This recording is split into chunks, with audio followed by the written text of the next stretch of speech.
Hey everyone, this is Chris, and you're listening to One Cross Radio. And you'll notice today's episode is a little bit different. For starters, it's almost 5 hours, so this is going to be one you're probably going to end up listening to in chunks and most likely not all in one setting.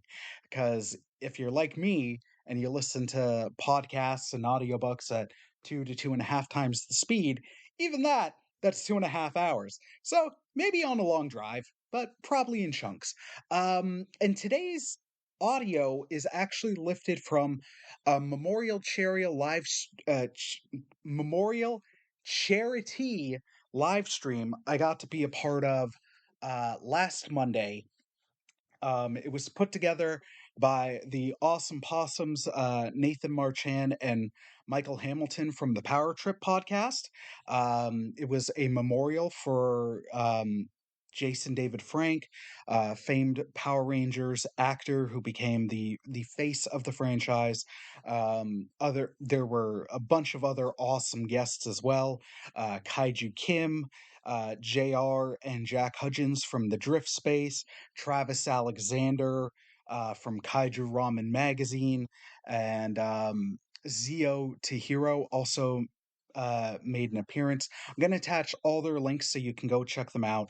The most important link you're going to see in the description, though, is the link to the charity. We partnered with the organization To Write Love on Her Arms, which is a wonderful organization that helps with suicide prevention. They are a fantastic organization. The link is still live. We've so far raised half of our goal about. The goal is $800 and we're currently at $398. So if you hear this and you're impacted by this, or you know anybody who's been impacted by suicide or suicidal ideation, please consider donating any amount to this memorial charity. The link's in the description. You can also, if you want to watch the video, I'll attach the link to the actual live stream as well. We got a little loopy towards the end because we started recording at 8:30 p.m. and we didn't wrap until about 1:45 a.m. It went a while, so we were all loopy at the end of it. But I really enjoyed the time there. It was great to share about Jason David Frank and the impact he and other Power Rangers and the franchise as a whole has had on us and what the loss was like. It was, in a way, very therapeutic and helpful. Usually I don't include a trigger warning, but if talks of suicide and suicidal ideation and mental health can be taxing to you, I'd say wait a while before checking this episode out, just because Jason David Frank did pass away due to suicide, and we don't shy away from that in the conversation. And we're constantly mentioning the numbers that you can text in the U.S. and Canada if you are struggling with suicidal ideation. So just wanted to give that heads up, and now we'll transition into the episode. I hope you enjoy. Hope you're all safe. Take care, and God bless, my friends. Peace. The following includes discussion of mental illness and suicide. Listener discretion is advised. What's up, everyone? Wait, it's Power Trip, right? You can edit it. What's up, everyone? It is JDF, the Green Ranger, and you are listening to the Power Trip. It's morphin' time. Lisa! Hello, everybody. Give me a second here so I can add my co-host, Mr. Michael Hamilton. Hello, listeners with attitude. Well, it's not just listeners with attitude. It's going out to, like, everybody at this point. Everybody. All of our podcasts, several of our friends' podcasts. It's a mega crossover that I wish was under better circumstances, unfortunately. I was going to say, I wish this was under better circumstances because for those who don't know and who haven't paid attention to the title, we're going to be honoring Jason David Frank for this live stream. Right. We wanted to make sure that we gave the tragic news of JDS passing enough time for the dust to settle before we put something together, because like we've seen so many great memories and things of JDF being shared over the last week since he passed away. And we wanted to make sure that we had all of our feelings and things kind of, we wanted to let it simmer just a little bit to really process the gravity of what we just had to go through.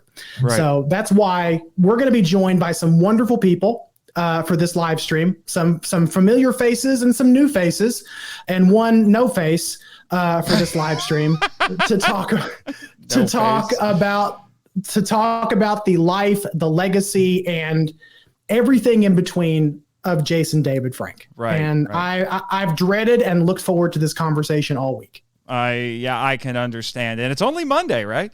It's only Monday. It's right? only Monday. But let's do our little roll call here, if you want, starting with the Kaiju Queen herself. The Kaiju Queen, yes, Miss Kim, who joined us for our Dino Thunder episode. If anyone is not familiar. Mm-hmm. Hello, everyone. Good evening. Yes, it's great to have you. And then also our former co-host in common, Michael, Mr. Travis Alexander, joining the discussion for the first time. Yes, one of the co-founders of Kaiju Ramen magazine, among other things. Yeah, I have covered Power Rangers on Kaiju Weekly, so yeah, so it Kim counts. was on one of the episodes, and this is going out. The audio of this, I should say, is going out on the Henshin Men feed. So say hello to all the heroes of the internet. They miss you. Trust me. Hello, heroes of the internet. Trust me, I know. I've had people tell me that they miss Travis. So he's back, baby. All right. Fun fact before we move on, Travis was supposed to be on our Wild Force episode, but due to some scheduling, he couldn't make it. And I have to say, buddy, first of all, it's really good to be on stream with you again. And two, I like the beard. You should keep the beard. Yeah. Well, meanwhile, I'm sitting here adjusting I'm a professional. I'm adjusting my camera settings while we're live. I just did a flip.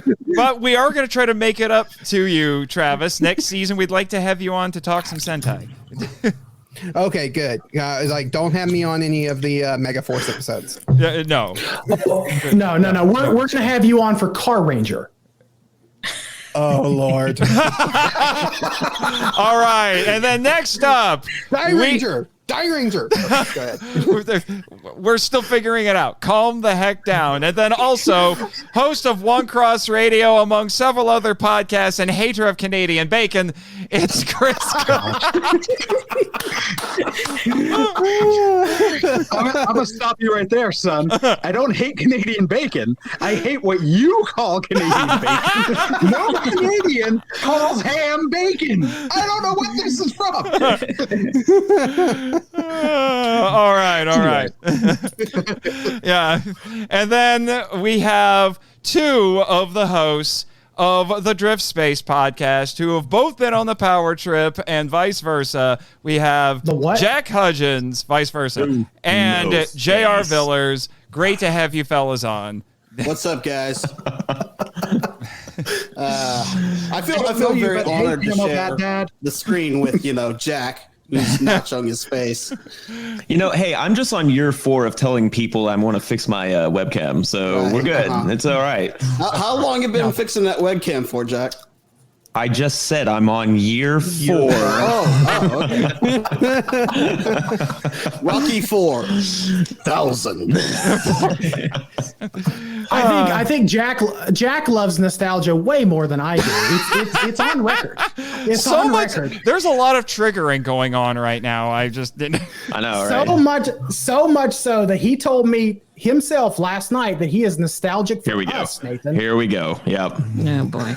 By the way, all of you in the stream right now, can you please help me try to keep track of the chat, because I've got a little bit of a distance between me and my screen because I decided to put a bunch of memorabilia in front of me. Oh, is that what that is? Yes, quite. Right. I had trouble seeing you there. We already have a question, so we just want. Okay, which make sure that who asked the question? Oh, Doomzilla. Is it Well, Doomzilla? and does Chris also hate the movie Canadian Bacon? I'm really interested in that. Oh wait, no, that's the wrong Doomzilla. No, not at all. John Candy was Further, awesome. it's like further up, Nathan. Okay. Yeah, way further up. Yeah. After yellow. I knows how to stream. Are you sure about that? Actually, Nathan is still running on StreamYard. It's my friend Eric Anderson who asked that, not Doomzilla. Oh yeah, That's why I was confused. No. Doomzilla did ask the first question though. If you back he up. actually did ask the first question. Oh Yeah. Let me see. He can stream, guys. We promise. Yeah. Is this it? Here's the question. Yes, there it Okay. is. What was your first experience Oh. with Power Rangers, and what is your favorite Tommy? Moment. Okay, we'll get to that. We'll get to that. We'll get to that. We'll get that. We'll get there. We'll get there because We have a plan. Well, Do we? well, Do we ever? yeah, well. And then let's see, who do we have in the chat with us tonight? I'm going to pull a Kim here. So we have on the hey, it's our friend Jamie. Michael, hey, our favorite angry Scotsman. favorite angry From Scotland. It's our favorite angry Scotsman who loves it when we do the type of Around and around and away you go. I'm Scottish. Like a guest on your show with how much you refer to him. I love it. And then we have bonus commentary. Hey, bonus commentary. What's Hey, up? Mama, hey. Yeah, it is a also bit of a posted, somber hashtag get together. Kim We have Savini. Doomzilla. Hello. No, yellow. Wait, what? Yellow. Okay. Yellow. Hello. And then my friend Hello, Eric, love. as we already said, Or not. and then we have Batman, Brad Batman Edelman. Yeah. Please, everybody, see bonus commentaries like recent comment. It's so spot on. Let me see this one. This is the most most IRL D&D team I've ever seen. Delusions of plans, immediately abandonment of said plans. This is going to be a wonderful night. He's not wrong. No, he's not. I don't know. Yeah. Hey, I don't know what's more insulting, that or what on the grid said about us being like, this is like a super mega team up, and I'm like, Oh no, Jamie, no. You take that. You keep that up, and we're gonna start whipping out Michael and I are gonna start whipping out the dodgy Scottish accents a little bit more tonight. I was gonna say, I hope you're not gonna try to whip out Rito again, because we all know that's inappropriate. Don't tempt me. Okay, I'm done. We also have Danny in the chat. Danny. Danny, Yeah, Mr. Danny Danny Damana. Is Michael canceled yet? Not yet. We'll see. We'll see how the day goes. Actually, I should Pollyanny I Danny. should get a pass for this episode because I'm heartbroken. Yeah. So, Well, and we also have I'll let it slide Godzilla this Train, time. 1990. Yeah, Adrian! Godzilla Train. Adrian. Oh no! Oh, we lost somebody. We lost Chris. Chris. No, Chris. no. Why, sir? Why? Talk Okay, about okay. Canadian bacon Before- again. I paid for StreamYard for nothing. There he goes, interrupting Seem to me. be having again, some guys. technical difficulties. Oh, good Lord. Well, oh wait, nope. He's back. He lives again. Sorry. So sorry. Back Just on the outside, back from the scratching at morphin grid, I see. Oh, like a little puppy. Like, Oh wait, Jamie's got what's this? Yes, we don't need to see any kind of bones. This isn't that kind of stream, boys. Yet. you're right. You know what? I like, don't have any context. I don't think I want any. Yeah. But anyway. Heroes comment. Things run differently on the drift space. There's going to be bones. Oh, we got Zeo to Hero, our buddies from Zeo to Hero. You know what? This is still better than Samurai. Yes. Yeah. Yes, it is better than Samurai. I mean, I promise. There's not no pretty. alcohol in this coffee cup, guys. I promise. Sure. No, Question. Coffee cup. no Is- alcohol whatsoever. Is No this alcohol stream whatsoever. as off the rails as the Kaiju Weekly turbo episode that we did when Jack and JR came on? Where we talked about boobs for 45 minutes? Yes. Yeah. More double D's. Diva talks boobies. Kim, I see you up there. I see. Three words: nostalgia and corsets. Okay. All right, that's fair. That's fair. But before this gets too off the rails, we will have a couple of more friends of ours joining us later on, I believe. Yes, Nathan? Yes, well, I'm going to bring on at least one of the guys from Zeo to hear on for a little bit. But Batman here says, I too used to drink a lot of coffee.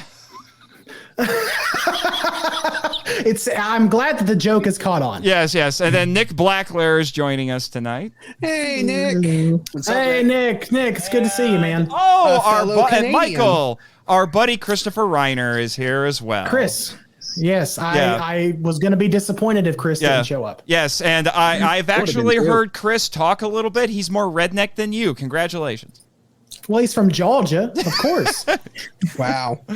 Like, I'm further south than him, but yet Georgia is somehow more.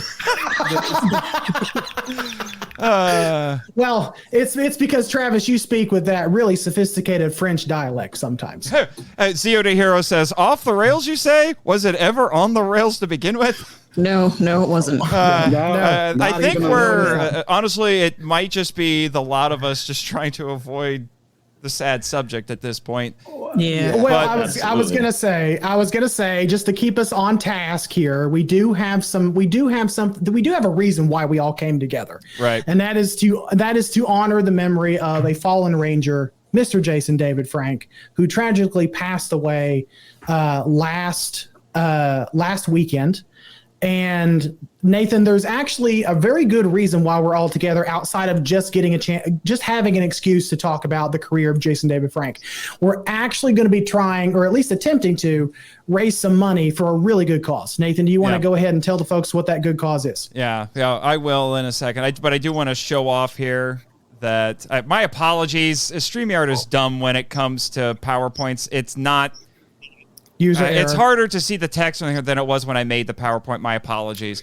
But I do want to give a little shout out, Jack, to your sister. I did borrow a bit of her artwork. I hope she doesn't mind. Yeah. But this is Rebecca's artwork right here. And for those who are listening to this, the first two images I have on here for me kind of summarize how we all feel right now. One is Rebecca's artwork with her. I'm guessing that is supposed to be her just looking very despondent at her art table. And then the spirits of White Ranger Tommy and Kevin Conroy Batman are offering her a little bit of comfort. And then I also have, this is not from Power Rangers, it's actually from Jew Ranger, but Danny DeMana, I gotta tell you, he posted this on his Twitter right after the news broke, and I don't know what it was, but seeing this image of a sad Dragon Zord, which in Jew Ranger, he is mourning the death of Barai, that about broke me. I almost cried when I saw it. I don't know. It's so weird. But anyway, but to get to what we're talking about here, this is a charity stream. We're going to be raising money To Write Love on Her Arms, which I'm going to do a little reading. Organization. Yeah. I've got a little quick reading here for you, and then I'll share the link or if any of you have the link to our donation website, Michael, if you have that, you can put it in the chat if you're able. But I will. But they wrote on their website, "Hope is real, help is real, your story is important," end quote. So we ask that you please take a moment to go to the link in the description of this video, which I just realized I forgot to add. That's my fault. To donate to the organization To Write Love on Her Arms. And they are, quote, a nonprofit movement dedicated to presenting hope and finding help for people struggling with depression, addiction, self-injury, and suicide. TWOHA exists to encourage, inform, inspire, and invest directly into treatment and recovery. End quote. Since 2006, they've responded to over 210,000 messages from over 100 countries and traveled 3.8 million miles to meet with people in their communities. You can also support them by purchasing merch from their store. Remind those you love that they are loved. Yeah. So, were you able to get the link in there? Should I share I did. it? I posted the link in the chat on the YouTube video, on the YouTube live stream itself. I don't know why it's not showing up here. Okay, for me, well, give me a second here. I have our donation page, so I will take care of that. Let me see. Might be a delay from the YouTube page over to this side. Like for me, it's showing the most recent comment from 2 minutes ago. So I know with some of these, there can sometimes be. Yeah, it's right there. Oh, there it is. Well, I just put it in myself. So okay. And we'll be sprinkling that link throughout the stream. But we want to ask you guys if you have any amount at all that you can give, please give. Because this is not only a celebration of JDF and his career. It's not only an excuse for all of us to get together as friends and talk about one of the things that we love, but it's also a way for us to give back to a really good cause because mental health just is not talked about nearly enough. Right. And we do have a goal tonight. We would like to raise $800. And I'm happy to report we've gotten our first couple of donations. So that's good. Nice. That's good. Make it happen, people. Make it happen. Yes. Yeah. Absolutely. Yeah. All right. So, and if you don't mind, just for a second, you mentioned how mental health is not talked about enough. I know we're gonna move into the lighter kind of celebration, so I wanted to get this right off the top. But mental health is something that is very important to talk about and support and help, but also mental health for men, because mental health for men is overlooked a lot of times, and men generally are the type that will suffer in silence. And so and obviously Jason David Frank was one of those, and we just didn't realize it. And so being able to support a group and a cause like that, to give some help to ones when they need it, is a very good thing. Right. Yeah. Well, he was such an extrovert. To Travis, your point, he was. If anyone who has followed his career over the years, Jason David Frank was such an extrovert. If there was anything wrong with him, you didn't know. And that's usually the people you honestly have to watch out for. It's the people that exhaust themselves and invest so much of themselves into other people. They don't necessarily take the time to invest in themselves. Those are the types of people you have to kind of check on every now and then. And Mr. Frank was one of those people. Right. And he's also the latest in a rash of high profile male celebrities who I know it's hard to talk about, but took their own lives. So we had him a couple years ago. We had Robin Williams. We had Chester from Linkin Park. Yeah. So it's which hit me significantly. Yeah. I was a huge Linkin Park fan, and that did not. I think that was the first celebrity death that hit impact. Because I mean, Jack and I shared that love of Linkin Park and Chester's lyrics. Right, and honestly, I think the scariest part is if you look back with at least JDF and Chester, you can tell that within a year of them taking their lives that they were doing things that indicated they needed help. I mean, I remember when I can't remember the name of the album now, but the Linkin Park album that came out literally a month before Chester died. One More Light. One More Light. Oh my God, that's what it was. And people were there were people tearing that album to shreds, and then suddenly Chester dies and everyone loves it because they listened to the album and were like, oh my gosh, he was crying for help in the music. Yeah. Well, it's the same way with and I know we'll move on to the lighter stuff in a moment. But sorry, Chris. It brings up a good point, because if I'm not, I think this came out a year ago, but there is a YouTube video, is basically a slam poem by JDF that came out about a year ago titled "My Head," and through that video, In my head, that's right. He chronicles all the things that he went through: depression, anxiety, fear, anger, rage, bipolarism. And at the end of that video, if you've never watched it, it is a tough thing to watch, honestly, in context of what we've just experienced. At the end of that video, he talks about suicide. And when I watched that the other day, I bawled because, like, apparently he had been maybe trying to reach out for help or signaling that he needed help for a long time, and unfortunately we just didn't notice it because he was such an extrovert. And that's why it's so important to especially for your loved ones, for ones close to you, if you have those warning signs, to reach out to them, to reach out to help. And also, if you are the type of person who needs help, to not feel ashamed to ask for help. Right. I think another thing, we put the link to the fundraiser, but I think another thing that might be good to share is the hotline. If you're in the United States, the hotline would be a good thing to share. Right. I got a comment here from Jamie who wanted to remind us to also not forget Pua Magasiva, who was Shane from Ninja Storm, who also took his own life. Yeah, he had a lot. Why is it always Red Rangers? A lot. Yeah.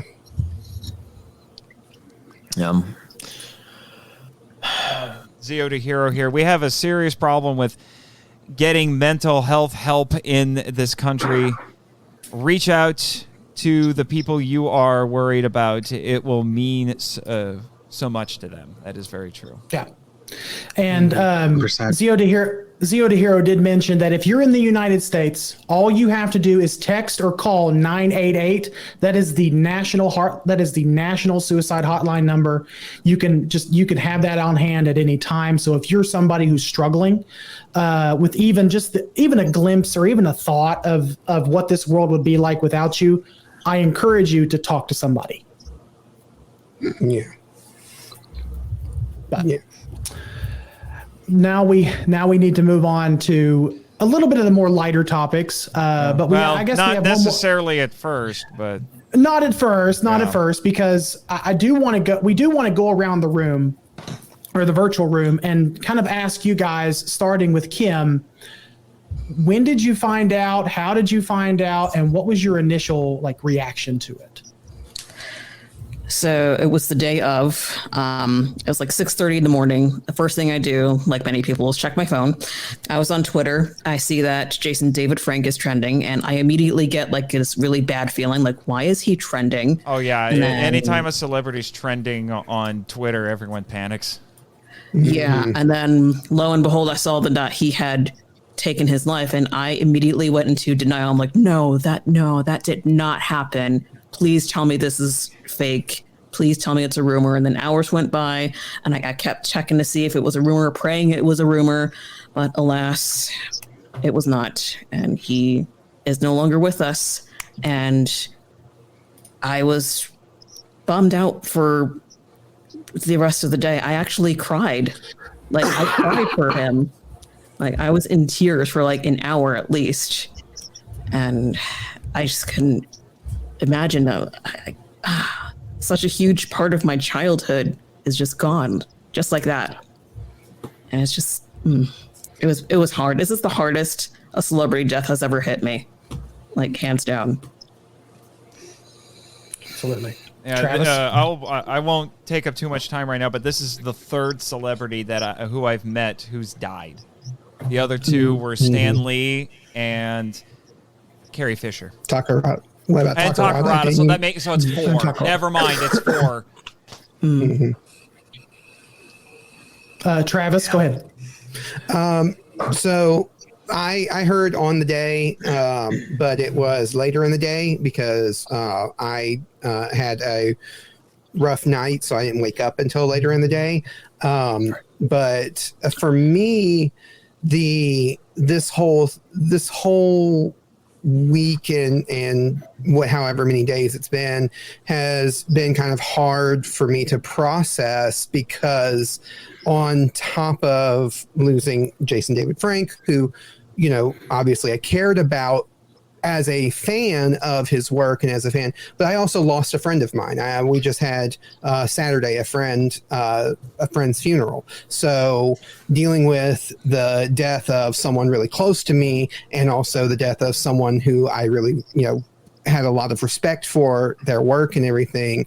It's been kind of I've been trying to balance, like, okay, I definitely want to cry and feel sorry and sad for Jason David Frank, but I'm also reeling and trying to process the emotions I'm having from this close friend of mine, and it's like trying to balance that. So I was trying to think of, because you guys mentioned the lead singer of Linkin Park, we mentioned Robin Williams. There was another one that somebody had mentioned the other day, and I couldn't remember who it was, but it was Anthony Bourdain. Anthony Bourdain was the other one. Yeah. That recently took his own life. And so that just, and it's these men who are I don't want to say they're all middle-aged, because some of them were older than that, some of them were a little bit younger than that, but they were definitely of an age to where, if you are a man in the society that we have, that you tend to internalize things and not express them. And like we said, some of them did express it in ways that just people weren't picking up on. So it's just really, really sad, but really highlights why mental health is so important. And it's important to me, because as somebody who struggles with mental health, it definitely is important. Same here. Yeah. I struggle with it as well. I've, not to make this about me, but I've also struggled with suicidal thoughts. So this really hit home for me, for sure. I think that's what's made it hard for everybody. I mean, if you're in the Godzilla and Kaiju community, as I know a lot of us in this call are, losing Takarada was a huge blow, but this has felt worse because of how it happened. It was sudden, and it was incredibly tragic. With Takarada, he was well into his 80s. We kind of had a feeling it was coming because he was old, and he was remarkably resilient, but we knew it was coming. So then when we heard it, it was sad, but I don't think it hit us quite as hard. Yeah, it's the difference between like when Debbie Reynolds died and then Carrie Fisher died. It's like, well, Debbie Reynolds was older. We kind of expected that to come at some point, right. or even why am I blanking on Golden Girl, Betty White. Yeah, Betty White, someone like that you kind of expect, but then when you have like Carrie Fisher who dies, or Jason David Frank, or some of the ones we mentioned already, who die in such a tragic, who die so suddenly and in such a tragic way, that it is very hard. Let's get to the rest of the people, though. Right, Jack, you're on deck. So I was perusing like Twitter at 4:30 a.m. because I'm a masochist, and I was I saw the whole JDF rumor, right? And I was worried, but at the same time I was thinking, no, this can't be real. This has got to be a hoax, right? Especially because in the last week or so, we lost Kevin Conroy, the voice of Batman. And a few days after that, news broke that Kazuki Omori, who directed and wrote some Godzilla movies, Heisei Godzilla movies, had died. And when I was reading stuff that JDF had passed, I was thinking, no, this is too, it felt like losing so many people in a short time like that. It was getting a little too ridiculous to believe, Right. And, sometimes, the truth is stranger than fictions. And I went to bed thinking, okay, I'm going to go to bed and I'm going to wake up in like a few hours, and it's all going to be resolved. It's all going to be okay. Because one of the last things I read were comments on JDF's Instagram. And the very last thing he posted, there were people commenting on it, asking, "Are you okay, bro? Hey, say something, do something, post something," right? I wake up and I check my phone, and the first thing is a message from JR, actually, in the Drift Space group chat that I see, and all it says is, "It's real." And I, after that, you hear these things, but you want to hold on to that last bit of hope that maybe it's not. It's not that you don't believe, your best friend. It's just that you don't want it to be true. And, you do the research and all the news broke, and I couldn't believe it. When Kevin Conroy and Kazuki Omori, they were older and they died of things that they didn't want to die of. They fought, and they have full careers under their belts and stuff like that. I'm not saying JDF didn't, but yeah, the first thing I thought was, okay, so suddenly no more, the things your brain cycles through to process it, right? It's almost selfish. Like, okay, so no more Green Ranger, White Ranger cameos. No more anticipating seeing him at cons. And suddenly the merchandise I have that he autographed is a lot more valuable for the worst reason in the world. Yeah. I think that was one of the first thoughts that went through my head too, was about the cons, because also I was thinking of, like you said, it's some of the things that you think of just to kind of process it. Some of the first thoughts I had was like all the cons that he had appeared in that were within driving distance of me and I never went to, or I was too busy to go to and didn't get a chance to actually see him. Right. And all those chances I could have gotten to see him, but just didn't. And you expect, and I guess that's a good message also to take away from this, is like you always expect that there's going to be more time. And right. So we tend to live our life with the expectation that there's more time, but the truth is we just never know. So especially for loved ones, especially for close friends, let them know how you feel while you have the chance. What really gets to me, 1000%. sorry, I just want to say what really gets to me is literally the week before this happened, he was 2 hours away from me in Indianapolis. Mm-hmm. Now, I saw him in the spring at Indiana Comic-Con, which I told the whole story about that on the podcast, and I'll probably tell a shortened version of it here at some point. But if I had known that this is how it was going to turn out, it's just so weird to think about it that I literally saw this man within months of his passing.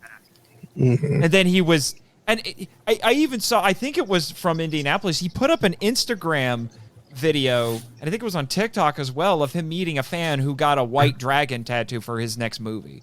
Yeah, I remember seeing that. And I'm like, I was like, good Lord, was that in Indianapolis? I don't even want to think about being that fan right now. Seeing him a week before it happened. Yeah. Anyway, JR, how did you find out? Well, for context, because Jack said, he got the message from me. Jack likes to sleep in ridiculously late, so let's preface that. Well, he doesn't sleep. Period. Is why. Oh, that's true. The man doesn't have blood in his veins. It's actually caffeine. So I woke up and probably 11 or 12 because I had to go do my last little bit of work before Thanksgiving break. I went out to set up for a motivational speaker, and I noticed my my Drift Space chat was blowing up from Dave. So I kind of glanced at it, but I didn't really pay attention to it.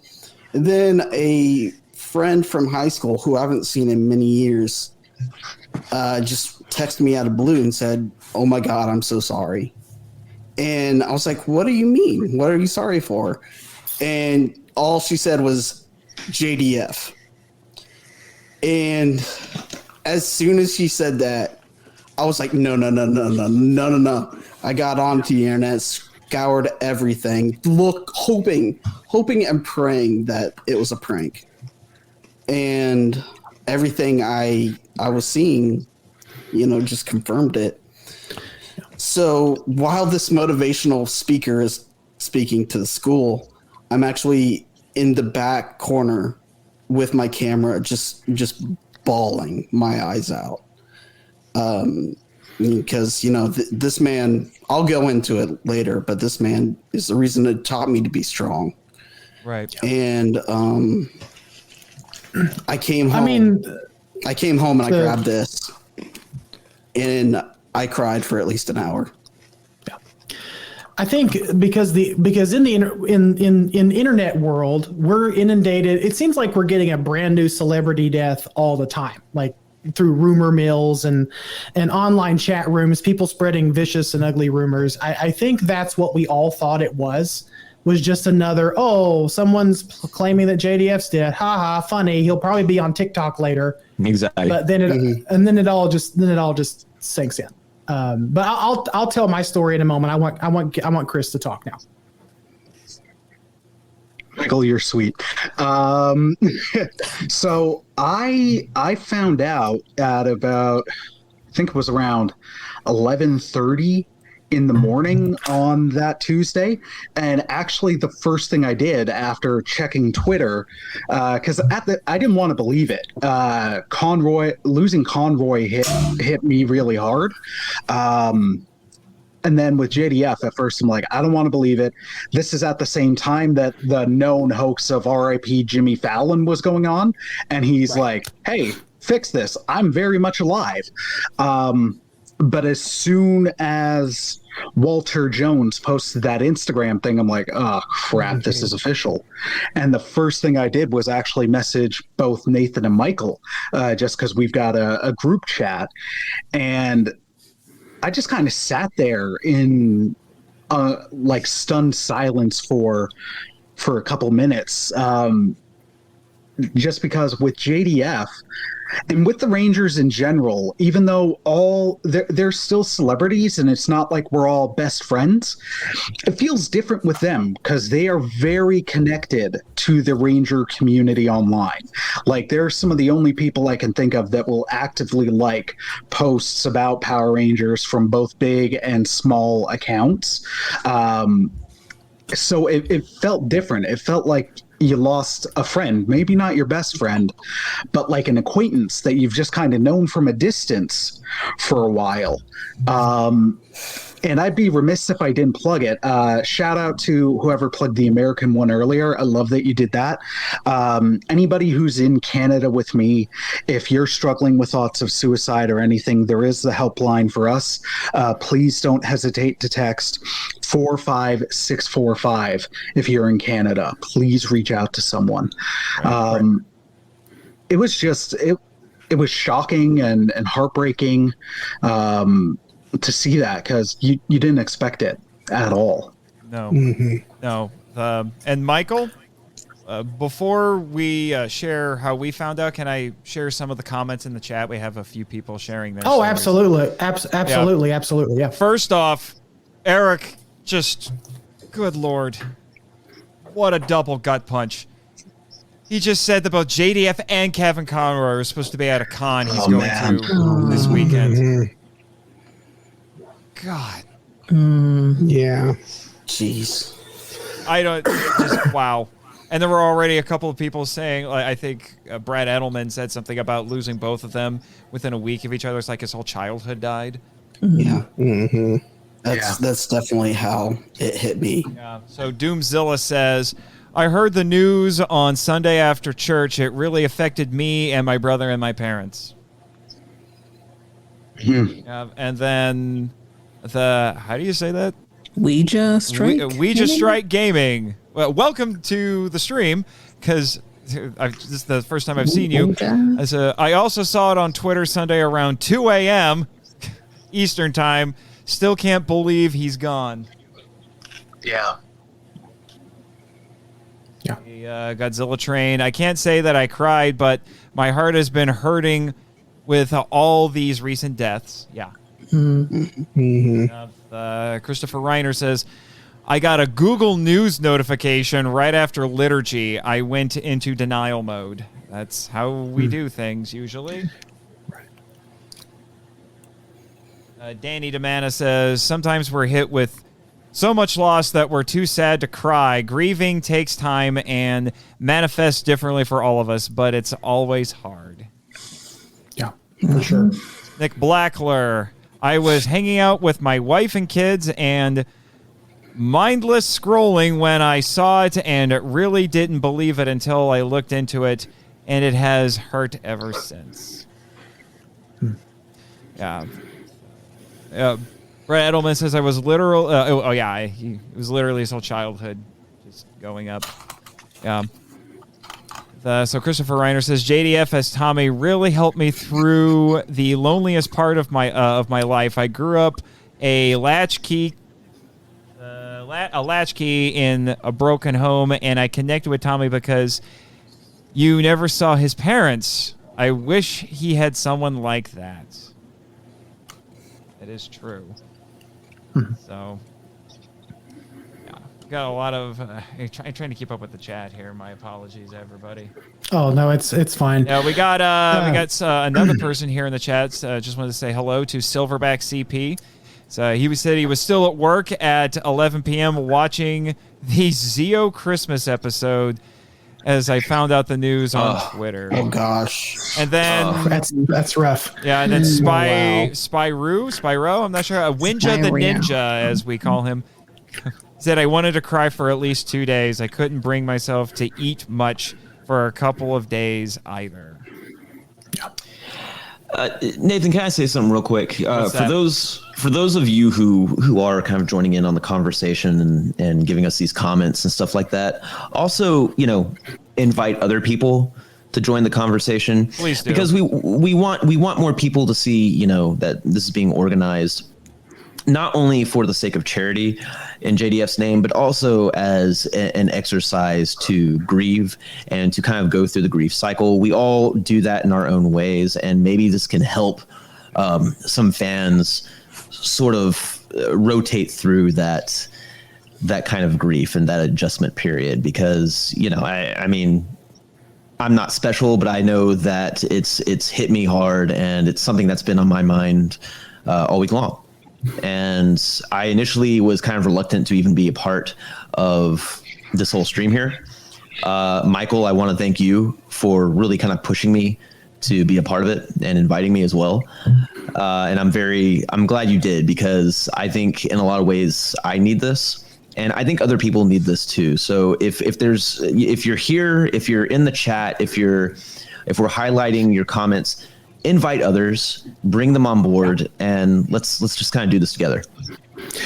Yeah, it's been a tough week. I'll tell my story now, but it's been a tough week. It's been a tough day because we just had JDF's official public funeral, which as a fan, I am incredibly grateful to his family and to his organization for even doing that, because I feel like for some, it sounds really stupid to say this, but like for an actor who is most famous for being on Power Rangers, to get a public funeral like that for the fans to chime in and watch, that is special. And I'm incredibly grateful that his organization allowed us just a little bit of a glimpse into that side of JDF, because there was a lot of really passionate stories, a lot of wonderful candid moments that they shared during that live stream that just gave another I would say another picture of the man that we probably didn't get to see a whole lot. He was a father. First and foremost, he was our hero, but he was also a father, a husband, and it was really nice just to see that side of him. But I actually found out, and mine and Nathan's stories kind of intertwine a little bit, because it's Saturday night. I have church in the morning because it's my week to volunteer, and I'm going to bed. Nathan calls me at I think 11 o'clock at night. It's like, dude, JDF passed away. And I'm like, shut the Dragon Dagger up. Like, come on, guys. Like, that's crazy. That's crazy. Because I didn't want to believe it. A lot of us, we don't want to believe stuff like that. And so we doom scrolled. I doom scrolled through Twitter. I doom scrolled through Facebook, Instagram, all the random news outlets that I could find. And all I could really see was, oh, it can't be true. It can't be true. Is it true? I hope it's not true. Like, all these people trying to find out if it's true. And really the only source we had was a random Twitter account that just said, JDF passed away or JDF, committed suicide. And I went to bed a lot like you guys, a lot like Jack said. I went to bed thinking, okay, I'm going to wake up tomorrow. It's all going to be resolved. It's fine. So I fast forward. I wake up that morning. I'm getting ready to go to church, and I see a bunch of news reports coming through, and I'm like, okay, so I'm still in the denial phase. I'm like, I'm going to wait for TMZ. As terrible as TMZ is, I'm going to wait for TMZ. What a sad time we live in if we need TMZ to confirm things. It did not hit me until I saw Walter Jones's Instagram post. It did not hit me until I saw Walter Jones and David Yost confirm it. I don't even think I believed it whenever I saw his trainer post about it. I thought, okay, come on, guys. Like, this has to be, come on. But it's funny because I didn't believe it until the other actors said something. And I was in the middle of church when I saw it, and I should have been paying attention to what was going on around me, but I was scrolling, trying to figure out what's going on. And I couldn't react in that moment because I was around other people. But as soon as I got to the car, I just bawled. And it was already going to be a tough day for me because I was having my dad's car that had been recently restored delivered to Julie's house so that I could own it. Like, my dad left me his car. So I knew it was already going to be an emotional day. And, I saw somebody post either on Twitter or on Facebook. I can't recall the person's name, but they said something to the effect of, you always expect to outlive your heroes, but you never really expect them to go at such a young age. Like, I'll be 36 years old I'll be 36 years old on Friday. And I did not expect JDF to be gone this soon. And what makes it even more tragic and sad for me, I've never met the man. As much as I've idolized the man, as much as I've looked up to him as a hero, as someone who is so incredibly positive and who has made such a huge impact on the lives of people throughout his life, I've never met the man. A lot like Travis, he was always around. I never took the time to see him, but I said to myself a few weeks ago, I said, you know what? He's going to be in Columbus, Ohio at GalaxyCon. Daggone it, I'm going to go to GalaxyCon, even if it's for a day, and I'm going to meet my hero, and I'm going to shake his hand, and I'm going to leave. And that's all I wanted. I wanted to meet my hero, get my autograph, say hello, tell him, and maybe tell him how much he influenced me and what Nate and I were working on with the podcast and how much of an inspiration he's been to a lot of people. But I think that's the part that's the most tragic for me, is because I never got to meet him. The day I said to myself, I'm going to go meet my hero is no longer here. And so I've done my fair share of crying this week. That's why I'm surprised that I'm holding it together as well as I am right now. But it's just so surreal that I'm currently living in a timeline without Jason David Frank. Right. Because right. Jason David Frank has been a huge part of my childhood. Right. And you told me, Michael, that one of the things that really got to you was the sermon at your church. The sermon at my church was about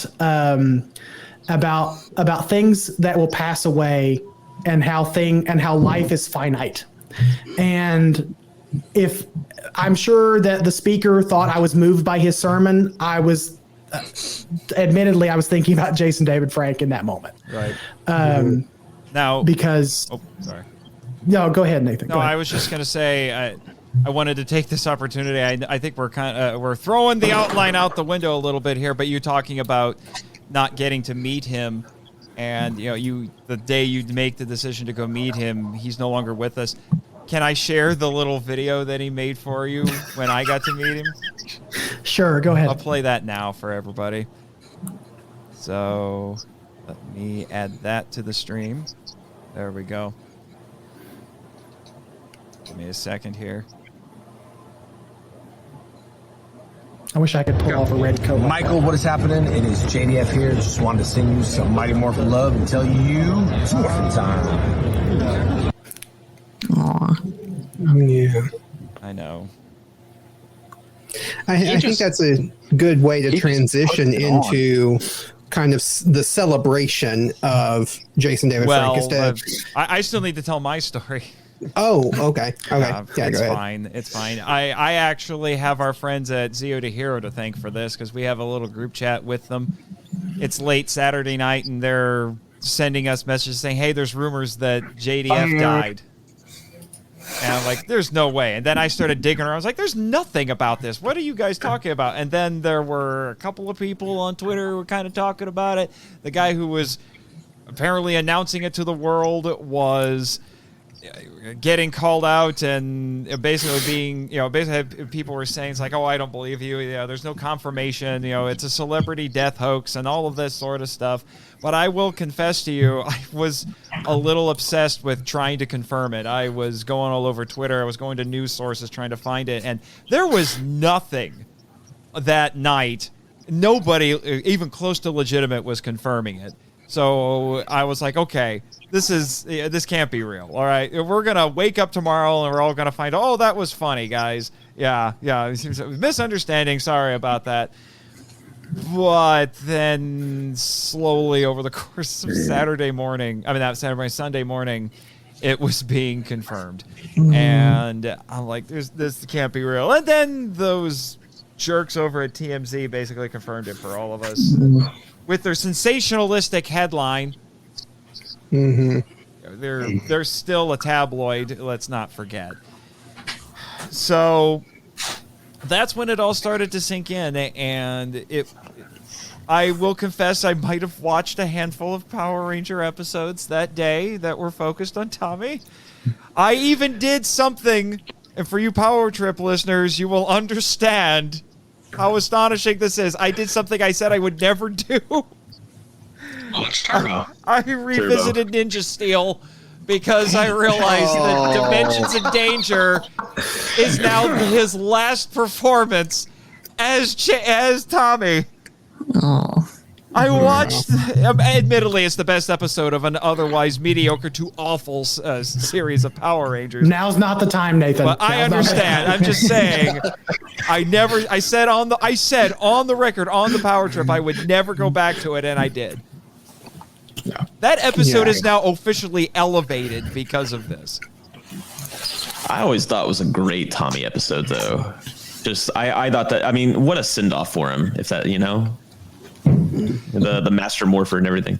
Yeah. So that's basically been Jamie's comment, not at the sad things we're talking about. Let me see if I can find it. But I think after Nathan, no, not Ninja Steel. That's like the internet's reaction when Ben Affleck was announced as Batman. Just no. But I think after now we can start transitioning a little bit into more of the celebrating of his career, his life, all that stuff. Enough tears. Let's talk about some of the good fond memories that we have of. Yeah. Oh wait, well we gotta do another quick plug to write love on her arms. So I've got the link in here. I'm sending it into the chat again to give everybody an update. Let's see.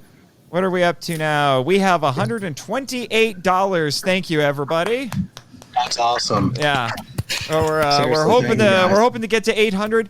For those of you out there, if you see the link in the chat, just if you have friends who either are fans of this organization, fans of Power Rangers or JDF, but they couldn't make it to this live stream, send them the link, tell them what we're doing. I don't care if they're not in the stream with us. I want to smash this goal tonight. So just start sharing this everywhere. All right? Right.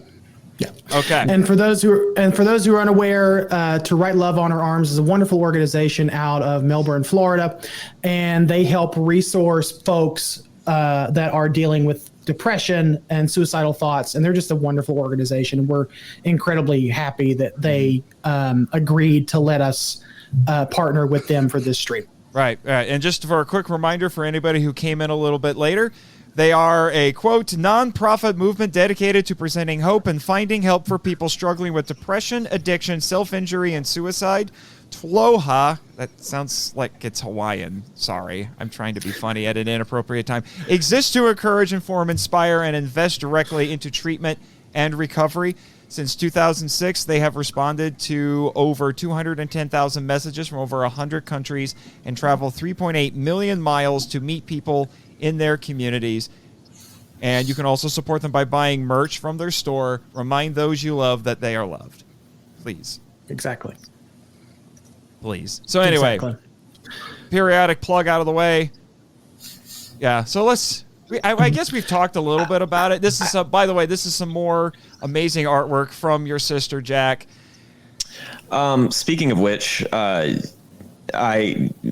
take a look at, is she trying to get in? I don't know. Oh, wait. Oh, is she? Oh, crap. Let's try this. Hello? Hey. Rebecca! Hello. Oh my Hey, gosh! hello. Rebecca's in the house, people. You showed her first picture earlier, and you're showing this one now. And I know she did an excellent one for JR as well, right, JR? Oh yeah, God! Yeah. When I saw that thing, And I cried. I cried. I feel like we would do a disservice not to bring kind of her voice into this and why she drew these and what was in her mind as she did. I feel like every time I see her images, I'm just like, oh my God. And we actually had a very, very long conversation about processing grief and how it was important for her to use her art to do that beforehand. Rebecca, I kind of invited you in here just so you could kind of share some words on what that was like for you and why you did it and why you created the images you did. Well, thank you for letting me in, by the way.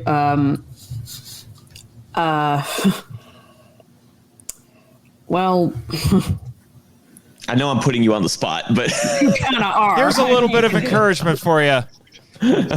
Thank you, Leo Finn. Thank you. You're very kind.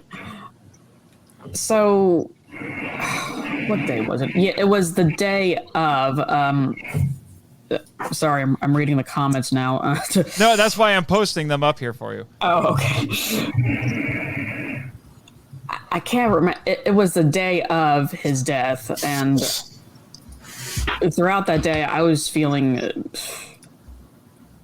At first, I thought I was feeling numb, but I wasn't. I called GJ and talked with him and says, "Hey, I'm not in a good place right now, and I think I'm feeling like emotionally numb and stuff." And he goes, "Are you feeling numb or exhausted?" It's like, I think exhausted is a better word. Because dealing with, not going to go into details, but personal issues in my life, I dealt with depression and anxiety and all that fun crap, and this one really hit me a lot, and I had to talk to somebody, so I talked to my big brother here, and as you do. Yeah, and he made me feel better. He seemed to take it a lot better than I did, and well, on the phone you sounded better than I did, and basically I was just wondering I'm not even sure how to process this. I mean, he was so happy. He was so happy with his fans, so happy with his life and career and stuff. How could this have happened? How am I supposed to? What does this say about me and the other fans? What is this? What's the end game here? And basically, basically I was hurt. I was sad. I was grieving, and I was stuck, and I wasn't sure how to handle it. And GJ, you gave me the simplest and most obvious answer of all, is to just draw out your grief and draw out your emotions. And as soon as you said that, something popped into my head, and I thought, okay, sure, thanks, bro. And it was bad enough that Kevin Conroy passed away, but Tommy Oliver too. It was just. I'm still kind of recovering. Yeah. We all are. So Rebecca, since we were actually getting ready to transition into, I would say, I don't think coping is the right word to use now that we're off script anyway. So how did we as fans celebrate the legacy of Jason David Frank after we had learned after we had learned he passed away? So Rebecca, I'll go ahead and share your answer, because since you're brand new to the chat, I want to keep giving you the floor to share that. Oh, you're really putting me on the spot. Do you want us to come back to you, or no? It's okay. It's fine. If we need to come back, it's fine. It's fine. Well, no. Not to kind of put her on the spot a little bit, but the piece that she was talking about, that Jack was talking about, I found it.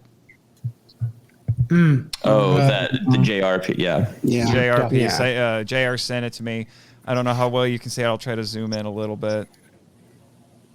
Hopefully people can see it a little bit. Remember what you've learned. To those who possess great power, all things are possible. Yeah. Christ. JR, maybe given the piece that Rebecca drew for you here, because that's you, right? Yeah. Maybe you want to give some context for the piece and the meaning in those words for you? Sure. You picked the perfect time, because I'm not crying right now. Of course not. Of course not. You big baby. So I guess JR. For those people who don't listen to the Drift Space. Let's make it more awkward. Oh God.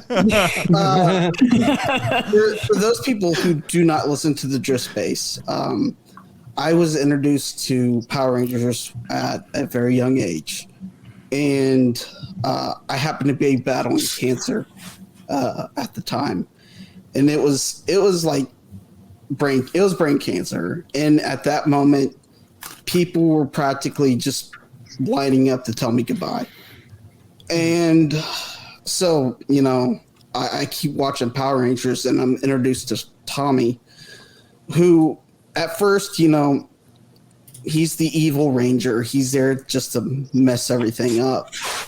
But then you start learning about his character, and how his heart changes.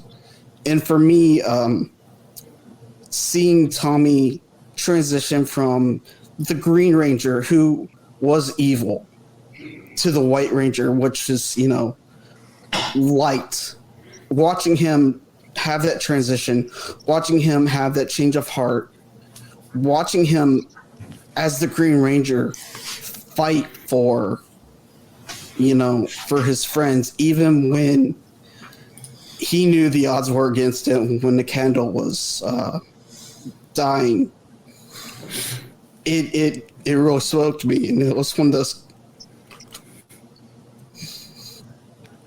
of those moments where it's like, yeah, shit gets rough. Excuse me. But when it gets rough, you keep fighting. You fight harder. And that was kind of, the message I got from Tommy.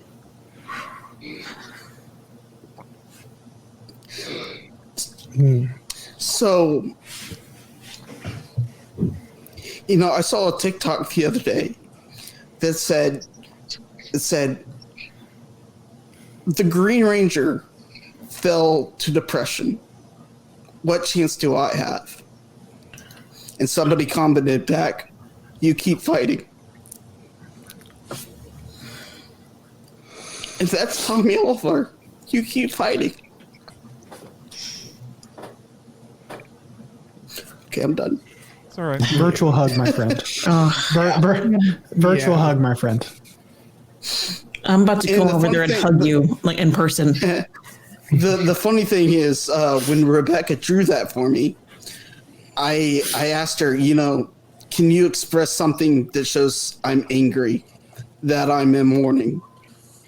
And she actually commented back, I've got a better idea for you. And when she sent me that, and the tagline, remember, for those who possess the great power, all things are possible.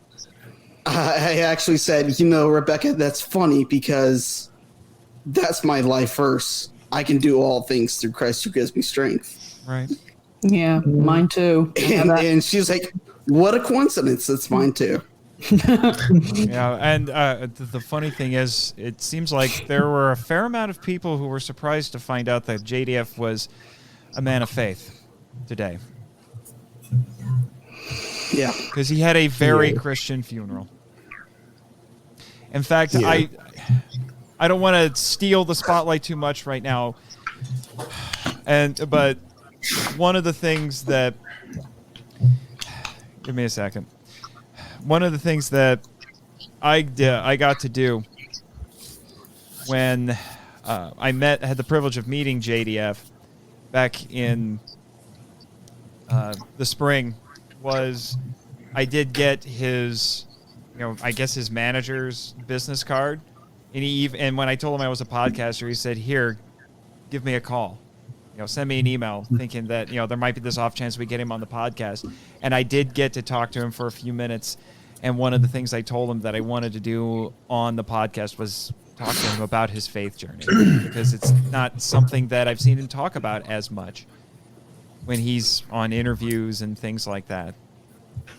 So I thought that would have been a very unique conversation to have. Someone in the comments made the point that Power Rangers, as much as Power Rangers is a group thing, because of course we have other actors. We mentioned a few of the other actors. It was Jason David Frank who kept Power Rangers in the forefront of people's minds, because at a time when Power Rangers dropped off in popularity, when it became uncool to like Power Rangers, Jason David Frank was still out there at the cons, was still out there talking to fans, was still out there doing all of that. He was the face of Power Rangers, and I think that's one of the things that makes it so hard to lose him, is because he was such the face. So it's almost like losing all of Power Rangers, even though we have, Amy Jo Johnson and other ones still around. That it is like losing Power Rangers. One thing I wanted to mention too about Rebecca, your art, especially the one with Trini, with Toy Trang, because I had that same idea of doing a tribute piece of Trini giving Tommy a hug and everything, and then I saw your piece and I'm like, nope, I can't do it any better. I can't do it any better. So I'm just gonna let just look at that. Anytime I want to see it, I'll just look at hers. The thing that really gets to me about this piece is you can't see Tommy's face. You just see Trini and how just overjoyed she is. Yeah. You can see the top of Tommy's head in his ponytail, which tells us exactly what era of the show we're looking at here. Yeah. If you look, thing is, sorry, go ahead. If you look closely at the rainbow, they're specific colors at the rainbow. Yeah. Look closely. I noticed that's the colors Red, of yellow, Rangers. black, pink. Yeah. That Nice. I guess that indicates I don't know. They're waiting for you, I guess. One day. Rebecca, I walked into GameStop not too long ago, and I noticed that they were selling the yellow version of the movie Morpher at the GameStop, and I immediately thought of this picture. Immediately. I don't think I have a saber-toothed tiger morpher. I wish I did, though. But All right, let's see if we can get Rebecca a saber-tooth tiger. That's a fundraiser for a different stream. It may or may not be coming for Christmas. Well, that one's the fundraiser, and I'll see myself out. I'm sorry. I do have the soundboard. There could be sound effects when appropriate. Rebecca, I don't think I ever asked you what pushed you to draw this specific piece. well, after I got most of my grief out from the last drawing, Which I showed earlier, in case you didn't know. Yeah. I thought to myself, okay, that was mostly for therapeutic purposes. I need to do something that's really for Jason, not just for me, but for Jason. And then, well, it just dawned on me. Well, he's with Twee right now, and and she was my favorite. She was my favorite ranger growing up, and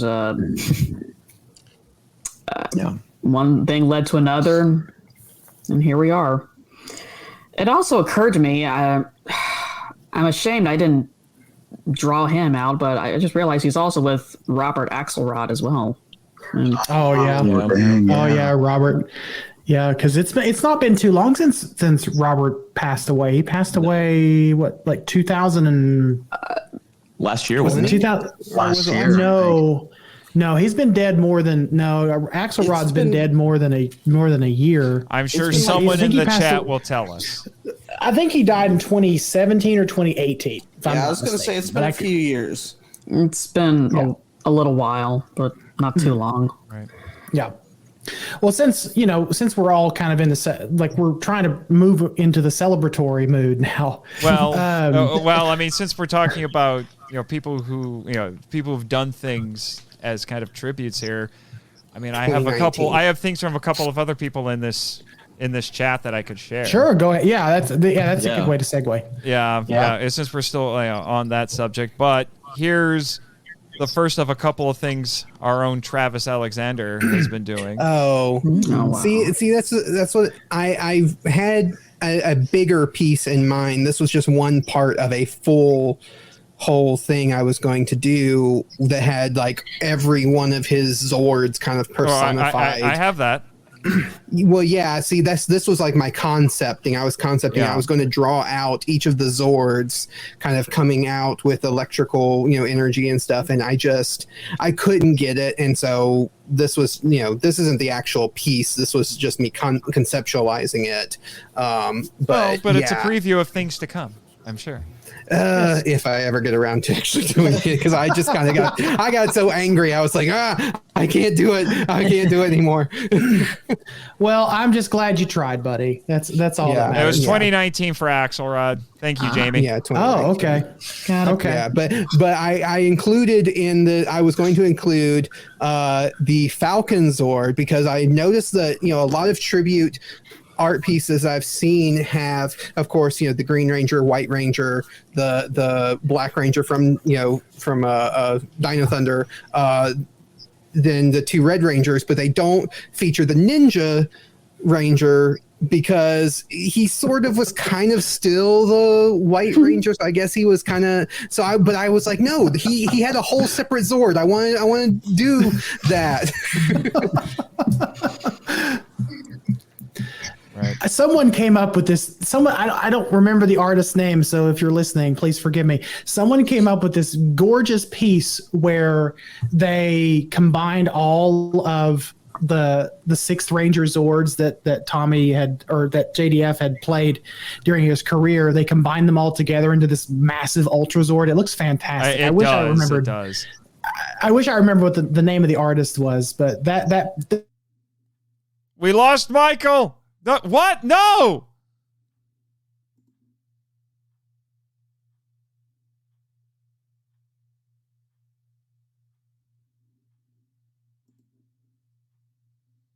Also, Kim's gone. Where did Kim go? Jack is gone as well. Hello. There he is. There he is. Okay. The magic and here's Kim. Three, We got them all back. I don't know what happened. No, wait. We lost Jack. Where's Jack? Oh, wait. Jack. There. I think we broke StreamYard for a second there. Yeah, right there, bro. No, nobody? Come on. No, Are we okay? It's okay. Are we okay? That was a very inopportune internet hiccup there, StreamYard. What the heck? You were saying, Michael? I was just saying that the art a lot of the I wish we had time to showcase all the wonderful fan art that people have made in honor of JDF. Like, I did not realize, honestly, I didn't realize, I knew JDF had a lot of reach in Ranger fandom, but I didn't realize that JDF had so much reach even outside of Ranger fandom. Like, random celebrities have just been commemorating his passing. And back to the art. Now that we're talking about art, there's a lot of tremendous talent within not just Ranger fandom, but within fandom in general, of all the beautiful artwork that people have been making in dedication to him and his career. So that just shows me that, a lot of people, that he affected people on a very deep emotional level. And one thing I love about art is it usually is a manifestation of deep emotional feelings, or however, that's probably not a really eloquent way of saying it, but seeing all these people share their love of this man, of their hero, through their artwork has been gorgeous.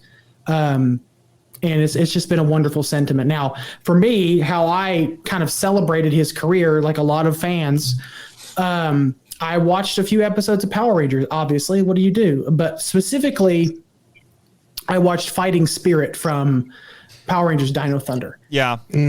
Jamie, because Jamie in the chat mentioned that, and how that episode hits differently now. It does. And Nathan, when we talked about Dino Thunder on the podcast, we talked about Fighting Spirit and some of the metaphors in that episode, sort of the metaphors of battling those internal demons or those internal conflicts. Apparently, like, art was imitating life in that moment. And this is not just us saying that. This was confirmed by Jackie Marchand on Twitter. Yeah, Miss Marchand confirmed it. Miss Marchand we had on the podcast not too long ago, which thank you for that. If you ever listen to this, but the friend cast. Pod of the friend. Yeah, you're fine. You're fine. I still love you, Canadian bacon. Oh goodness. Anyway. Oh boy. By the way, just as a funny comment from Jamie about the stream going on the fritz. Someone technobabble the MacGuffin. Stat.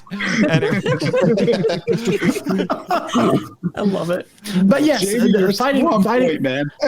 Fighting Spirit is one of those episodes I think that best encapsulates his Ranger career, because you can tell JDF had a lot of input into that season of Power Rangers as a consultant, and you can kind of feel his hand on that episode as he's kind of navigating through these different personas that he's had over the course of his career. It's really a beautiful story. If you in context of what we know about him now, it's him warfaring with his own demons, and eventually, at least in that instance, coming out on the other side. Nathan, can you highlight On the Grid's comment about Fighting Spirit real quick? Yeah, give me a second here. Because I don't think we have, and I think it's a really good comment. All right, yeah, I'll do that. Sorry, I'm trying to manage like 5 things at once right now. Sorry. I just think streaming. There we go.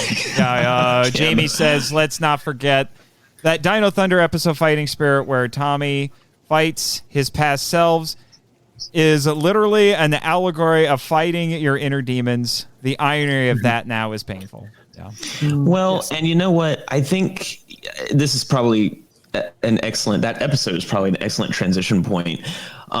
Because Michael, I was talking to you yesterday about this, how, there's a reason why we call funerals and whatnot a celebration of life and not death. We don't want, how he died was tragic, and how he died affects a lot of us who fight and deal with mental health. And we want to make sure that this kind of thing doesn't happen again. which seems like an inevitability, but we're going to fight anyway, right? And I think that, you know, how he lived is really what he would want us to remember him by too. And the idea that he did fight for so long, that he did stand on his feet for so long, you know, the fighting spirit is an example of that. One of the season 2 episodes, right when he loses the Green Ranger powers and tells Goldar, you know, I'm never going to stop fighting, is an example of that. I loved that episode because for me, as a longtime fan of superheroes, that giving a superhero a moment like that where they have no powers but they're still heroes, I think really says a lot about the hero. I've read some comics where that's happened, and I love seeing it. Yeah.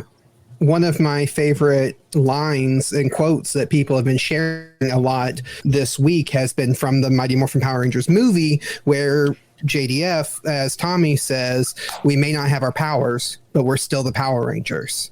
And it's like, you know, that has been, I think that is my favorite of this week. That's been my favorite quote that people have been sharing, because it's just such a powerful thing that he had this just presence of everybody keeps saying positivity and how he embraced the fans and embraced Power Rangers and stuff. And so it's like, yeah, he may not have been a Power Ranger in real or have the powers of a Power Ranger in real life, but he was a Power Ranger.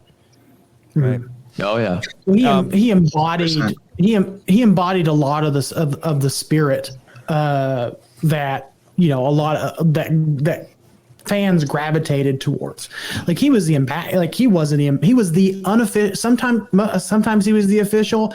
A lot of times he was the unofficial official ambassador for the franchise. Because, and you can definitely see that. Like one of my favorite things to do when, you know, is to watch him on his like TikToks and his Instagram lives.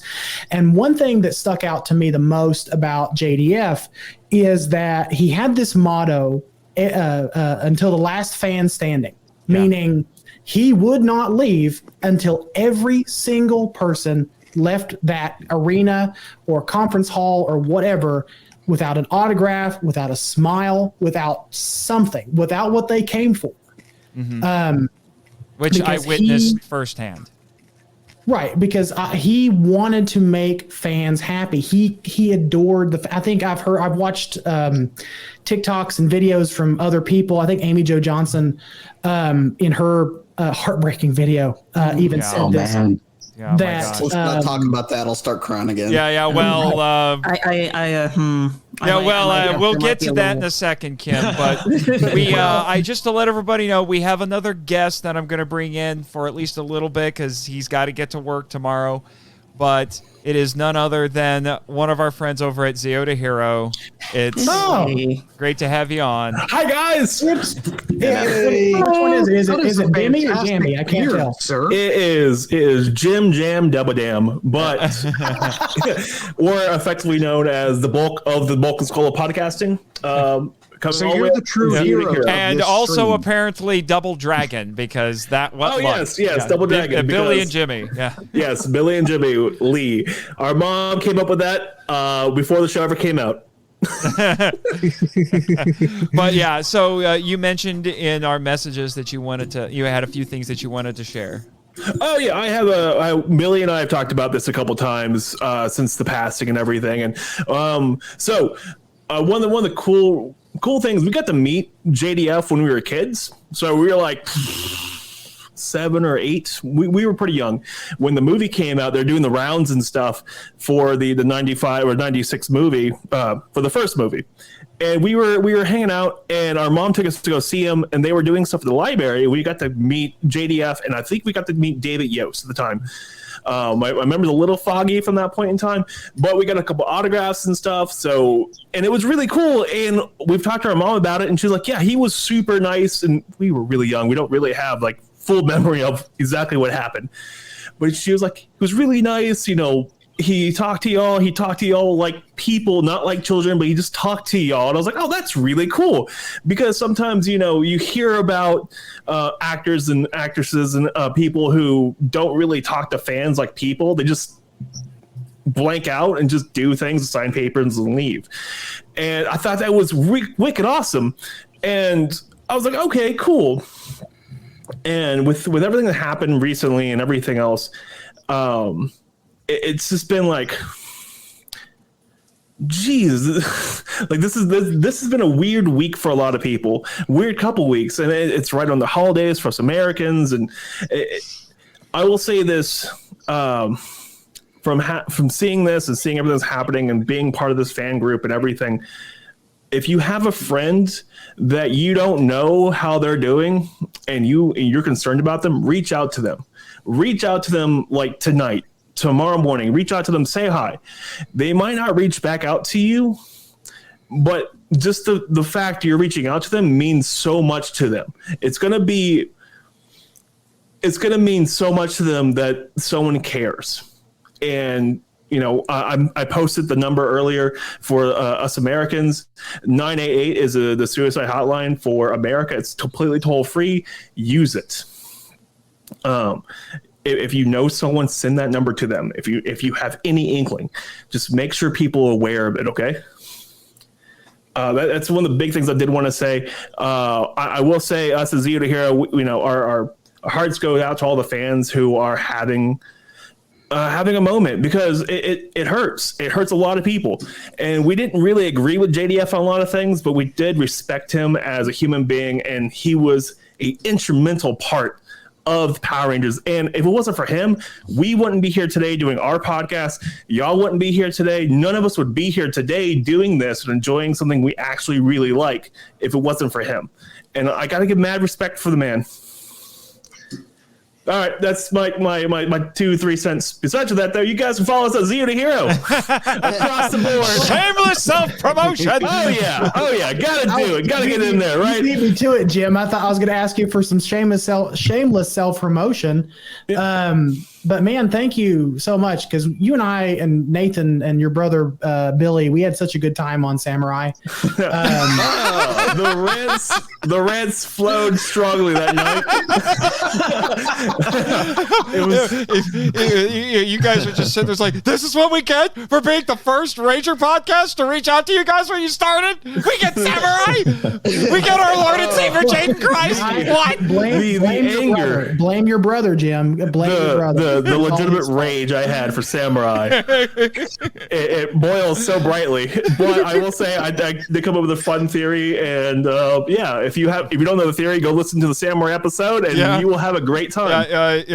Jimmy, whatever you do, don't watch the Watch Mojo video where they compile what they say are the 20 best seasons. You will rage. Yeah, no, it's whatever, man. Like it's Watch Mojo, man. It's all terrible. They have lost all legitimacy for me because they did not include Beast Morphers, and all of the worst seasons aside from Turbo made the list. Oh yeah. Well, they had 30.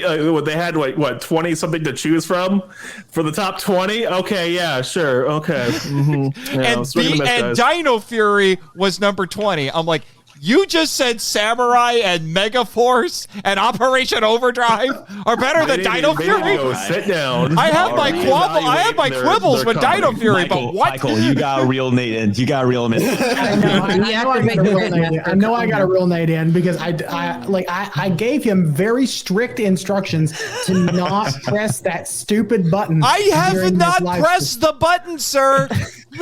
Well, hey, on topic, let's get an update on the fundraiser. I think sure. So currently, fundraiser. So we are up to 268. Woo! 200. Let's get it up to 800 people. Like I said, keep sharing the link. I'm going to put it in there again. Yeah. Keep sharing the link. The money goes to a fantastic organization. The money does not pass through our hands. Let me just clarify. The money does not pass through us. It goes directly to the organization. We got an email from them today, and they were kind enough to set up this fundraising link for us. They came in they came in at the last minute. Absolutely. Yeah. So Kate from To Write Love on Her Arms, thank you if you're watching this. You came in clutch with that link, and we just appreciate everything that you guys are trying to do there to help people. And I think Chris, we reached out to you because you are a counselor. Yes. Not a formal counselor, but I do have about 10 years experience in social service work and doing informal counseling. An organization I used to work with in Hamilton, which works with at-risk and low-income youth, we actually did something with to write Love on Our Arms a couple of years ago around Suicide Awareness Day. Great, they're a great organization.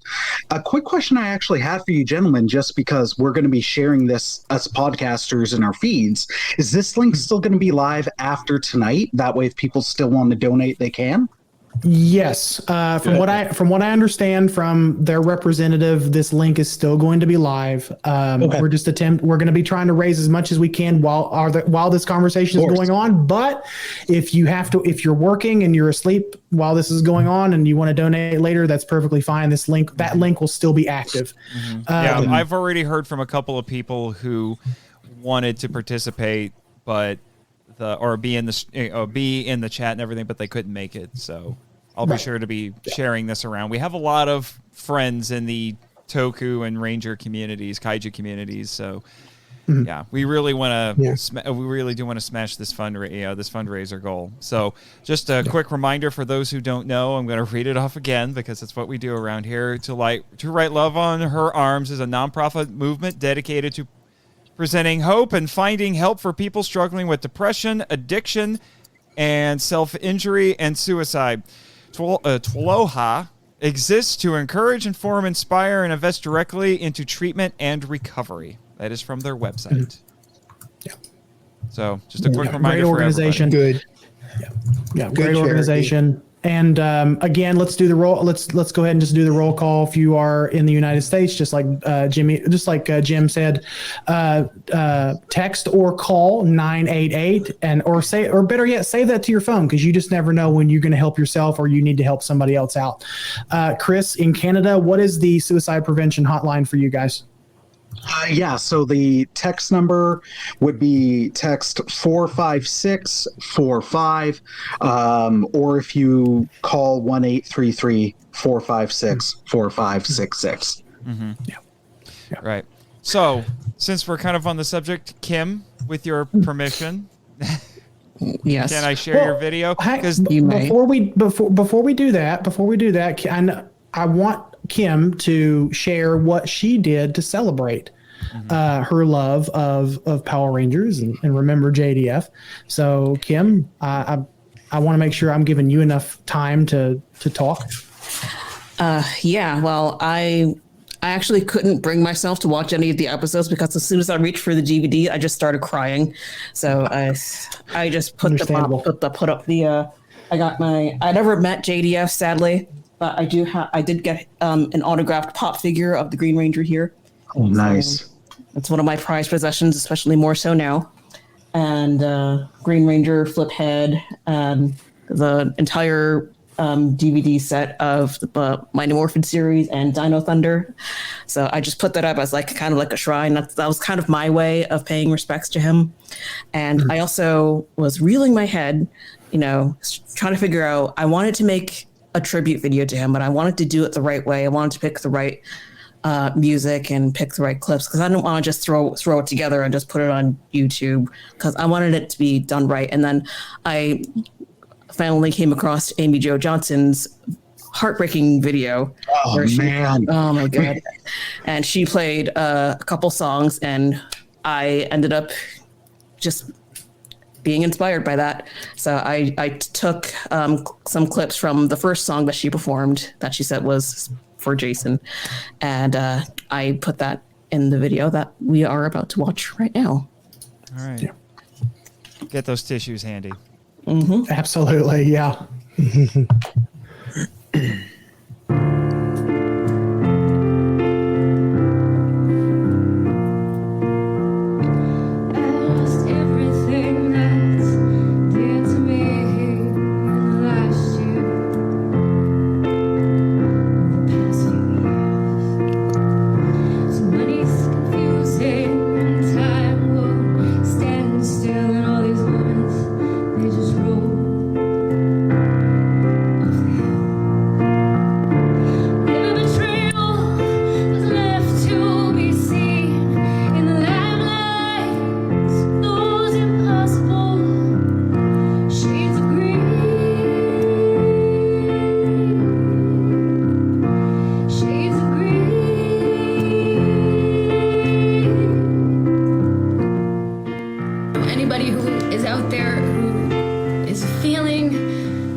lost and like there's no hope, just know that that's not the way, and there is help, and you do have a community here, and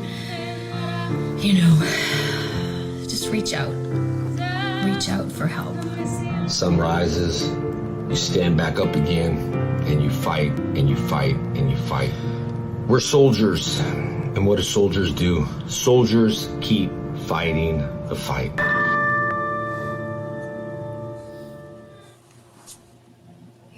That's beautiful, Kim. Thank you. I was gonna ask you, because you are an incredibly talented videographer. You've made videos for friends of ours, and I was gonna ask you to make something for us, but before I could even muster the courage to even ask you, you'd already started on it. So, thank you. Hire her. Yes, please. Yes, 1,000%. Shameless plug for Kim. Hire her. Hire her now.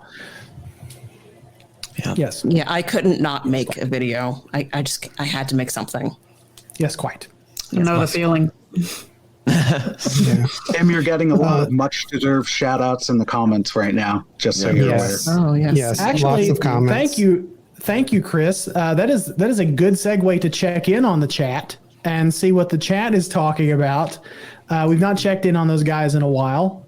So Nate, you want to pull up some of the more recent chatter that we're seeing from our friends, like Doomzilla and others. Also, thank you guys. While he's doing that, thank you so much for joining us, being in this conversation, and most importantly, donating to a good cause.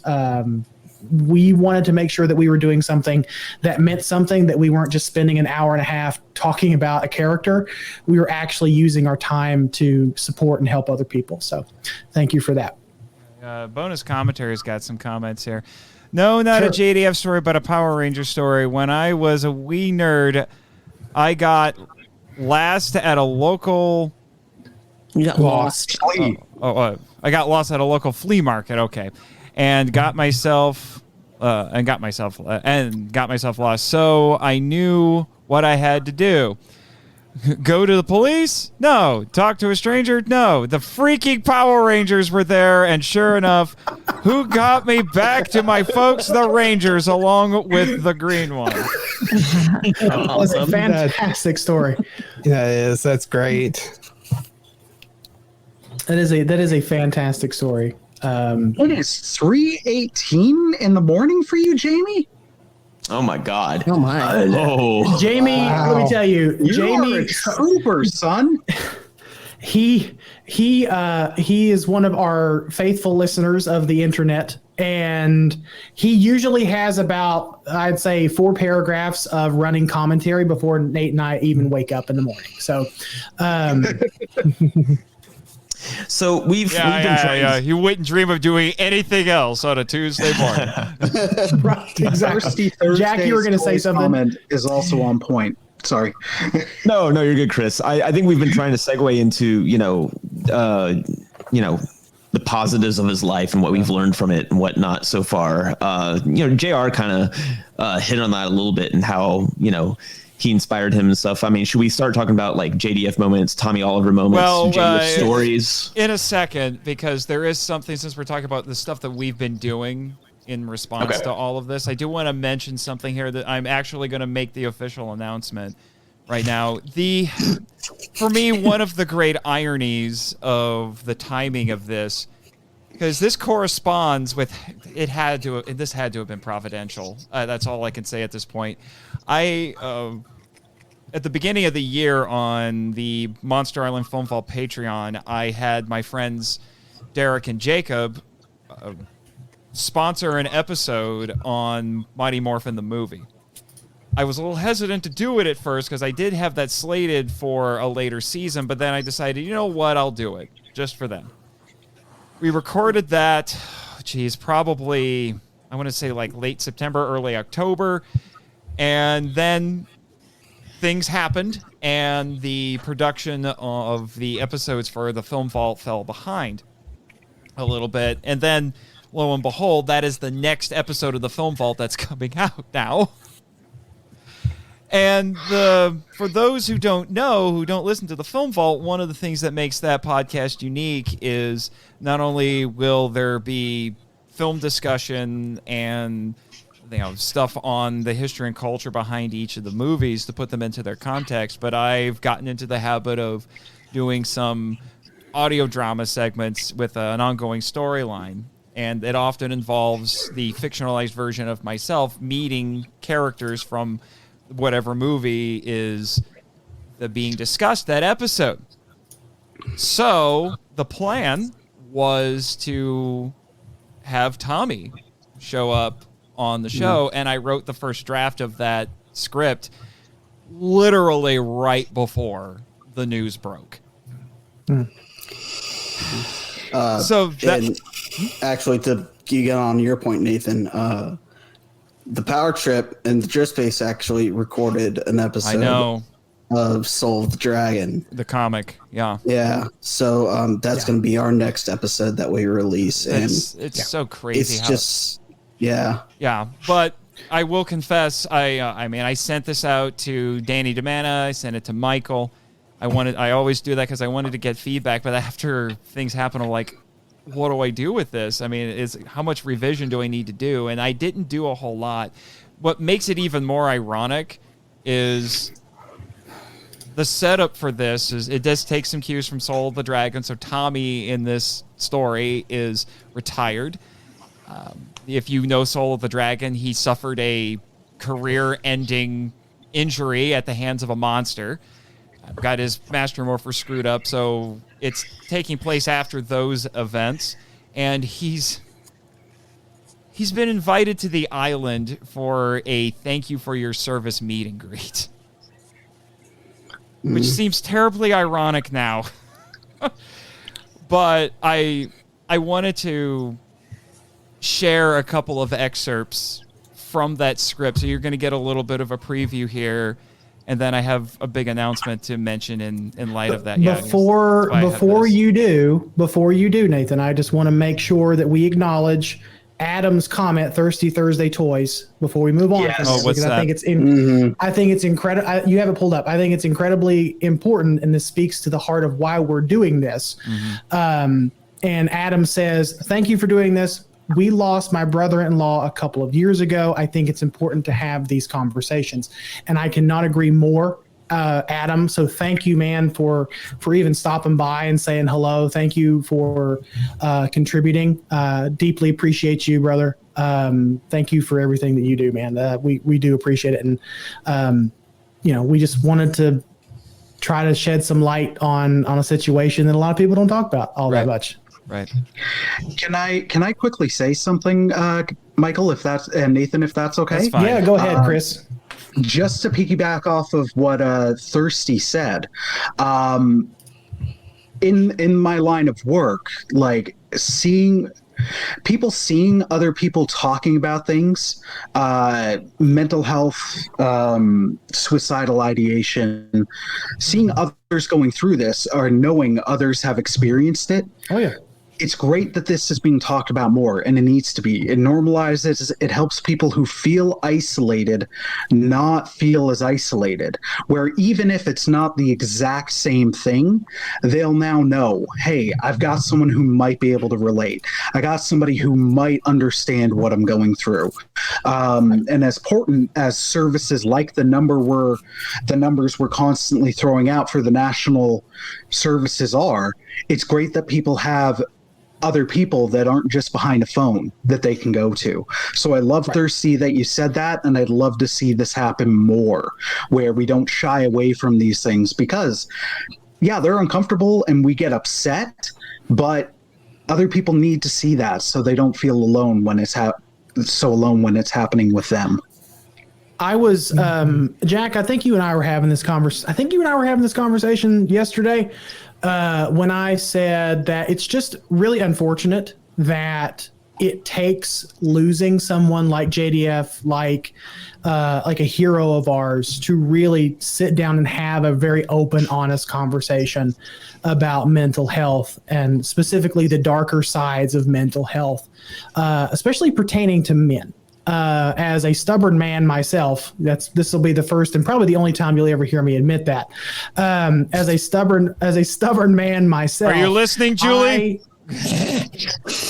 She's got to work tomorrow. She's probably in bed. I'll send her the link. It's forever captured in audio, sir. Yeah, exactly. But as someone who does not express his feelings all that well, I don't talk about the struggles that I've had. You know, I've lost my mom in 2018. I lost my dad in 2020. I also got divorced in 2020. So, you know, to say that my mental health was in the gutter for a very good portion of 2020 and 2021 is an understatement. Now, I don't think I can honestly say, and I don't say this to be braggadocious or anything like that, I can honestly say that I never thought about going that far, going as far as JDF and others have thought about. But, you know, it is an easy depression and just anxiety and things of that nature are an easy thing to slip into and an easy thing to give into. Mm-hmm. You think that someone as jovial as JDF or as happy-go-lucky as some of our close personal friends that we interact with on a week to week basis, you think they're doing fine, but sometimes they're not. And to Jim's point, when he was talking just now, you know, just making the effort to just reach out and talk to somebody, just, you know, I hope Jack doesn't kill me for saying this, but, you know, Jack struggled through all this. You know, you had a rough time, Jack, dealing with, you know, Kevin Conroy and JDF and some of the other heroes that we've lost this year. So I just texted you one day. It's like, hey, buddy, you doing okay? Like, I didn't want anything from you. I just wanted to make sure you're okay. And that's really all it takes and you would be amazed what a difference that type of interaction has for people when you just take a moment out of your day just to say, hey, buddy, hey, friend, how are you doing? Mm-hmm. Like, are you okay? I don't want anything from you. I just want to make sure that you're okay. Yep. That's a really good thought. But Michael, before we move on to anything else, we need to give a big shout out and a big thank you to Jimmy from Zeo to Hero for joining us. Thank you, Jimmy. He's got to go. He says he has one last thing he wants to mention, and then he's got to go. Go ahead, sir. The floor is yours. One last rant to go through before I leave. Oh, no. Because, this is what our show is known for, is about me ranting on about things for no apparent reason. Okay. We survived COVID, guys. This is for you, Jimmy. Rantmaster activated. It's not that kind of rant. Don't worry. I had to get one in. But. Right? Of course. We survived COVID. We lost a lot of friends. We lost a lot of people we care about, and we lost so many people. And we're here today. With the passing of JDF, Kevin Conroy, we've lost so many idols and people we care about and people that mean something to us. And I know it's easy to be sad. It's so easy to be sad and distraught because of it. And I just want to tell you that it's okay to be sad. It's okay. It's okay to need someone to lean on when when things like this happen. But I also say, try to celebrate their life, that you knew them, or at least that they existed and meant something to you, that they stood out within the crowd of millions and billions of people and meant something to you. So celebrate, the passing of JDF, that he helped us who we are today, and celebrate everyone we've lost and everyone you've lost, and celebrate the people you don't know, because we're all here, man. We're all on this, big blue marble we call Earth, and full of people that mean something to someone. And if you have a moment where you don't think you mean something to somebody, you do. You mean something to somebody. Doesn't matter if you think it doesn't matter. You mean something to somebody. And you matter. You will always matter. And if you have a moment of weakness and you feel like it's at the very end there, reach out. We're always going to be here. Every one of us will be here. Like, not personally here, but your friends are here. the people that care about you are going to be there for you. Just reach out, just shove a little harder. You'll get their attention. I promise you'll get their attention. Just try a little bit more, just one more time, and someone will try back. It will work. I promise you it will work. But celebrate the people we've lost, what they meant to you, what they meant to the community, what they've meant for other people. Because I personally don't agree with a lot of stuff JDF did, but I still respect and celebrate the fact he did something so much for this community that we are here today and we're having a great time. I know it's sad, but we're still having a fun time. We're telling jokes, telling stories, having a great time. So in conclusion, it's okay to be sad, but it's always okay to revel in the fact you knew the person and you feel better because of it. My rant is over with, guys. All right. It really is all about not dwelling in it. Like that's the easy part. It's easy to dwell and it's easy to kind of ruminate and say I don't want to belittle anyone who feels like this, but it's easy to say, woe is me, my life sucks. It's easy to dwell in that, but really it's like it's really cliche to say, I guess, but to count your blessings, to count the things that you're grateful for. I try to start my day every day with gratitude, no matter, even if it's like the small stuff. Like it's like, I'm grateful for my coffee. I'm grateful that my back doesn't hurt today.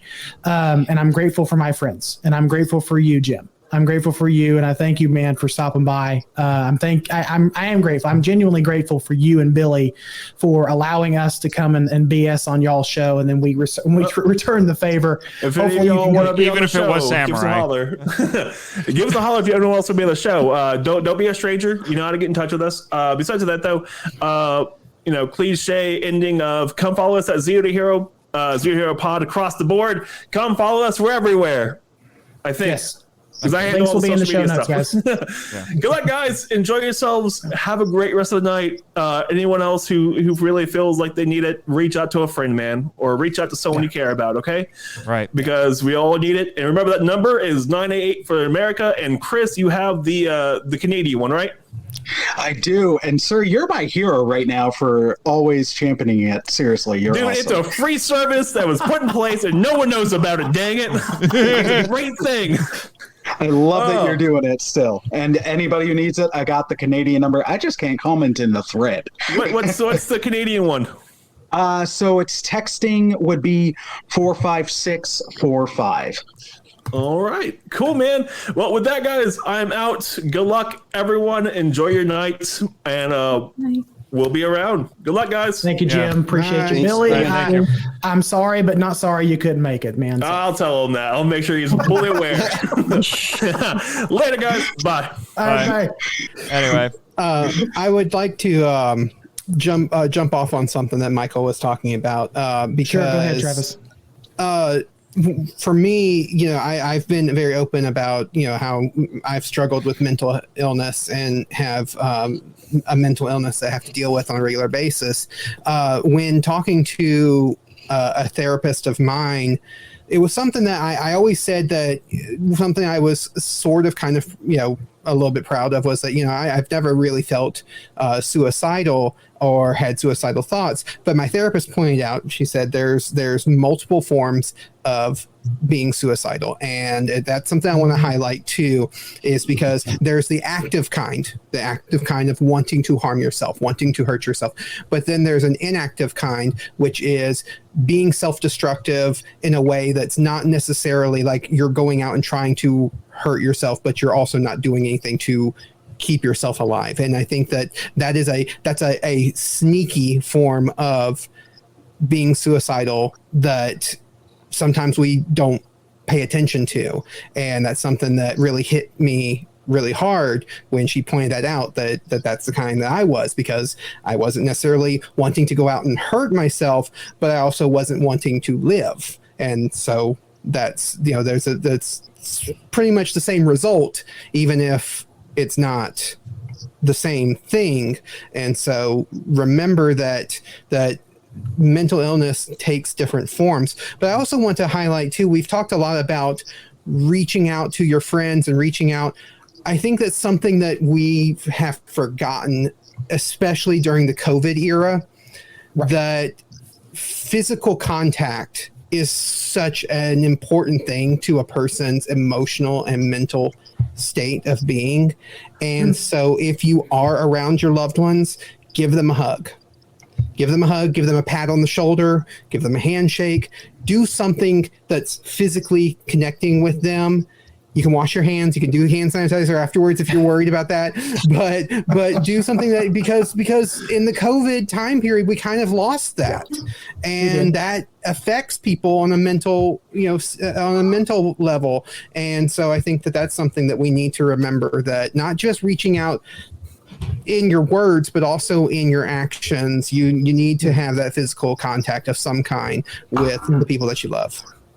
Yeah, I mean, to piggyback off of what you were saying, Travis. Yeah, that like it was so glaringly obvious once pandemic was over, the not just the physical damage that it did, but the psychological and emotional damage that whole 2 years did to people. You and I and Nathan and a few others, we participated in something we called Kaiju Quarantine because we wanted to bring the community of giant monster lovers together to just socialize, because that's what we were missing. And it's just I don't think we'll ever actually know the damage that time frame of 2020, 2021 and into 2022 did to people until many years later, because people were so isolated. And it's so incredible. It's so incredibly important to have things like this stream and have events and podcasts and do other things so that we can come together as a community. Like I have seen incredible amounts of community during the last week. Like people that, whether you loved JDF or you hated JDF, I've seen those same people, extend condolences, well wishes, just a genuine love and concern for their fellow man and woman. Like that is a beautiful thing. That is an incredibly beautiful thing.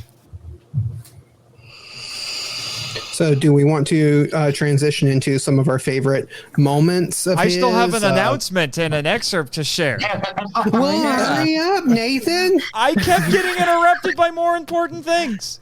Gosh, Nathan, it's not always about you. No. Let me just say this. No true words have ever been spoken. Let me just say that. No, but like I was saying, we have video editors here, we have artists, but I'm a writer, so the way I've been dealing with it is through my writing. So, like I said, I mentioned that the script I was working on. So, the portion that I want to read a little bit here. This is part of a scene where MIFV Nate and Tommy are meeting backstage before he goes off to meet this huge group of people, who includes some of you all here in this call. And Tommy says he's not sure he wants to do it. And Nate asks him why, and he says, "When I became a ranger, I was just a kid. And it wasn't even by choice. I did terrible things, hurt a lot of people. My teammates forgave me, but it took a while for that to sink in. I kept being a ranger at first because I wanted to make amends. But then, honestly, I stayed on for the thrill of it. That's when Zordon knew I needed to quit," Nate says. "And yet you kept coming back even after becoming a high school teacher," Tommy says, "because the younger rangers needed my experience. Besides, I was still chasing that adrenaline rush." Nate says, "Then why the hesitancy now?" And he says, "With age comes wisdom, not to mention career-ending injury during a fight with a monster. At my best and worst, I never did what I did to get famous. I'm not one for the limelight. All this attention is overwhelming. I serve the world as a superhero. Now I just want to quietly serve my family and my students." Nate says, "Zordon was right about secret identities, wasn't he?" Tommy says, "That's for sure." And then this feels even more personal now, especially after all the things that we've been talking about. Nate says, "Look, Tommy, I come from a military family, so I get it. Most everyone out there, though, They want to tell you how grateful they are for your service as a ranger. You saved them. You inspired them. That's desperately needed in the world. We have a serious shortage of real heroes nowadays. And then Tommy says, that's what Kat said too. And then Nate says, well, you should definitely listen to her and not to me. So, but all of that to say, so that's part of what you can expect in the next episode. And my big announcement is several of my fellow cast members from Power Rangers, the audio drama, are going to be in this story segment. One of them will be Shane Cochran, who, among other characters, played Saba on Power Rangers, the audio drama, and several other characters. Saba was dope. Yeah, he was. But here's the big one. I made arrangements for, as far as I care, is the man who is the heir apparent to the legacy of Tommy Oliver, Joey Sorless, is going to play Tommy in this from Power Rangers, the audio drama, and I am stoked to hear what he does with this, because he, ever since the news broke, he has been really taking it seriously that he plays Tommy Oliver on, yeah, I know it's a fan-made audio drama, but he plays Tommy Oliver, and he's really embracing that mantle right now. And like I said, I am just beyond excited to hear what he's going to do with this. I'm excited. I'm excited too. I'm just excited for Joey in general because, you know, we've interacted a little bit with Joey. Joey's just a good human being. Joey's just a good human being. We need more good, genuine human beings, like Joey. But before we transition into the next part of the conversation, Nate, can you pull up the? I want to highlight this comment here, Riz Lord. Oh, sure. Nice to see you guys on video for the first time. Just started following the Power Trip a few weeks ago. Thanks, Riz Lord. Well, thank you. Appreciate it. But I was going to tell you, please highlight Zeo to Hero's last comment where they said 988 hotline number. 988 is the American hotline, call or text. They also mentioned a project called the Jacob Project for people within the LGBTQ plus community. So I just wanted to make sure that we got that covered as well before we move on. Okay. Awesome. As I readjust my headphones because my wireless ones died. All right. So what we were going to go on to next? To highlighting some of JDF's, like some of our favorite moments of his, right. What he means to us, that kind of stuff. Yes, that is actually, besides doing another quick endorsement for, go to the fundraiser page. I'm going to share the link again. And please, please, please help us smash this donation goal. Even if it's not tonight, please just do it for us. So here you go. Once again, that is the link that you will need to write love on her arms. All right. So yes, I do have I want to take some time here to talk about what JDF's work means to us.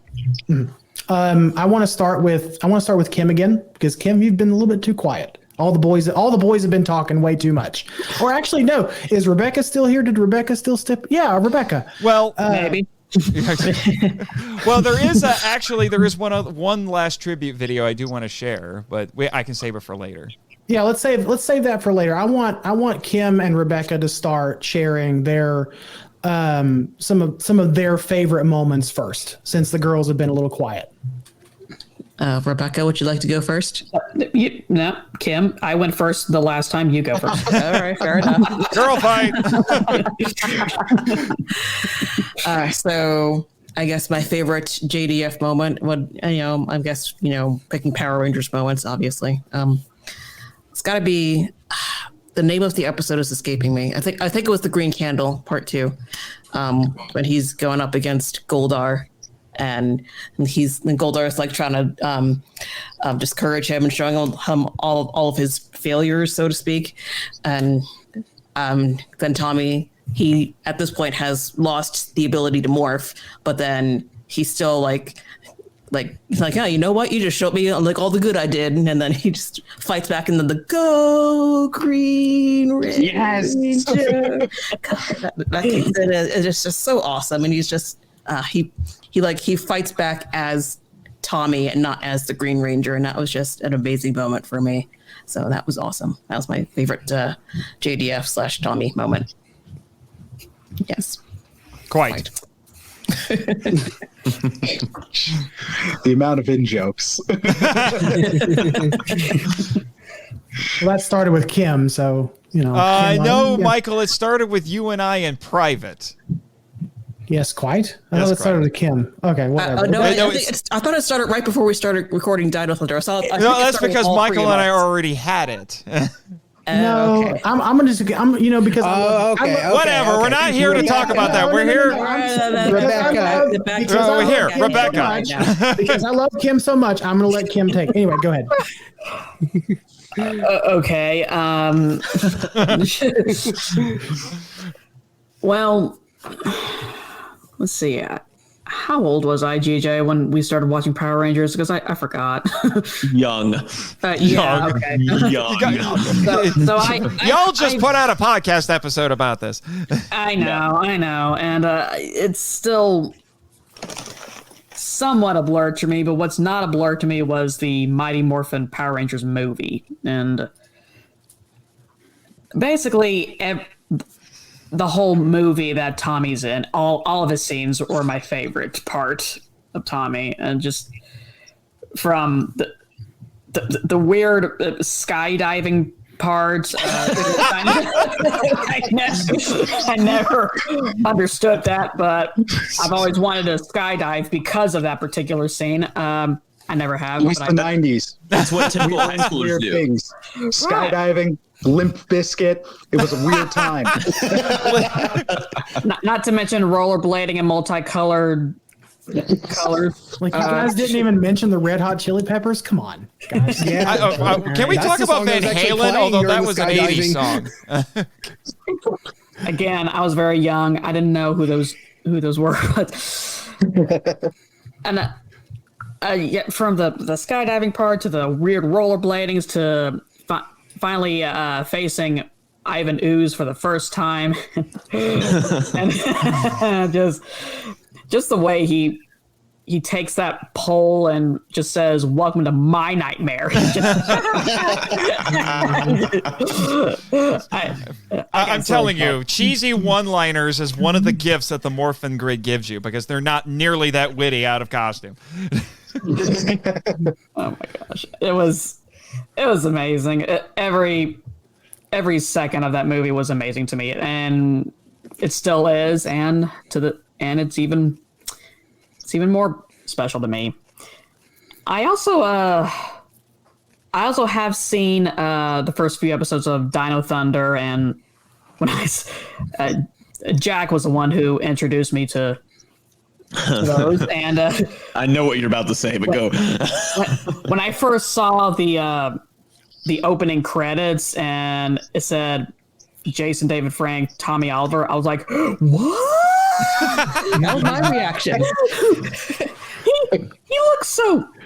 He looks so good. Tommy, aren't you a bit old for this? Aren't you a bit old for this, Tommy? Revenge. Revenge. I don't want to derail too much, but is anybody old enough here to remember an MTV show called Undressed? Is anyone else? Yeah. You are not going here. No. You are not going here. Can we not? I mean, right back that continue. Yeah. That's all I had. All right, next person. See, Rebecca, I thought you were going to bring up the fact that he, in the opening credits, we see Tommy decide it's a good idea to back kick a T-Rex. because Disney would let him kick a T-Rex in the face, but not people. I forgot all about that. I forget that. Oh no, that's so funny. That's so funny. I don't remember who published. I think it was the Ranger Cast that published this because they were one of the first ones to put out an episode after he'd passed away. And in that episode, they played a clip from an interview he did where they asked like, what were the differences between working with Disney and working with Saban? Well, Saban was a little bit more like just do whatever looks good on camera. Disney, of course, being marketed to children, there were a lot more, things that you could not do. Specifically, you couldn't punch anybody in the face and you couldn't use guns. Well, they stopped using guns in like midway through season 2, but they definitely, if you go back and watch those old, especially if we're talking about Dino Thunder, if you go back and watch some of those Disney seasons, you really know you really start noticing, oh yeah, they didn't kick anybody in the face, did they? Except for that really ugly looking CGI T-Rex. The only thing he's allowed to kick in the face. Yes. It's like when you watch Spider-Man, the animated series from the 90s, he throws one punch that entire show. Yes. He does. And it makes me let's like, what? Yeah. One punch. The rest of the time, swing kicks. Yes. Yeah. And you know what? I never noticed that until somebody pointed that out. And then I go back and watch. I'm like, I never noticed that as a kid. It started becoming apparent to me because I read a comic book adaptation of one of the episodes of the show, and Spider-Man is definitely punching more people in it. Yeah. Wait, hey, really quick, before we move on to more stories, because this is going in a direction I actually like. I want to just really make a quick correction. It is the Trevor Project, not the Jacob Project. If you are LGBTQ, so it's the Trevor Project. Thank you, Zeo de Hero, for correcting me there. So anyway, anybody else have any more? I mean, Travis, you were talking. What's some of your favorite moments? So I had 3 things that came to mind whenever I was trying to think of this. One thing I do want to highlight real quick was, we're all remembering Jason David Frank, of course, for his time as a Power Ranger, but he did do a few other things. He made appearances in a few other things. He did. He made a guest appearance on We Bear Bears, which is a Cartoon Network show. Yes. Really, it was a guest appearance, but my goodness, it's so good. It's so good. He's what was it? He was the Silver Bear Ranger. Is that what? Yeah, he was the silver. It was such an obscure. He always talking like this. Yeah, being like, we need to go somewhere. Yeah. It was so great, and it just shows that I would have loved to have seen Jason David Frank do more voice work, if he migrated towards that direction. But the other thing, just piggybacking off of Rebecca, talking about Dino Thunder, I stuck with Power Rangers longer than it was cool to do. A lot of my friends had migrated away from Power Rangers at a certain point, but I stuck with it. So I was still watching Power Rangers through the Wild Force era, through all of that, and Ninja Storm, and then we get to Dino Thunder, and Dino Thunder is my favorite season of Power Rangers, just hands down. I love Dino Thunder, and a big part of that is because of Tommy coming back. And I love when a character goes from being a hero or an apprentice to being the mentor, and him transitioning into the Zordon of that season. Mm-hmm. Was just so great. And it was so great to see Tommy be the Zordon, and that's how I always refer to him as like Tommy's the new Zordon for that season. And so that will always be my favorite thing from him. And favorite memory probably is watching that show, because I was a teenager. It was great. I have a lot of memories from that, but of course I was young when Power Rangers, Mighty Morphin Power Rangers come out, was young when the show when the movie came out. now on my playlist, I have and have had for a long time Dreams by Van Halen, which is the closing song to the Mighty Morphin Power Rangers movie. I listen to it constantly, love it, and now listening to it is going to be a lot different because it's going to remind me of that closing scene with Tommy and Kimberly and all of them staring at it, and it says, "We thank you, Power Rangers," and thank you, Power Rangers, Bulk and Skull. The true heroes. The true heroes. So yeah, so I still will be listening to that song, but it will definitely feel a lot different listening to it now. Oh yeah, absolutely. JR? Oh, dude, where do I start? There's so many good Tommy moments. But to piggyback off Rebecca again with the movie, the one I'll always forget is, Ooze comes up to him and goes, "Who are you?" And Tommy goes, "We're the Power Rangers." And we're the Ooze Power goes back, Rangers. "Oh, where's my autograph book?" Dino Thunder. Dino Thunder got me back into it just because of Tommy.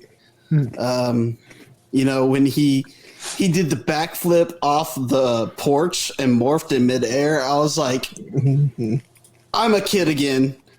But no, what really brought me some real joy is when he took Power Rangers outside of Power Rangers, like all his work with Bat and the Sun, where he fought Scorpion and Ryu, and he even did the I think it's a death battle between Godzilla and Dragon Zord. That was SuperR Beatdown.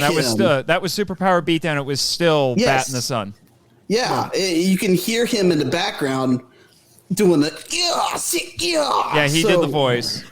Yeah, Bat in the Sun also did a short film where to promote Legacy Wars, the mobile game, because they were adding Street Fighter characters, so you get to see Tommy, Gia, who does more in that short than she does in all of Megaforce, and Tommy, and then Ryu and Chun-Li get to team up against M. Bison at the end. Yeah, no, so I enjoyed. I'm sorry, JR. I just real quick, going along with because we were talking about it, we used to joke all the time that there was never a Power Rangers project without JDF involved. it doesn't matter. He was going to be, whether the creative team wanted him to be involved or not, he was going to find a way to get involved. I don't want to claim this as necessarily like my moment, but I loved when. But you're going to anyway. Is that what you're saying? But it's going off of what JR is saying about Bat in the Sun. The first SuperR Beatdown that they did with Power Ranger was they did Green Ranger versus and that was White Ranger versus Scorpion. And it was Green versus and then Ryu. It was Green and Ryu.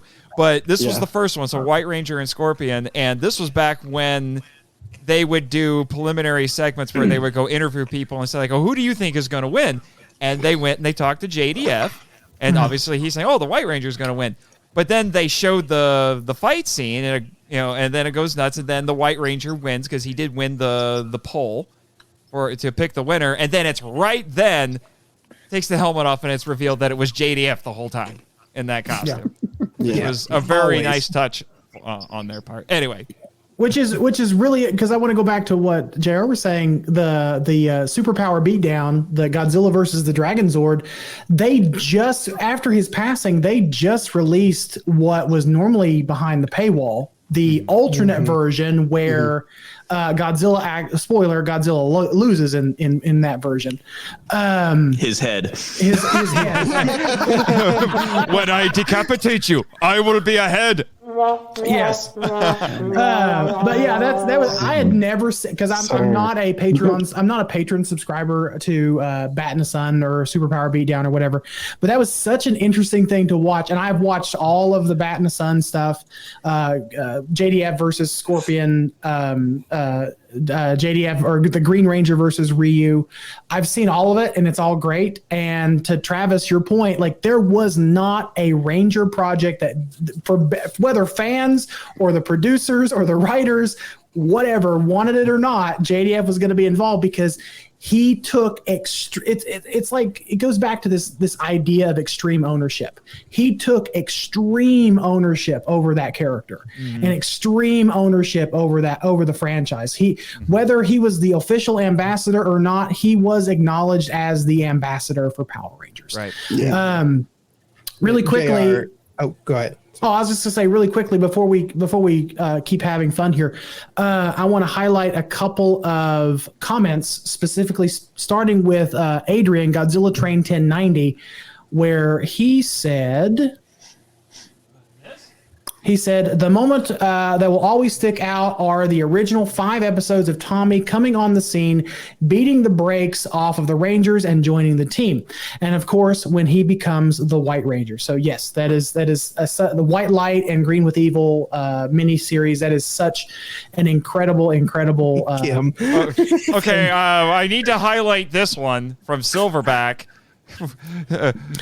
LOL, unpopular take, but but my personal favorite Tommy moment is when he pulls out the owner manual for the Turbo Sword. Sorry, Nathan. You know what? In isolation, that is funny. In isolation, that is actually really funny. It is. But we interrupted JR a lot, so let's. We did. I'm sorry, JR. Go ahead and finish. Last one. This one just made me lose my mind when they were doing the live promotional for the Boom comics. You see Kraken in there, and he walks over and he takes off his helmet and he goes, "They could have been gods." I was like, "What?" Yeah, that would have been such a fun thing to see, because I think it was, correct me if I'm wrong, but that was supposed to be like a mini series that was going to be greenlit by Saban. That was made to promote Shattered Grid. It was, but it was going to be made into a mini series as well to also help promote Shattered Grid. It was going to be like a mini web series or whatever it was. It was supposed to be a web series. It was a web. That's what it was. Thank you, Travis. And then for some reason it got scrapped after the franchise was sold to, I think, Hasbro. After it was sold to Hasbro, they scrapped it, and that's just incredibly unfortunate. Damn you, Hasbro. And because Nathan said, in his mind, the character of Tommy is going to live on in the audio drama. But for me personally, because I'm such a comic book guy, that's where Tommy is living on. So that's where the legacy of JDF is going to live on, is in those Boom comics and the comics that come after that. Whoever ends up doing more in the future. I'm going to unpack that when we do some closing thoughts, just so everyone knows. Yeah. Sure. Yeah. But well, hang on. But I want to get Jack's time. I want to get Jack, and I'm gonna let him get his time. But we have a new viewer in the chat, Mr. Aaron Aku. I'm going to butcher his last name. Acuna. Sorry, man. Of Monsters with Attitude, my co-host with Monsters of Attitude. Thanks, man, for stopping by. He says, nope, it's the other comment. Sorry about that. It's the one above. Sorry, he was sharing. I'm still trying to find it. Hold on. It's 3 comments above this one, sir. 11:01.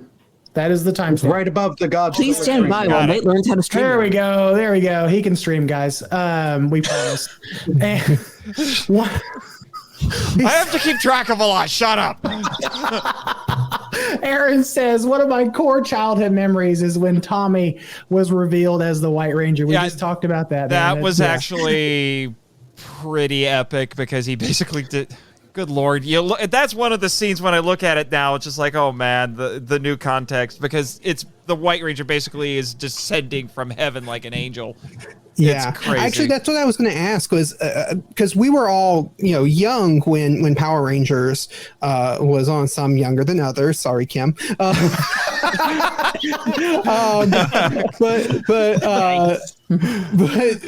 do any of the people here, do you remember watching that as it was coming out? Yes. And and not knowing who the White Ranger was. Yes. Because I remember that. Yeah. I remember, even though I was little, I remember not knowing who the White Ranger was and the mystery behind it. And of course, you could look back on it now. It's like, oh, well, duh. But It was clearly being set up to be Ricky.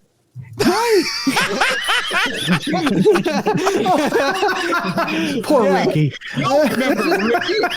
Oh, Ricky, you so fine. You don't get to be the White Ranger.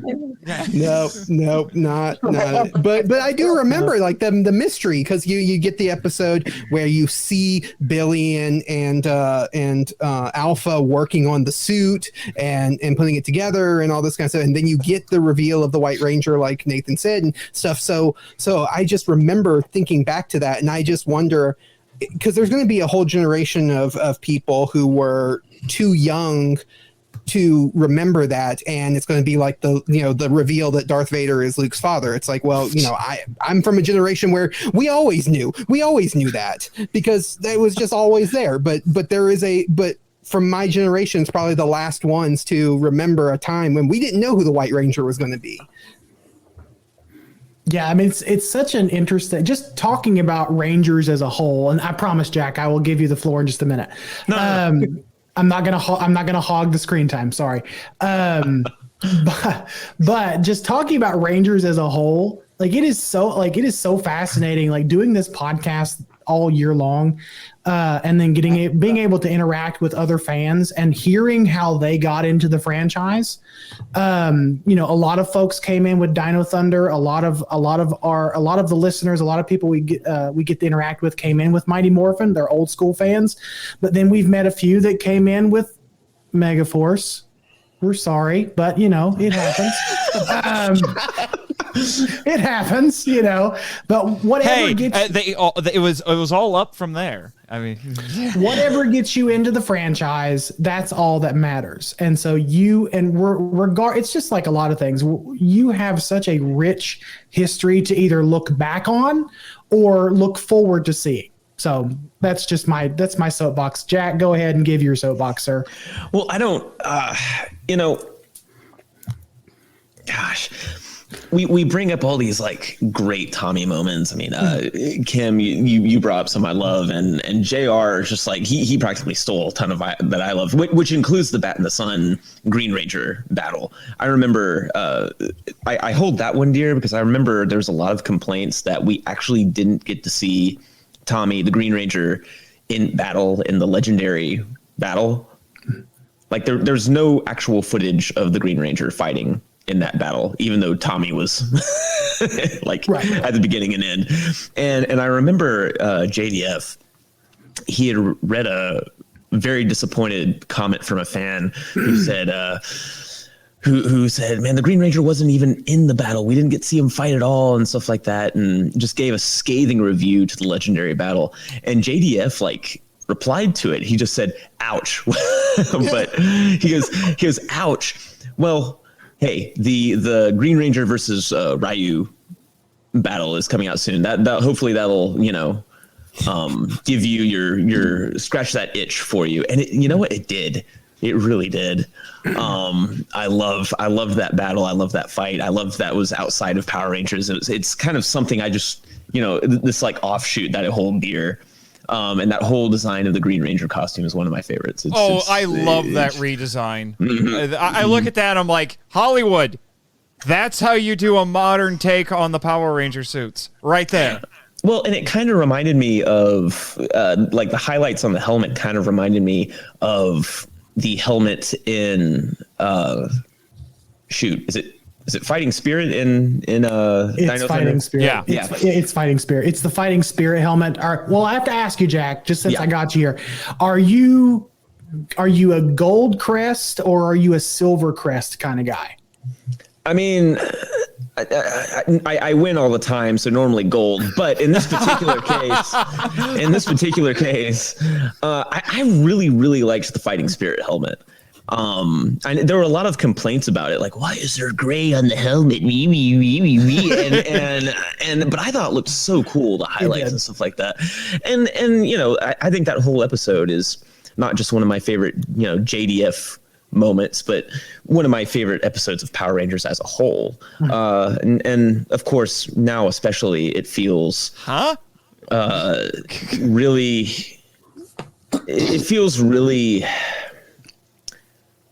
I don't want to merely say the episode is elevated because of recent events, but it does help. It helps frame things in a context that maybe we weren't entirely privy to behind the scenes. Oh, yeah, for sure.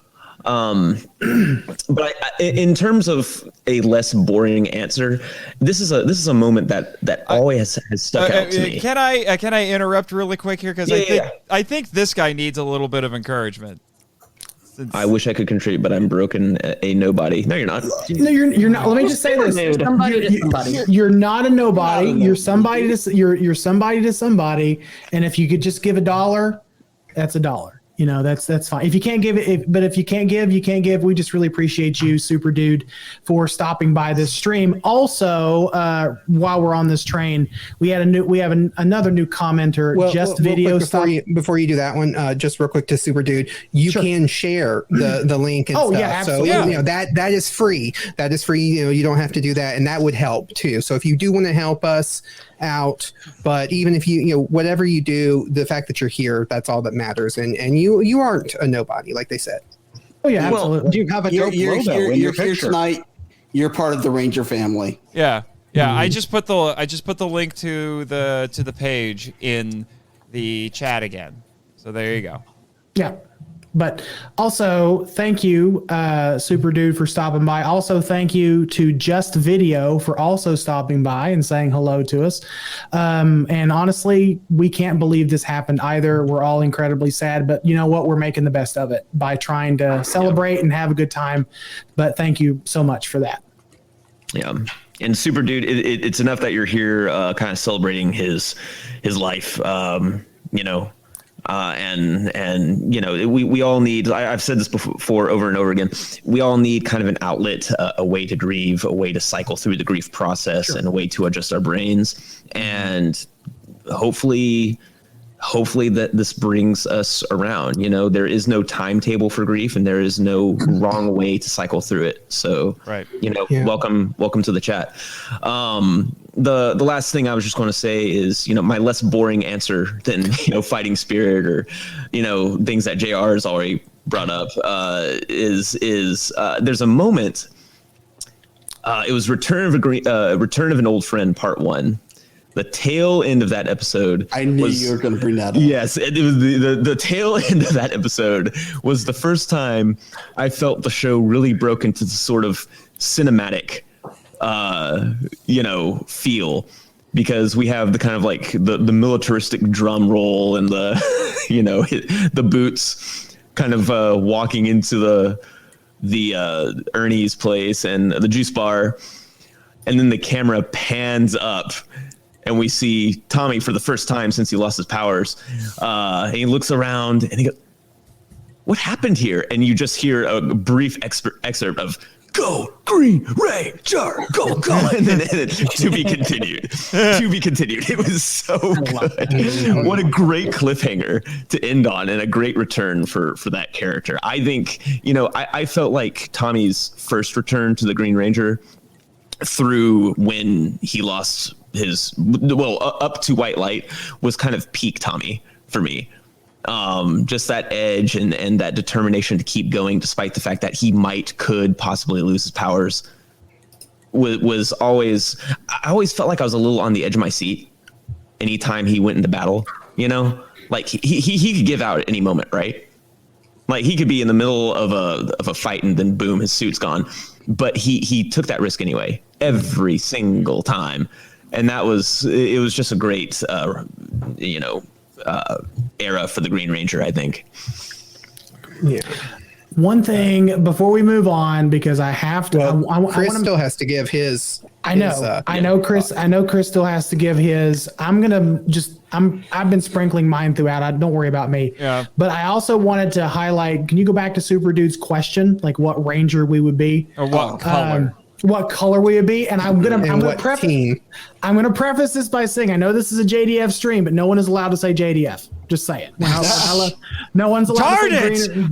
We're not allowed to say Rebecca green and made white. me green on the logo. I got the next best thing. Yeah, well, So, Kim, what color would you be? Well, pink is my favorite color because of Mighty Morphin Power Rangers, obviously. But of course, I think I look better in yellow, actually. So I think I might go for yellow. Rebecca? ditto, yellow, training, Mighty Morphin, Saber-tooth Tiger. JR? Dino Thunder white. Okay. If I can't have Tommy, man, I'm going to the next best thing. Yeah, that was a good one. That was a good one. I'll join the Dino Thunder team too because it's my favorite team. Thank you. Okay. Travis. Yeah, I'm on the Dino Thunder team. I love Dino Thunder too much. As far as what color, I'm gonna go in a weird direction. I'm gonna pick one that's not actually on the team and just be my own original color. I'll be like purple. No, there are purple Rangers. Let's see We what had purple, but not on the Dino Thunder, Nate. A purple Dino Thunder. Okay, so I can't pick any color that JDF was, You cannot pick any color that JDF was. even if it was another like Ranger. You cannot be. You cannot be. You can't be a JDF Ranger. You cannot be a JDF Ranger. No. You know what? TJ was a JDF Ranger, technically. Ooh. I don't But even got want that demoted. suit. I'm just putting it out there. Red Rangers who failed their job, your blue suit is waiting. You know what? I'm gonna say Zeo Gold. Of course. And there you go. You took Chris's. All right. Speaking of I think Chris, I was going to say, I think my next favorite one would have probably been the Omega. Is it the Omega Ranger from Time Force? I love that suit. Oh, the Quantum Ranger. Quantum Ranger. That's what I was thinking. Yeah, the Quantum Ranger. Yeah, you took one of my choices, Travis. I love the Quantum Ranger. If Winter the Ninja, if you're hearing this, I love Quantum Ranger. If I can't have Quantum Ranger, I'm going with my favorite alien dog man, Shadow Ranger. Oh man, that's such a good one too. I love that suit. Who's stepping up and being SPD orange? I thought about SPD orange because I love the color. I mean, we had Someone in the chat who wants to be SPD orange. Somebody in the chat, yes. Savannah Booze. I'm gonna butcher this. Savannah. There we go. Savannah in the chat wants to be SPD orange. Hey, you're my kind of people. There you go. Yeah, that's a good one. Danny wants to be Bert Sienna Die Ranger. There we go. Nice. What about the Wolf Ranger from Wild Force? I like the Wolf Ranger from Jungle Fury more. Well, it's funny because wait till y'all see our new logo for the Power Trip for Season 2 from Rebecca. Ooh, you can see what our new Ranger suits are. Yes. Yeah. I'm gonna go really quick, and then I'm gonna finally, Chris, my friend, I'm gonna finally give you the floor. It's all good. I got a puppy demanding pets right now, so it's cool. I'm distracted. I'm gonna go with SPD green because buttery. Buttery. Bridge Actually, never change. Buttery. It's buttery. I'm out. Buttery. Chris, good sir, you have the floor. With SPD green, you can also do the comic book route where you get the dragon shield. So boom. True. But that's JJ, not Bridge. It still works. Anyways, Yeah. I would love to go Zeo Gold because that suit is dope. It's my favorite suit out of every Ranger suit. Looks like a tank. It's just gangster. It's got the best looking shield, and you didn't need to do bad, awesome Sentai footage and then terrible felt version. Everybody complains about Do you prefer hard or soft tacos? Everybody complained about the silver highlight on the helmet. Nobody complained that the shield finally looked good. All I'm saying. If it's not the gold Zeo, I gotta go MMPR red, or if I can go and dip into Sentai, also Die Ranger, because the Die Ranger suits were dope. Oh, yes. Hey, Love yeah, the Die Ranger suits. Since Super Dude asked us this, here's his answer. Okay. He wants to be the first male Pink Ranger of any from any team. I want to be a rep for anyone can be any Ranger. Also, I follow. Also, can I follow sub to any of you guys? Yeah. Yeah, please do. And sure. also, it's interesting that you bring that up. There is a male Pink Ranger in the Boom Studios comics. Yes, there is. Thank you, Nate.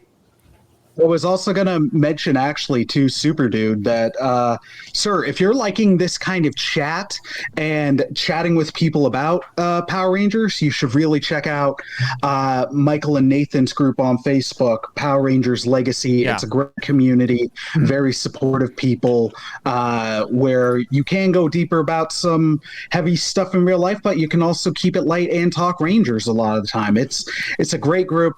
You'll find a lot of support. Yep. Or you can go on there and point out jokes that should have been obvious, but were not obvious to Michael and I. All right. Well, and while Chris is talking, you want to share like your favorite moment? Your favorite moment, yes. Yeah, actually, so I've got a couple. One, I'll go with a non-show one, and I wish I had a screenshot of it. But I know earlier I mentioned like the Ranger community is so interactive with their fans, where it feels a bit separate from other celebrities because they're so engaging with the fan base. It feels closer to that friend thing.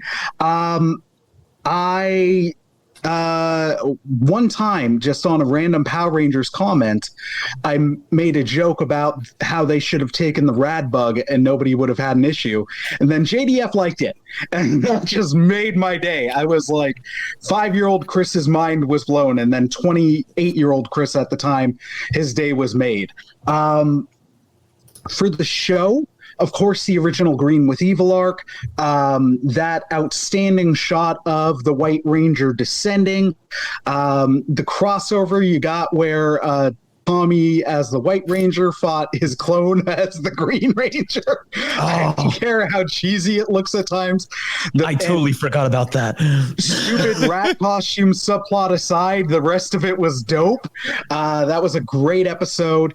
Forever Red was like my reintroduction to the show after I am so glad somebody brought up Forever Red. I was waiting for it. Yeah, how could I forget Forever Red? As much as there was the beef and everything that we were starting to learn about that was going on between Austin and Jason David Frank, just having those two guys in that episode elevated it. That was really cool. Also, if you guys haven't seen Austin St. John's, shout out to JDF, like that TikTok. It was fantastic and very poignant and a great Glad they buried the hatchet. Yeah, exactly. I wish it was under better circumstances, but it's a great illustration of how even if you're not best friends with someone, you can still honor them and what they did. Right. Yeah, those are just some. I could go on. Right. Now, I'll bring up one more. Everyone's brought up all the ones that I was going to mention from the show. Forever Red, fighting Goldar without powers, fighting Spirit. All of these just tremendous moments that we've already talked a bit about Dimensions in Danger. But the one that I kind of rediscovered, it's also a Bat in the Sun thing. Because it just made me laugh, and we all need some good laughs now. But there was this one that was supposed to be the Bat in the Sun waiting room. And you have JDF on one side, and they're not playing characters, they're themselves. They have JDF on one side, and you have Johnny Young Bosch on the other, and in between them is a guy dressed like Deadpool, and he's in character. So he looks over and he sees JDF, and he starts trying to do the moves and the JDF sounds, and they're like, oh, no, that's not how it works. It's more like this. And he starts trying to coach Deadpool on how to make the and he keeps screwing it up. They're like, no. Why do you sound so Asian? Yeah, less Asian. That's why Johnny Young Bosch is like, no, less Asian. Wow. I'll also quickly share one of my favorite set stories about JDF. I wish there was a confirmation, but it was during Dino Thunder where the people at Disney were like, hey, can you get that guy to stop swearing? And just him doing the yeah. They thought he was cussing. Yeah. I'm surprised nobody mentioned Little Tommy from Mighty Morphin Power Rangers. We don't. Did you guys see that actor was on Twitter and did a nice little tribute to JDF? Mm-hmm. It's like, I was you. Yeah. I mean, to be fair, that's not my favorite. Like Alien Rangers and that whole thing is not my favorite story arc. But it is better than really Overdrive, man. Just saying. We don't talk about Overdrive. I was waiting for one of those to come up today. I will say this. I will say really quickly, like one of my favorite moments with JDF has not even. There's a lot of in-show moments, like in-universe moments that I can point to, and a lot of you guys have already talked about it.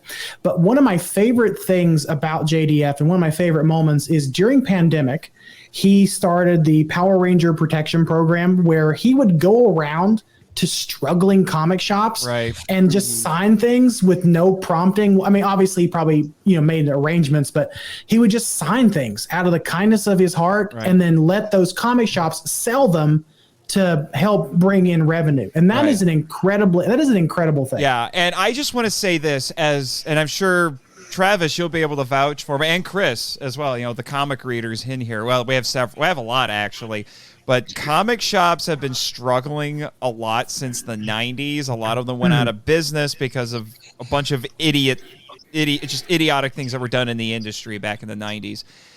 And they were struggling even more because of COVID and the fact that JDF was doing that to keep the comic shops in business is for people like me who are comic readers and spend a lot of time hanging out in comic shops. And that was tremendous. And I've also learned that I was very lucky to grow up in the area I was because there were multiple comic shops within relatively short driving distance. But for a lot of people, that wasn't the case. So, yes, that was wonderful. Yeah. And to have that kind of power too, to know that, okay, I can do this. I can just sign things for free and they can sell it for whatever they need. Like, I can't go to a struggling comic shop and be like, hey, I'll sign something for you and then you can sell it. They'll be like, who the hell are you? But the fact that he had the kind of like, people could look at that as very egotistical, but to understand he had the foresight to know that, material with his signature might sell for more. Actually, okay, do it. If you have that ability, if you have that power, go for it. Yeah. It was using his platform and what was already, the power that was thrust on him, not necessarily the power that he necessarily asked for. Great power to help, to help others, and I think that's really kind of a defining thing about Jason David Frank and the character of Tommy, but also him in real life is the willingness to use whatever power he had to help others. Yeah. Right. Someone. Sorry. No, I was just agreeing with that. It's more of what I'm going to talk about at the end of the stream. So I have some concluding thoughts. So, do we have an update on the? I will check the stuff. That's actually a good segue because I was going to transition because Travis mentioned something about having great power and a platform. So we're using our platform and our what little bit of I don't want to say clout because I don't feel like any of us really have all that much clout, but we're using our talents to, try to help others. And by doing so, we are trying to give back to folks suffering from depression and, thoughts of suicide. So we do have a giving link. If you, Nathan, if you want to put that in the chat again, to a great charity that works with resourcing people that are having some mental health issues, that are thinking about suicide and going that route, called To Write Love on Her Arms. It's a great charity. It's a great organization. And we would love it if you would consider giving to them because all the money raised during this stream goes directly to them. It does not pass through us. It does not pass through our PayPal. It goes if you use that link, it goes directly to the organization to support them and what they're doing with their mission. And also, if there's by chance you can't give anything monetarily tonight, please at least share the link. Share the link with your friends, family, whomever you think would. Your social media, everything. Everything. Share it everywhere because every little bit helps. And speaking of every little bit helping, we are still at the $268 amount raised so far out of the $800 goal. There is still time. This link will remain up for as long, I'm assuming for as long as it takes us to reach that goal. So this link will remain up. We still will be promoting it on the podcast. We still will be promoting it in our social medias. So please, if you can, if you have the ability to give, if you don't have the ability to give, share the link with some friends and family, and maybe they'll give and help support a great cause. So, Right. And for those who don't know, I'll remind everyone again, To Write Love on Her Arms is, quote, a nonprofit movement dedicated to presenting hope and finding help for people struggling with depression, addiction, self-injury, and suicide. Twaloha exists to encourage, inform, inspire, and invest directly into treatment and recovery, end quote, and that comes directly from their website. Right.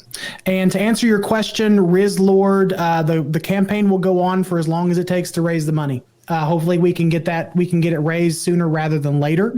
And to answer your previous question from a few minutes ago while we were all talking, send another request to join Power Rangers Legacy. We'll make sure to approve you there. So also just wanted to highlight that really quick.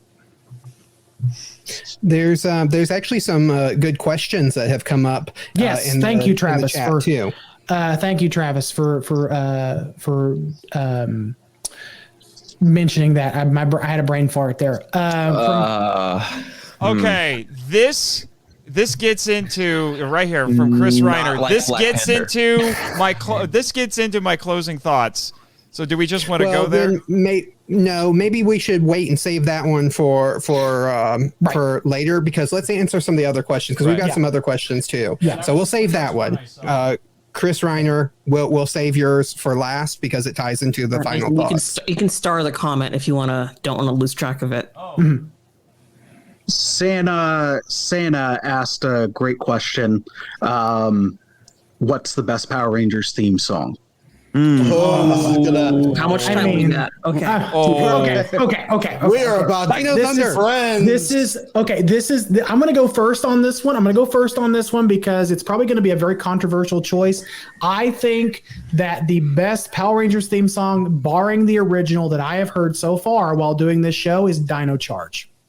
I sincerely think that Dino Charge is one of the best theme songs in the franchise.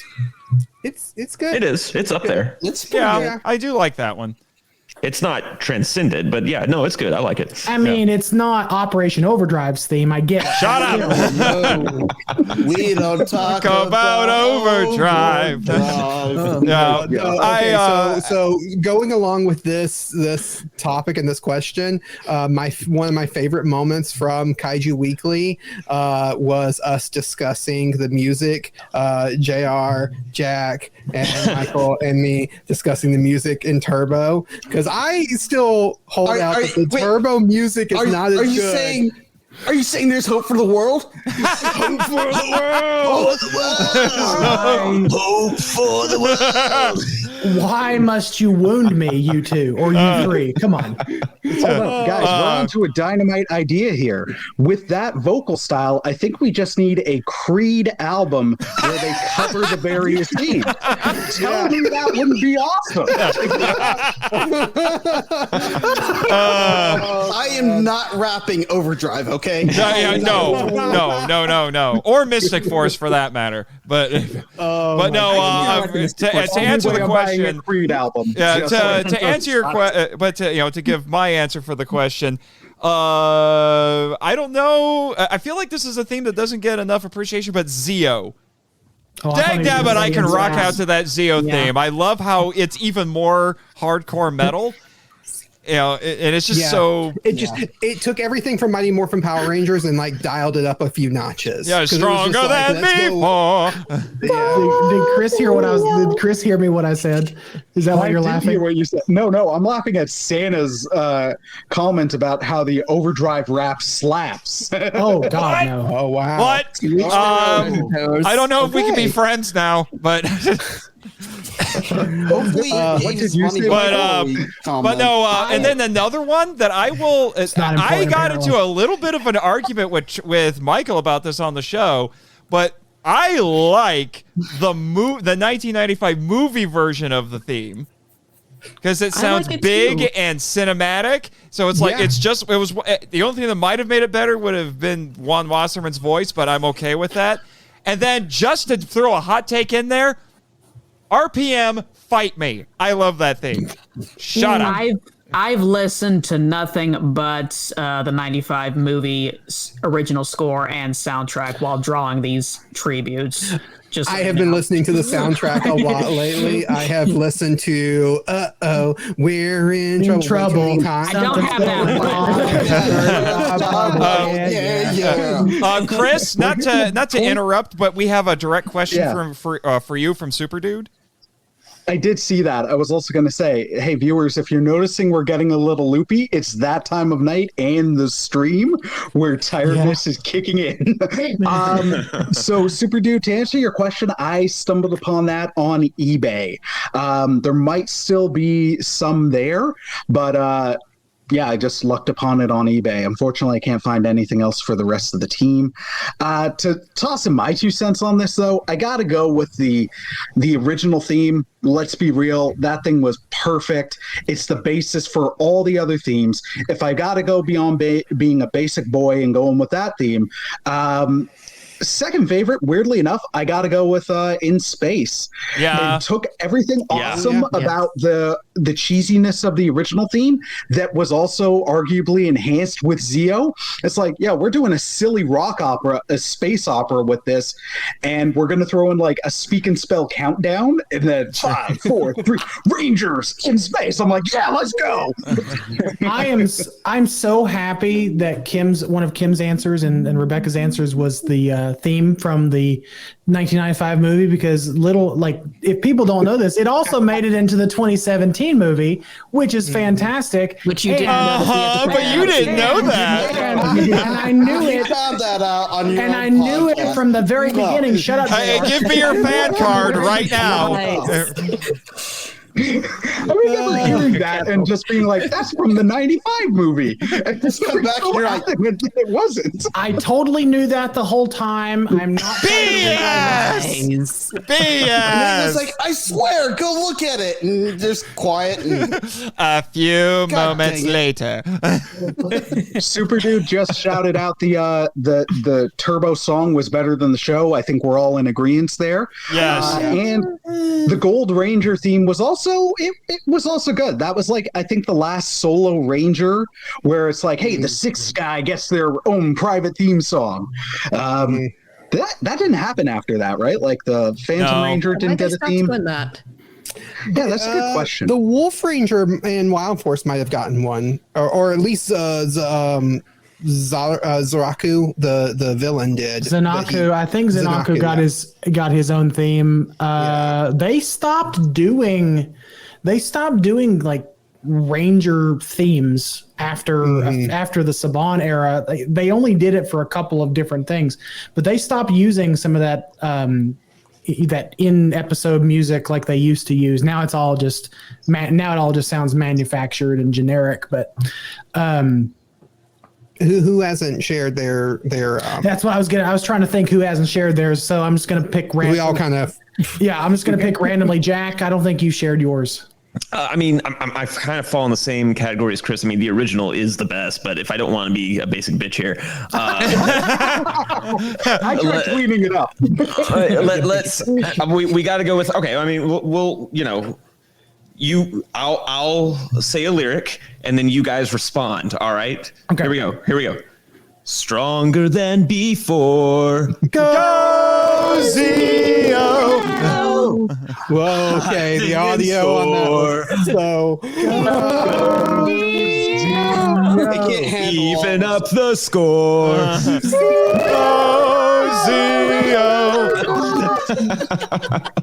I love it. I love it. I apologize for the ear rape at home, ladies and gentlemen. Sorry for the audio. Yeah. Well, actually, Danny brings up a good point here. He digs In Space, and he especially likes the Neil Stenson cover that we've been using. Yeah. I mean, that's actually that's something really fun to mention. Like Neil Stinson, who I think we're both subscribed to on Patreon, and we asked permission to use his music. Is a tremendous artist with recapturing the feel of those themes, and that's why we use them. That's why we love them so much. Just a real quick follow up to my answer. Outside of the theme songs, though, and a song I've been listening to a lot in light of JDF's death, "We Need a Hero." Oh, the world. Oh, yeah, thank you. Didn't touch it. Lend itself to this perfectly. "We Need a Hero." Yeah, is just an expert, one of Wasman's best. Yeah, absolutely. In fact, I've looked up the episodes where that song plays, both instrumental and the song itself, just to watch those episodes. I mean, it's just a stellar piece. Did you find a slower acoustic version of it? Okay, you've told me about that, and I have not been able to locate that. It's on SoundCloud. It's actually Ron Wasserman singing it himself. It's on SoundCloud. You can find it. I think it's it's "We Need a Hero" slow version. I think that's what it's called. Okay. But you can find it. We were looking for it for this stream. We were going to make something with it, but I'll be honest with you, I don't like Ron's voice. I'm sorry, Ron. We love having you on the show, but like his actual singing voice, when it's not behind a rock sound, is not good. And Ron Wasserman will never be on the podcast ever again. Yeah. And, he's a big boy. He can take it. 10 one-star reviews. He's a big all boy. from He can him take it. because he has alt accounts. So as far as like favorite theme songs, though, I do want to obviously you guys mentioned all the big ones, so I'm not going to cover the same ground that you guys have already covered, but let's give some shout out because I have a soft spot for the Time Force. I like the Time Force theme. Yeah. Me too.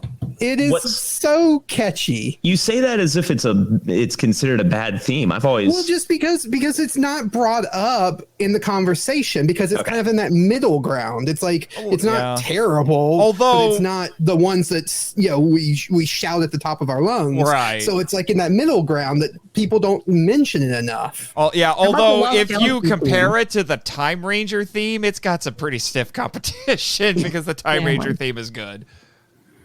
I also like the Lost Galaxy theme. That one's Power Rangers, Lost Galaxy. Yeah. Actually, Super Dude is singing it in the comments. Lightspeed Rescue is also a little Thunder, we had that line for the rhyme. It's that time of the stream. But guys, I think you're really forgetting the fact that there's a light in the distance. You can see it growing closer. This is the force of ages. No. Shut up. Kim, go for it. There is a light in the distance. See them coming close with the force of ages, centuries gone by. Protectors of the right. You sound like Dulcia. Defenders want to fight. Should I do the whole thing or should I just link my video? Yes, check out her video and listen to the Dino Thunder episode because she did that for us. Yeah. Don't forget to hit that like button and smash the subscribe. Dino Thunder meets David Attenborough. That's what Sana said. Also, according to Rebecca, Kim is now too hot for TV. Oh, well, yes. I can't. I was going to say, Kim, you could do like non-inappropriate ASMR. You got that voice down pat. Thank you. Just regular ASMR, yeah. Hey, Kim has been doing some voice acting on the Film Vault, and she is brilliant. Yes, indeed. I have thrown several different characters at her, and she comes up with amazing voices. And Kim is a saint for reasons that we cannot disclose on this podcast. Putting up with us being Yes. Maybe one. Yeah, that's exactly where I was going with it. Putting up with Nathan. God bless you, Kim. I mean, Kim is basically our mom in here. She's like, now, children, behave yourselves. Settle down. Settle down. Even though I'm probably younger than all of you. but obviously more mature than all of us. Obviously. Okay, Nathan. Do we have any other other questions that we want to highlight from the chat? Unfortunately, they've all been getting buried. Who did not share their favorite theme song? Did we cover everyone? Oh, JR. All right. Oh yeah, JR. Oh yeah, JR. Okay, so JR. So we already know it's the SPD theme. Let's move on. Okay. Jack can back me up on this one because it tends to be a long ride when this one hits on. But let me help you out here. 10, 9, 8, 7, 6, 5, 4, 3, 2, 1. Rangers in space. I rock out a little more. Outer space now, flying Also, higher than ever. What is happening? Rangers In space. Rangers, go. Sorry, we're done. I'm shocked Rebecca knows all the lyrics to that. Honestly, she hasn't even seen the show. I thought, been sitting Rebecca, in the your back. love for Power Rangers ended with season 1. It did, but as I said before, I was listening to a lot of Power Rangers while drawing, and then Power Rangers in space comes She's up. also been sitting in the back seat a lot of Jack's car while this happens. Pretty much. So also got we to did shout get a out the fact Go check. Kaiju theme song. I know it's Sentai, but it's super catchy. I know earlier we were talking about stuff that helped us get through last week. Weirdly enough, tossing on the Go Kaiju theme because it's so cheery. It just might not make you happy, but it'll get you to a happier spot where they're like, let's go, let's go, Kaiju. You're like, I mean, yeah, all right, I'm in. We can't I like forget that. it. I like that Daniel thinks that we're good enough singers for Hasbro to pull down the stream.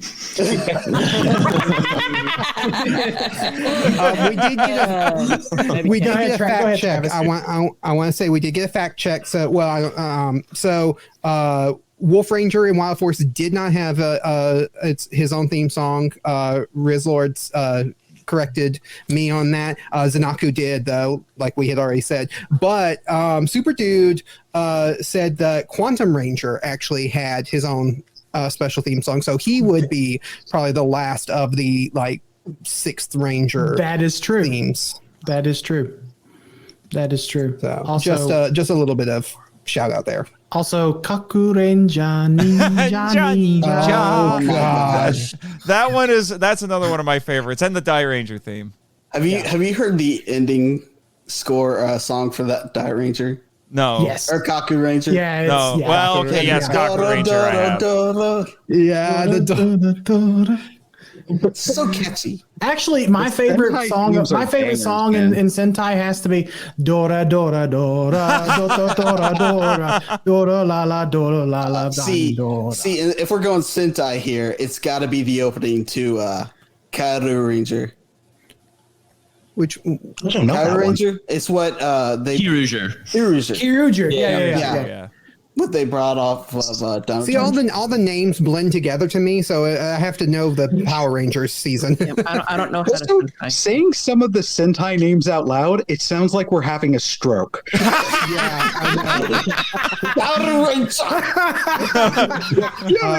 the only Are you two all right? that I can recognize just from the Japanese is O Ranger and Die Ranger, and those are my two favorites. So that's like the only two that I can. I mean, Zhu Ranger. Let's be honest. The easiest one is Go Buster. Go Buster, yeah. Well, Car Ranger's pretty. Power Ranger. It dash, orange, dash, orange, But if we're talking Buddy, about buddy of mine at one point actually thought I was saying Jew Ranger wrong because he's like, "How are you getting Jew out of that?" Like, I honestly don't know. But that's It's the the name. other one. Well, see, the ancient Hebrew came across. Oh, God. Wait. We all know that the Book of Judges has all the Jewish Power Rangers in it. Okay, you got Samson and Othniel and. Hey Nate, do me a favor. Press The next sad, franchise. press the sad trombone, please. that is the only time in this stream that has been appropriate. There we go. Oh man. Oh boy. So great. Yeah. If anybody has any more questions in the comments, go ahead and bye, shoot us some Super Dude. questions. Oh, Super Dude, it's been nice saying Bye, about Super it. Dude. Somebody toss in that. He's a super link mega for him. dude. he is a super. Oh, Okay. Keep I'll being allow it. super. Actually, that's actually since we're all just kind of hanging out here and we're having such a good time. Yeah, go ahead and put some more questions in the chat, and we'll do our best to answer them in a coherent fashion. well, We'll try. Yeah. That'll get We'll less and try. less quickly While as we go. we're just kind of unwinding here, there is. Oh, I got to take the headphones off. Kind of. Kind of. This has been off the But rails since since we're talking about 8:30. stuff since related it started. stuff related to JDF, I want to show this. I got this from him over at the con. It's a little dog tag that has the Green Ranger and the White Dragon on it. Oh, Oh, I have that same one. Yeah, it's nice. Yeah, I got one for you. Sent that to you. And someone did ask the question. I remember this from before about what we think is going to happen since we're answering questions. What's going to happen with Legend of the White Dragon? It's still going to be released. It's still going to be released. Yeah, it's. I would think there's even more of a drive to get it released in his honor, honestly. Yeah. Right. Like I mean, even- what confuses me is Michael said you said that you saw a live stream from JDF where he said, but I haven't seen this anywhere else, that Lionsgate was going to release it because they had a working relationship with JDF and they were going to release it theatrically. It was in a I- Facebook Live. It was in a Facebook Live he did last year or earlier this year, maybe, when he talked about this is right before he decided to step away and retire from Power Rangers. Like this is right before that. I think I saw something about that too.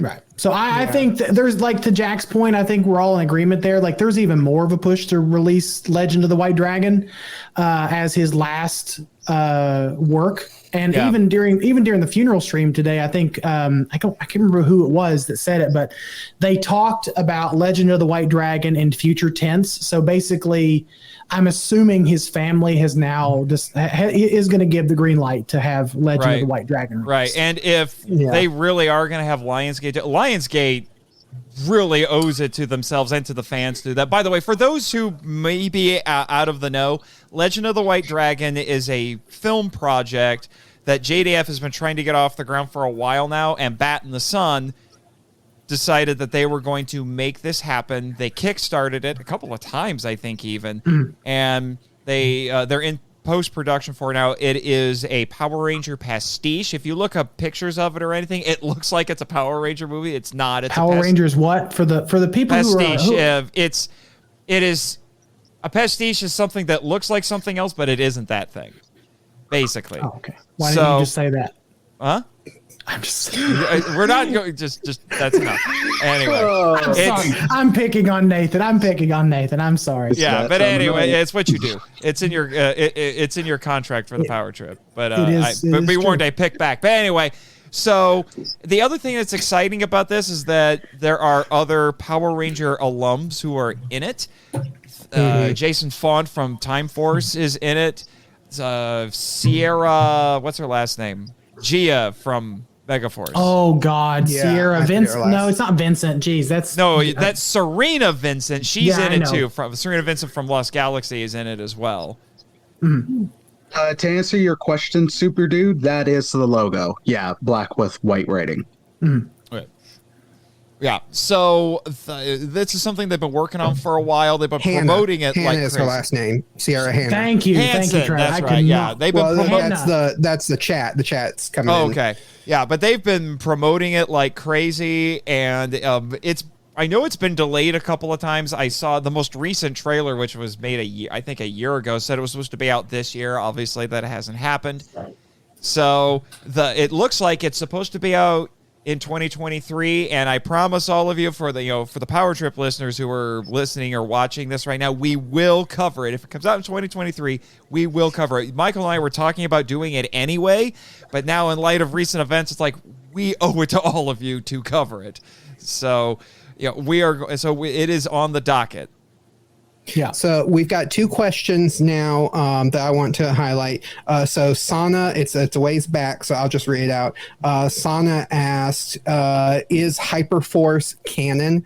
I thought that was an interesting question because yes, isn't it? Because it's considered canon. Yes. Yeah. It was adopted. It was adopted as canon. Yeah. They've kind of semi-officially accepted it as canon. So yes, which is great because I actually know some of the people who did Hyperforce. So that's great. Getting like, hey, you're an official Power Ranger. And then we had one from On the Grid. He said, "I've got a good question. As someone who is halfway through Go Ranger, which older Sentai would you have liked to have seen adapted?" And I already know what Nathan's answer is going to be. Oh, what is my answer going to be? Jetman. Yeah, Jetman would be pretty cool. I also would have liked to have seen Bioman, because that was the first Sentai they wanted to use. Bioman was going to be my answer, or even Turbo Man would have been interesting. No, Turbo Ranger. Turbo Ranger. Yeah, that's the Turbo Man. You have to find the Turbo Man doll. He's the Turbo Man. He's on the Okay. By the way, stop the press. No! Stop the press. Hey, stop the presses. As soon as someone said Turbo, Nathan was going to do that. Yeah, yes. Now, hey, stop the presses. One of my castmates is now in the chat. Welcome, Shane Cochran. Welcome, Shane Cochran.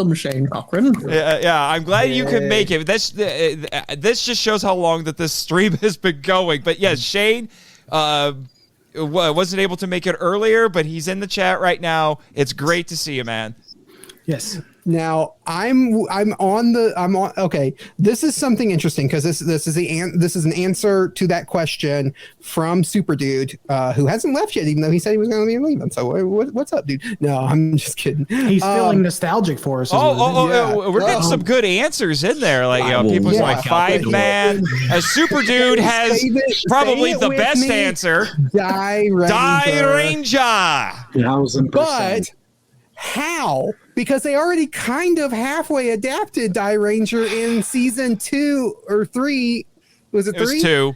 Yeah, and it's so weird because they used pieces from Die Ranger in Wild Force for Master Org as well. Yeah, Master Org. Yeah, so it's like it would be very hard to do, but man, if they did a more pure to the actual Japanese version of Die Ranger with the whole Hellraiser.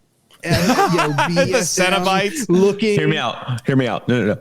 You take the Die Ranger footage, right? All right, but we can't use the Zord footage because that's already been used, right? Mm-hmm. You go back to 5-man. You take its Zord footage. You Frankenstein it. Together. Yeah. Let's get as needlessly complicated with the footage as the Have you seen Megaforce? They adapted 2. Yeah. Kim, do you have a Sentai that you're aware of or have seen that you would like to see adapted into a Power Rangers? I don't know how to Sentai. Actually, Super Dude's got a good point. They could have used it. They used those suits as the power up instead of the glitter armor. Yeah. Oh.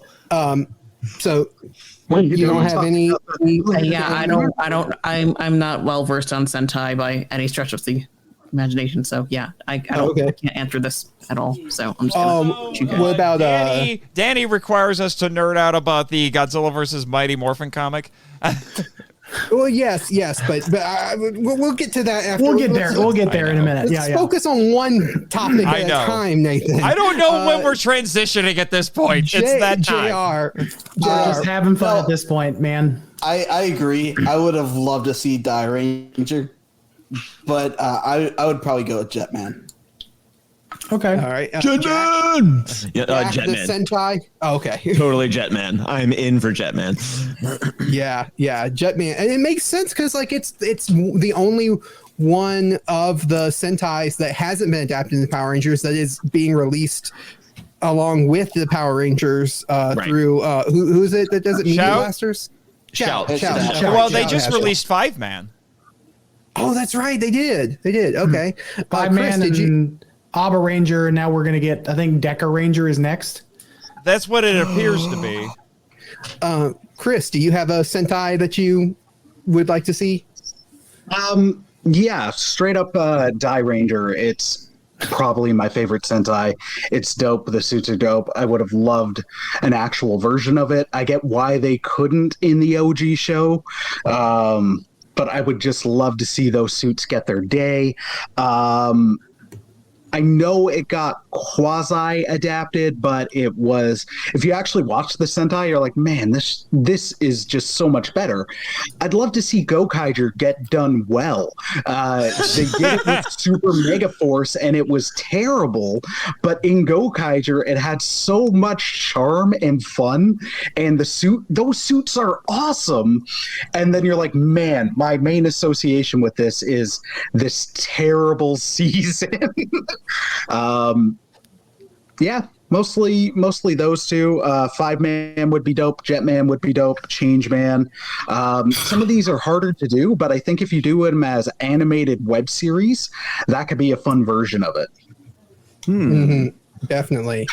So, Rebecca, do you have any that you can think of? Well, I'm kind of like you're talking about Die Ranger or just any Sentai you wish to see Sentai adapted that hasn't been, but you're, I guess, I'm kind of in the same boat with Kim. Like, I know little to zero about Die Ranger, Super Sentai, or anything. The only closest thing to, I guess, any what's that one blue guy that would go, evil makes me so angry, or that one guy? Ninjor? Ninjor. Yeah. Ninjor! That's from Kaku Ranger. They did adapt Kaku Ranger. They were the alien rangers. How about, hey, Travis, let me give you one. It's very Ranger adjacent, but how about a proper Kamen Rider adaptation instead? I mean, yeah. I would love to see a Masked Rider. That's actually good. That's great. Yeah. Shane, you're doing it for us because he made the Masked Rider the audio drama. Yeah.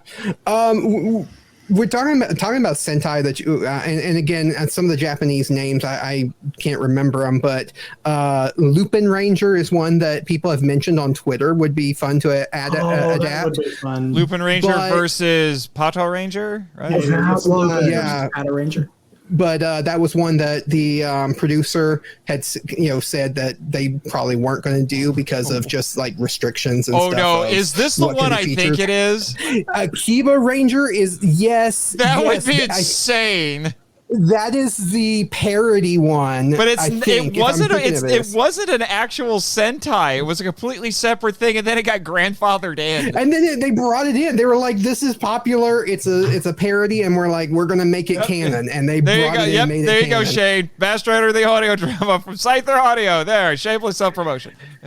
Anybody who is a fan of it doesn't mind like poking fun at something that you love, go watch any kind of clips from Akiba Ranger because they have so much fun poking fun and making fun of all the tropes and stuff from Super Sentai and Power Rangers. The best one I saw was they had two guys show up as the powerful Rangers. Yeah, and it's the green and red Ranger suits, and they come on and they're supposed to be the powerful Rangers. But they have and the American It's flags. like, who the on heck are you helmets or guys? something. We're the powerful Rangers, and you ripped us off. Oh my god! But of course, gold. my answer definitely would be, I don't know how you do it, but Battle Fever J, the first Super Sentai to have giant robots and Zords. And they have very Soviet Ranger. The very Soviet The Ranger. very A Soviet Ranger with a Ranger, machine gun, of course. With machine Perfect gun, adaptation yeah. for kids. Yeah, for the children, yes. Yes. In Mother Russia, we give machine guns to all the children. Yeah. Was this in the 80s? It was. It was in the 70s. It was in the 70s. Evidently, Japan in the 70s and 80s was on cocaine like North America. Oh, was. yeah. Have you seen Godzilla yeah. versus Hera, sir? Have you seen 70s Ultraman? Battle Fever J, Super though. Superman. So Yes, but that was Hong Kong. But anybody who doesn't know, Battle Fever J was the first of the Super Sentai, because before then they weren't Super Sentais. It was supposed to be the Japanese adaptation of Captain America, because they had a Japanese adaptation of Spider-Man. Yeah, Captain Japan. They were going to do a Japanese Captain America. They ended up changing it, making it fit into kind of this idea of a team. And Shane? Shane knows what he's talking about. Shane, Yes. what are you talking about? Yeah. we are going to get that. We're going to get that though in Spider-Man Across the Spider-Verse. No Way Home 2 or Spider-Verse 2, yeah. Yeah. Japanese He's actually already in the Spider-Man comics. is such a gem. I thought it was is pronounced- so much fun. I thought it was pronounced Spider-Man. Spider-Man. I'm just like, hold on. You want to process this for a second. We have an American superhero who gets adapted in Japan, and Shane says he wants the Japanese adaptation of American Super to be adapted in America. Now hold on, this has happened already. We this happened. Zhu Ranger got adapted into Power Rangers, and then went back to Japan and got dubbed in Japanese. Yeah. Oh my! And they used the Sentai actors. Yeah, and we lost Michael. Yeah. Did you guys ever hear of Backstroke to the West? What? So Why does that it sound? was- Never mind. So it got famous. That in sounds like nerd a circles. bedroom move. It was a. I heard of Back in Brokeback Mountain. 2000, back in 2005, Revenge of the Sith came out in theaters, and then before the DVD dropped, this version dropped online, and it was a translation of the movie in Chinese that they then used Google Translate to translate back into English. Yep. And wow. it is majestic. It's with the how best version. ridiculous It is. It's the best version of Revenge of the Sith you will watch. Period. Why does that sound so much like Hanuman versus? No, we don't talk about Jumborg Ace a Giant. No. Jumborg Ace, yeah. Like, That's no. what it sounds Everybody like. watching, when you're looking for something fun, just look up Backstroke to the West, see if you can find a clip. You'll be glued to the subtitles, It is and they'll be the so most- out of context, you'll lose it. It is the most hilarious thing I've ever seen in my life. I'll be sure to pass it along to my. my intrepid producer Jimmy from NASA. Here's a question. Here's a question, kind of adjacent. When are we going to celebrate the 26th anniversary of Big Bad Beetleborgs? Because I'm no one else wants that but me. Yes. Oh, I do. I think love there's that. a new fan-made animated series for that. There now. is. Well, yeah, it's going to be a short, like. Good night, Godzilla train.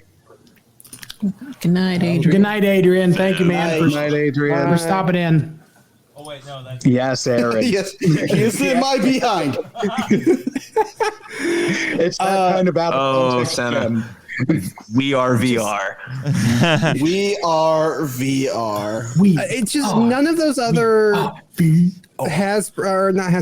Saban adapted things really get all the love, but yet I have such nostalgia for all of them. Even Masked Rider. I mean, I wouldn't love Kamen Rider without Masked Rider. Right. So Yeah, but you can yeah. actually watch Masked Rider because somebody went to the trouble of uploading all the episodes to YouTube. You can't do that for the other shows.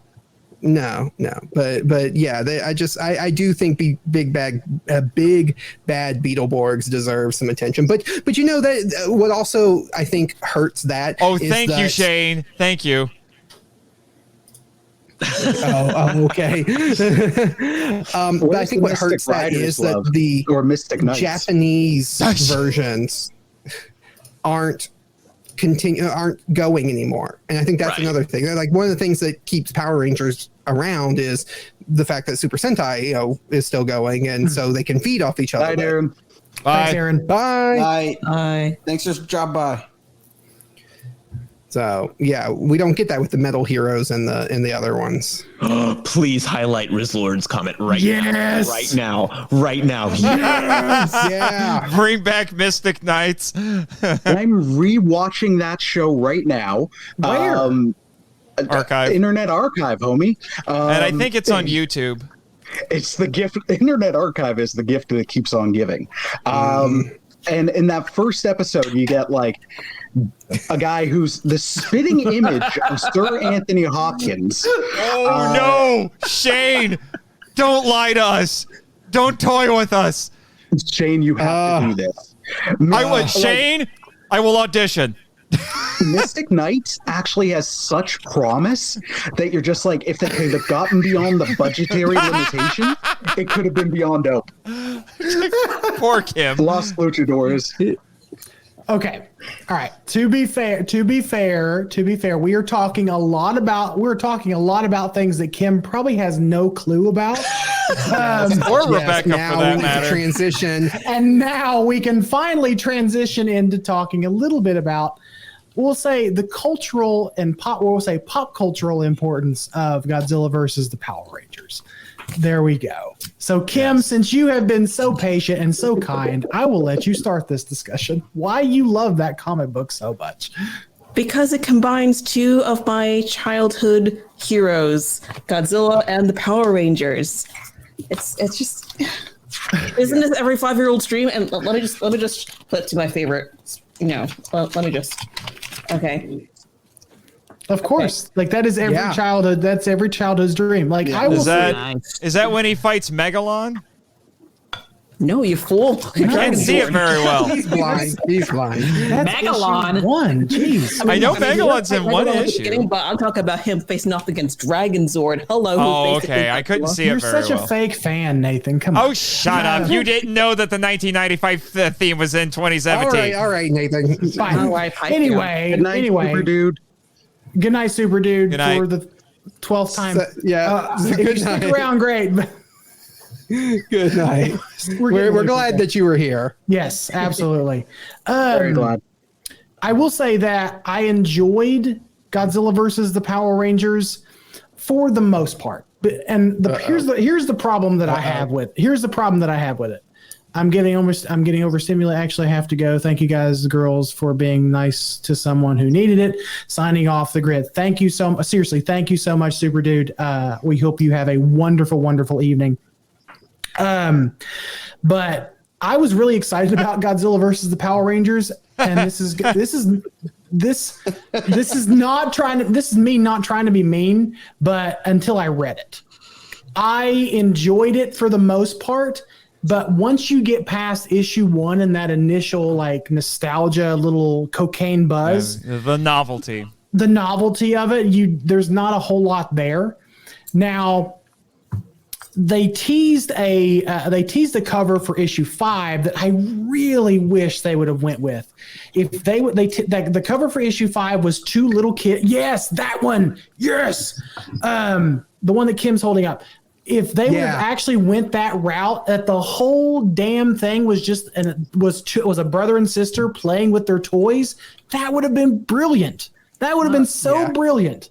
But they didn't go that route. They went with the more conventional stuff. Which okay, fine, whatever. It is what it is. But I really wish they would have taken the risk and had it be this big battle that stems from the imagination of children. Because any of us. All of us are Godzilla fans. All of us are Kaiju fans and Power Ranger fans too. Who hasn't played with their Trendmasters Godzilla toy and their Bandai Dragonzord toy and wanted them to be in battle with each other. Who here has not done that? I think I did that yesterday at 4 Well, certainly not this sister and her brother. Normal Wednesday for you. What do you mean? Right. So that's I don't have a problem with it. I think I had to thank you, Silverback. I had to sort of temper my expectations.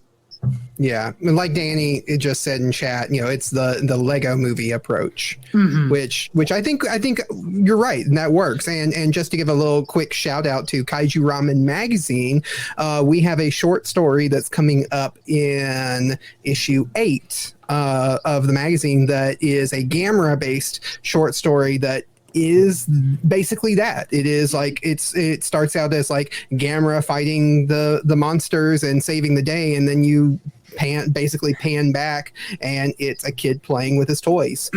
So it's a great short story that's going to be in the magazine coming up soon. Yeah. Really quickly before we continue this discussion, because I think it's a lot of fun, and while we still have 13 wonderful individuals still watching this stream, who are sticking it out with us, still hanging out with us, God bless you guys. We want to give another quick plug for why we're actually all here to begin with, and why we're doing what we're doing here, and that's we're trying to raise money for a charity called To Write Love on Her Arms. Which is a charity that helps resource people suffering from depression and suicidal thoughts. So we all lost a wonderful human being in JDF last weekend. And as we learned, unfortunately, he battled his own demons. So we found a good charity that also helps people battle their demons. And we want to try to give back. So if you are able to give, please do. If you are not able to give, we understand times are tough, but if you're not able to give, please share that link on your social media, your friends and family, because we're trying to raise a very modest $800 to give to this wonderful charity to help other people in need, because we would not be fans and we would not be doing what we're doing if it were not for the work of JDF and the rest of the people with Power Rangers. So this is the very least we can do to give back to people. So that is my pitch for that. Right. And just to highlight a couple of other comments that aren't quite related to that, but Rizlord says that he loves the Power Trip and it's his go-to. Appreciate it. Thank you, Rizlord. And Nick Blackler's been up with the baby and he loves listening to us. Thank you. And Nick has always been. Nick was a faithful listener to Kaiju Weekly. Nick has been a faithful reader of Kaiju Ramen. Nick has been a faithful friend of all of our projects. So Nick, thank you, sir. Your fellow brethren from the Great White North, Chris, Nick is. So yeah. I don't know. Nick, do you also like Canadian bacon? I don't know. Hashtag triggered. So I have a question now. Sure. We talked about Godzilla versus or Mighty Morphin Power Rangers versus Godzilla. There's been this string of crossover comics that Boom has been putting out with where the Power Rangers are crossing over. They crossed over with Justice League. They crossed over with TMNT. They crossed over with Godzilla. So what franchise or property from your childhood, besides the ones that have already happened, would you like to see a comic book version or a cartoon or live action, whatever version, would you like to see the Power Rangers, the Mighty Morphin Power Rangers, crossover with? Transformers. The Care Bears. Ultraman. Transformers. Oh, there it is. Yeah. I'm with my sister on that one. I don't think anything's going to top Care Bears, though. No.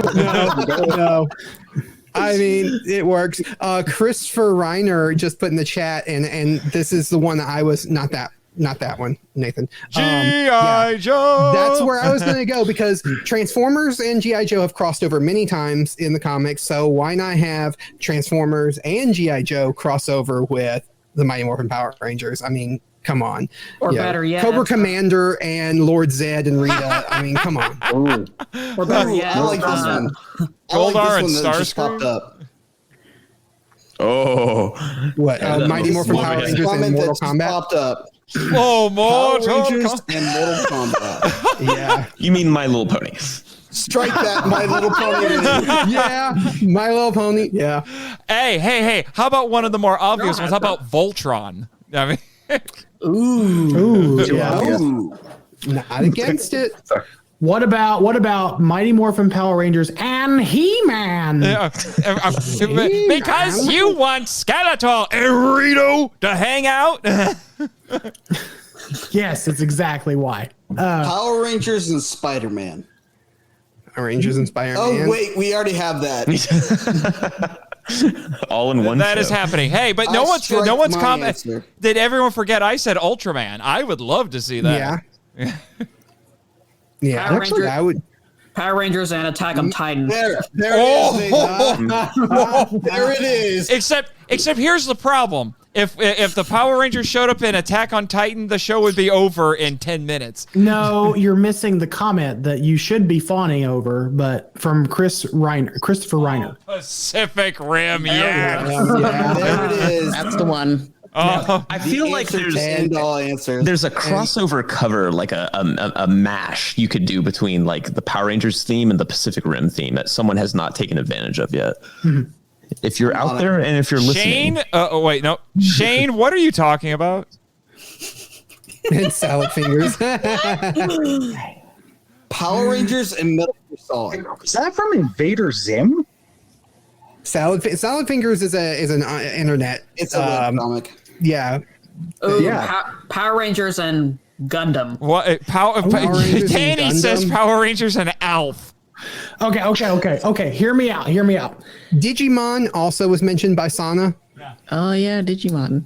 Power Rangers and Gargoyles. Oh,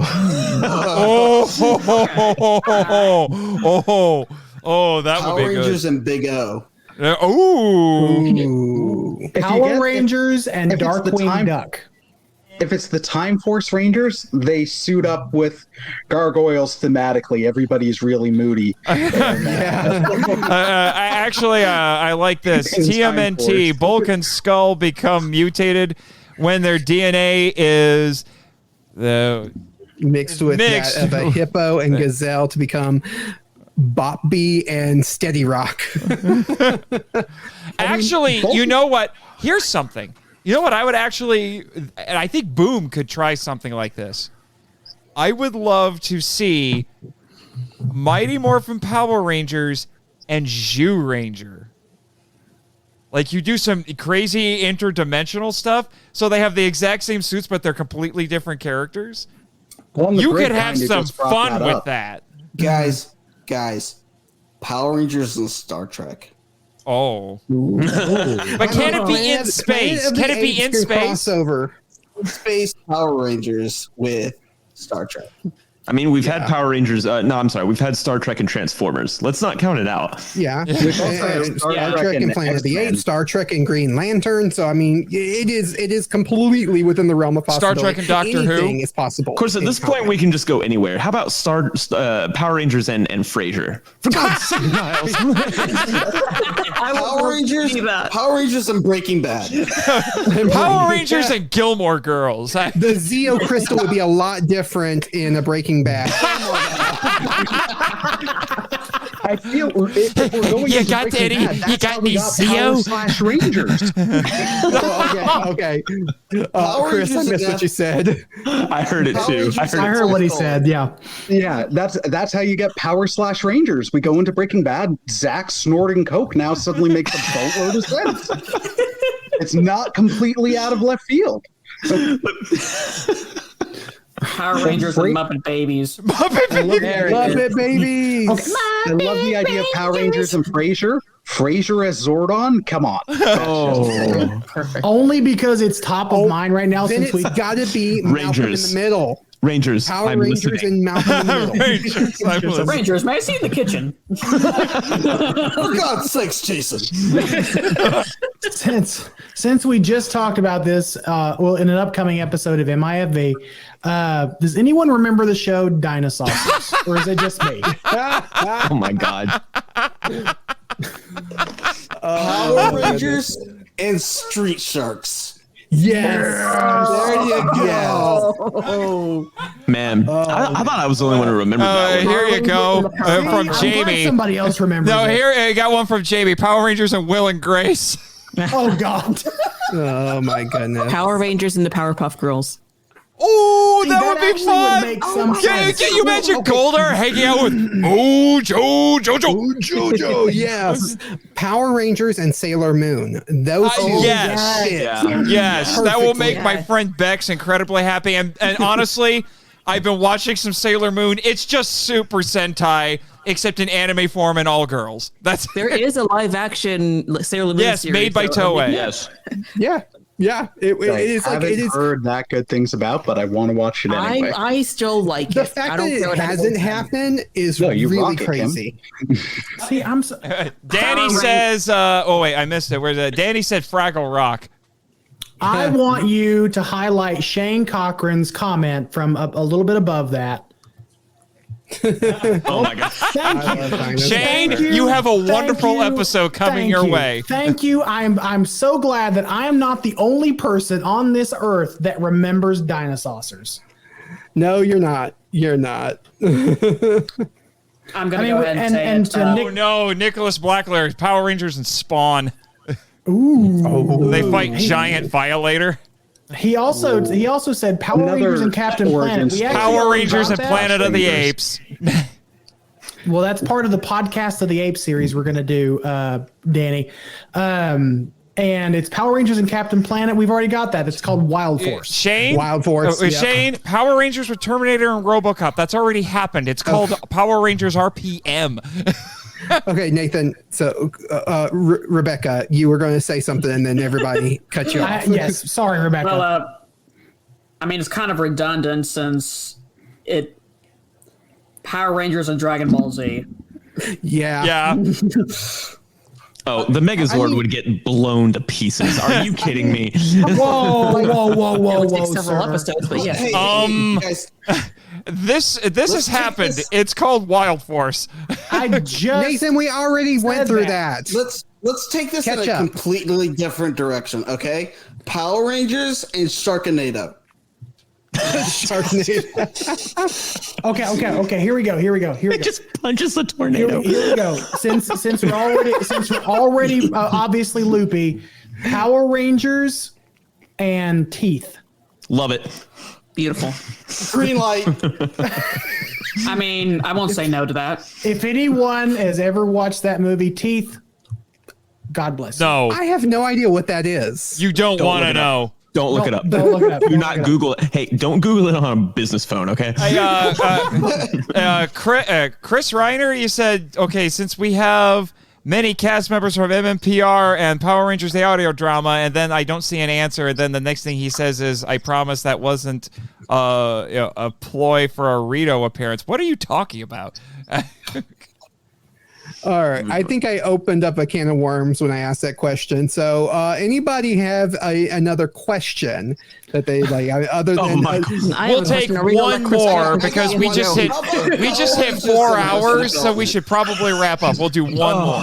What? Okay, I missed something. I was looking at. I was looking at the chat. No. I should have said nothing.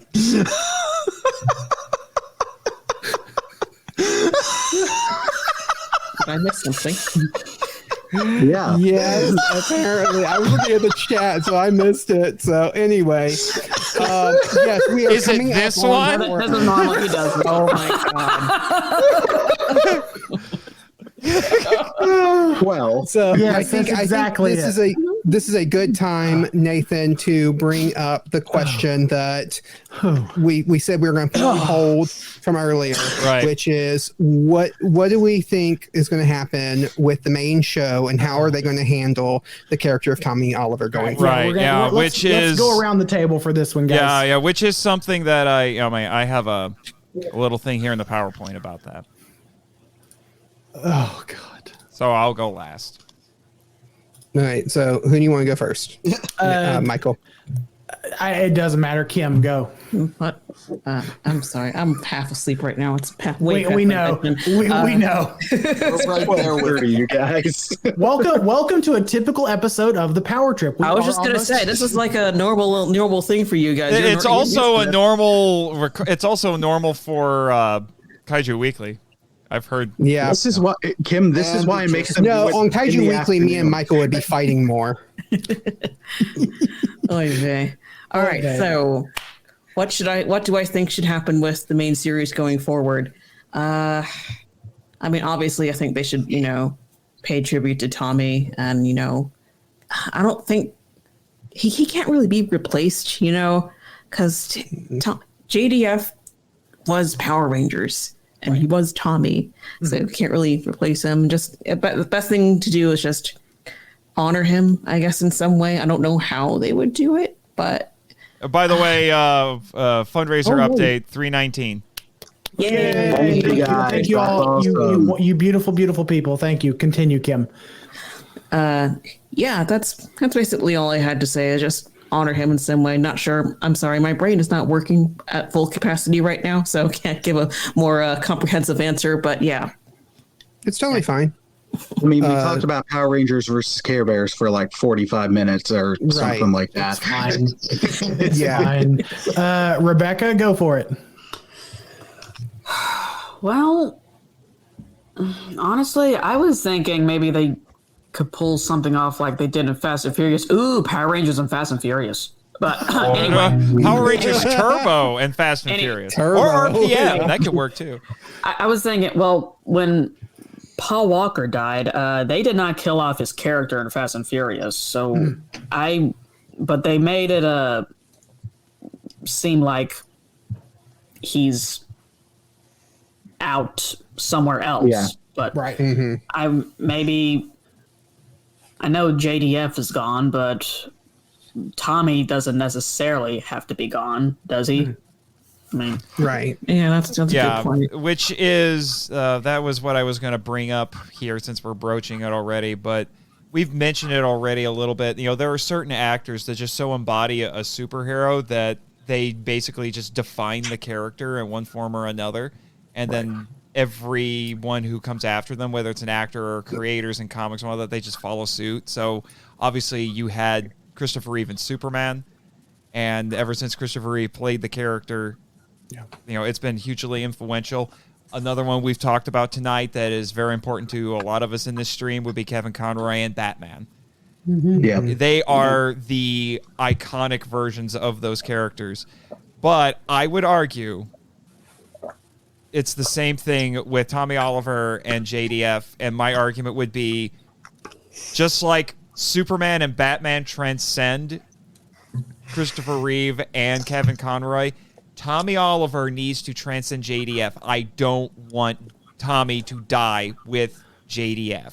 For sure. It needs to keep going on. Shane, I know you're in the chat. We all agree, over at the audio drama at Scyther, that we would love to see Joey Sorless take over, because in one form or another, because the man is just, he has the character down. He really does. But I know this might be a bit of a dangerous comparison, but I don't want them to pull a Marvel like with Black Panther. I want to see Tommy keep going. Let the character continue. The character is bigger than JDF at this point. I don't know who wants to go next. Go ahead, Travis. You're already talking. Go ahead, man. Yeah. So the different situation, I think, than with Chadwick Boseman playing Black Panther, because Black Panther was a character that already existed before Chadwick Boseman. Same with Christopher Reeve. Same with Kevin Conroy. These were characters that existed prior to those characters. JDF is the only actor who's ever played Tommy Oliver. He's the only actor who's ever voiced him. He's outside of fan made things, but as far as like canonically, he is the only actor who's ever done that. And every time he's come back, they've brought the same actor back. And I do think that Rebecca had a point of, I think that you can let the character live without also recasting. There's a way of doing that. The character can exist, continue to exist, but also not. It's not necessarily the ideal situation, but I have a feeling that Hasbro and them are going to that they're basically going to do what Simpsons has done with Marsha Wallace and the voice of Mrs. Krabappel and some of the other voice actors, where they retire the character. They don't necessarily address it in the show outside of that character is just not there. And in that way they can kind of still live on while also not having to recast and deal with the feelings of dealing with recasting somebody for that role. Well, but here's my counter to that, Travis. Now it's a very much a hypothetical, but if the 2017 movie had gotten a sequel, we would have had a recast Tommy. True. Now I understand that's a different universe, that's not part of the mainline show, but still, we would have had a new actor playing Tommy in an official capacity. Other than some occasional, they need someone to voice over Tommy when JDF's not available, which happens very rarely. Can I jump in here? Yeah. Sure, go ahead, Jack. Go ahead. I mean, I agree that with Travis that Hasbro will probably just sweep this under the rug, not mention it, and we just don't see the character anymore. I would also think that'd be a mistake. I also think it would be a mistake to recast it. I'm with my sister in that there's a way to let him live, and maybe he's just not around. But I also think there's a way to, allow the green, white, red Zeo, black Dino Thunder Ranger to return in situations without him. I think it would be a great way to honor JDF's legacy would be to continue Tommy Oliver's legacy. And hear me out. What if the Green Ranger, White Ranger, etc., continues to show up periodically throughout the series? But, he doesn't take his helmet off. We cobble together some, old JDF lines, or they do that whole voice AI thing that they've done with like the Star Wars stuff and whatnot. Or even Iceman from the Maverick movie. Right. That was computer generated voice because because he doesn't have a voice anymore. He doesn't have a voice. Yeah, exactly. He doesn't have a voice anymore. Exactly. So I think there's a way to keep the character in the Power Rangers universe alive. And what if he just kind of shows up now and then, almost like he did in season 1 in the original show, where he like almost shows up in this sort of almost omnipotent way. Like give him that sort of honor where he can show up in a way that seems like larger than life. He doesn't take his helmet on. He now takes on this status of like a legend larger than what we can even see. And, we keep the legacy going on. Does Hasbro have the balls to do that? Do they want to spend the resources on that? I don't know. But I don't think killing off the character or just quietly retiring the character is the right way to go about it. And I would love to see the Ranger himself return, even if we don't see Tommy Oliver's face anymore.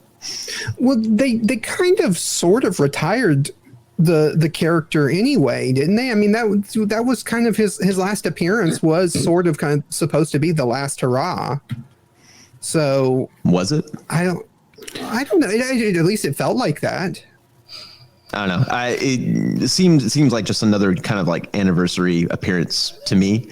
To be fair, Megaforce felt more of a last hurrah than even Dimensions in Danger, because at the end of Legendary Battle, you do have that sequence where all the Legendary Rangers are standing before the Megaforce Rangers, and they just go up, they just float up into the sky, or they go back into the morphing grid, whatever. That feels more of an ending than say Dimensions in Danger, where it was like, to Jack's point, it just felt like another anniversary special. True. Right. But then you had something like the Boom Studio Soul of the Dragon, which was definitely meant to be the last hurrah for Tommy Oliver. Yeah, Right, yeah, but yeah. on screen, you know, I think you know the show still takes place before that comic. Well, yeah, but I would also love to see the comic be adapted in some way, shape, or form. Well, I did, and then this happened. Yeah. I don't. You can't do it without JDF. I know you can't do it without JDF, but maybe borrow some elements from it. Let's get Chris's opinion on the whole thing. I'd rather hear from JR just because I've said more than he has recently. I want him to have the floor. Well, I mean, I hate piggybacking on Rebecca's idea, but again, yeah, I mean, a lot of us are. It is your podcast, Rebecca. You know, this is not her podcast, sir. Well. No, she takes over any podcast she's on. It's I see how this works. It's not her podcast, Nate. She stole it when she came in talking about her art. Hi, Alex. So much hotness in one screen. See, I would like to keep. I mean, like Jack was saying at the same time, I would like to see the character still, but not have him communicate. Or if they do, bring some altering voice like they've been doing in the past. But Joey, if you see Tommy Oliver now, even if it's demorphed, have him holding, pull up the morpher in his hand, or show a green communicator on his wrist. But don't show his face. Yeah. I think the most impactful and just moment I felt honored somebody was actually Paul Walker in the Fast and Furious franchise. It wasn't the moment they let him go and drive off. It was actually the moment where they're sitting down for dinner and Dom goes, "We're missing one." And then you see his car pull up. I think that's the most impactful. He's still there in that universe. He's not dead. He's still around. But one thing I would say though, and I'm not going to talk for very long, but one question that comes up with that is how long can that go, and how long is that?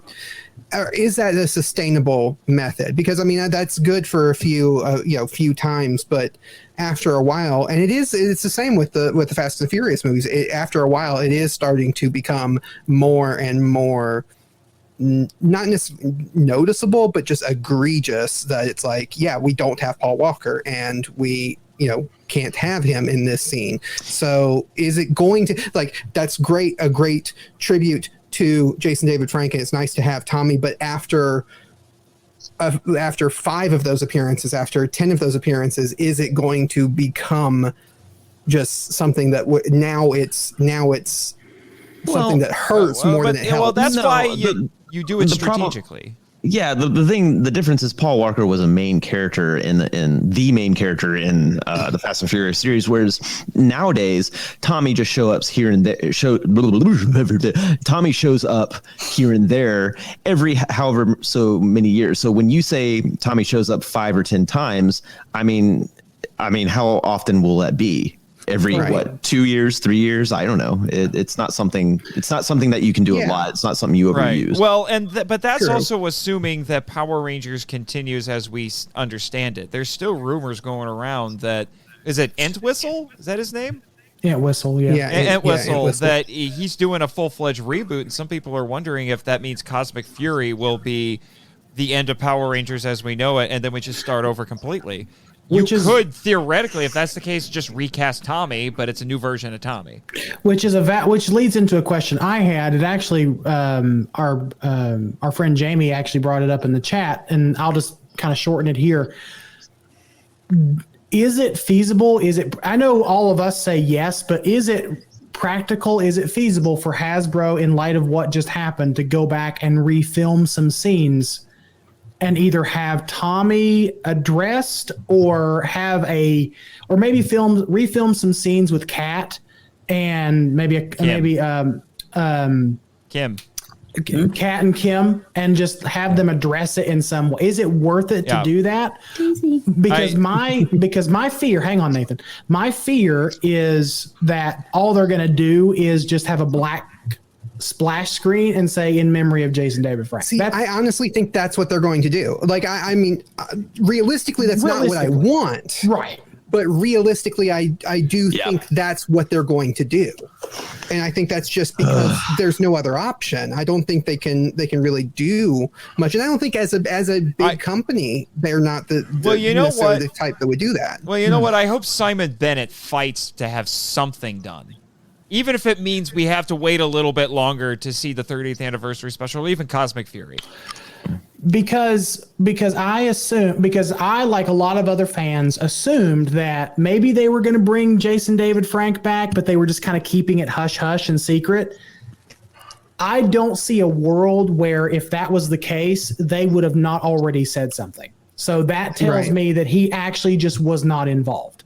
So go ahead. And here's one big question, one big point that I have to bring up, but I know it's not the same situation. I know there is a difference, but it does kind of come up. Now, what did they do with Toy Trank? Have they done anything to pay tribute to her other than little nods and little things, here and there? Are they going to do, or do they even feel like they owe any more to Jason David Frank than they do to her? Well, we would all say yes, but do they? Well, here's the thing. It sounds like that's what they're going to do. I can't remember if it's the anniversary special or Cosmic Fury, but the prevailing, I don't know if theory is the right word, is that they are going to have a yellow MMPR Ranger in this, and it's going to be Trini's daughter. Yes. Yeah. Chris, now we have not heard from you yet. Sorry, Chris. No. It's okay. I might be in the minority on this. I don't know if the mainline show needs to continue the character. Because it's very tricky. And also, if JDF was going to be utterly sincere in his retirement from the show, he might have been leaving, period. I don't know if they need to continue with the character. Of course, I'd love a respectful send-off beyond the graphic. If you do anything with the characters talking about Tommy, about why he's not there, I think that's doable. But I think the best way the franchise can honor JDF and the character of Tommy is continually doing well with him in the other media that they have going.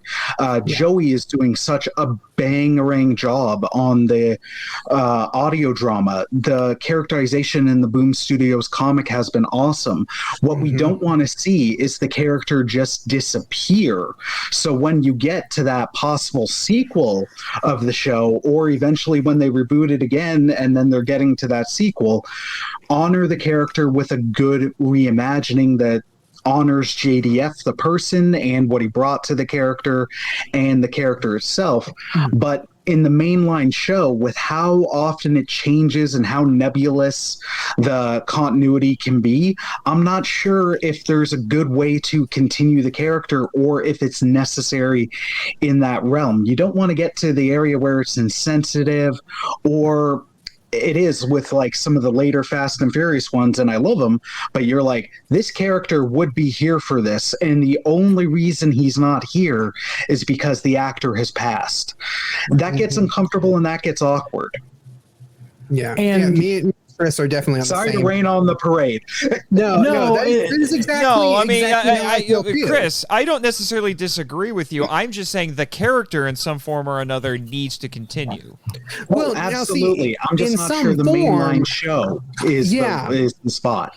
That's exactly right. I think that I don't think there's any doubt that Tommy as a character is going to continue in the comic books or in audio dramas or in things like that. I think, obviously they're going to continue as long as, they're making these properties and these comic books and stuff. They're going to continue the character. It's the show. It's the mainline show that we're talking about. And I completely agree. I don't think if if the plan was for JDF to retire anyway, does this change the plan at all? Because he was already going to be gone.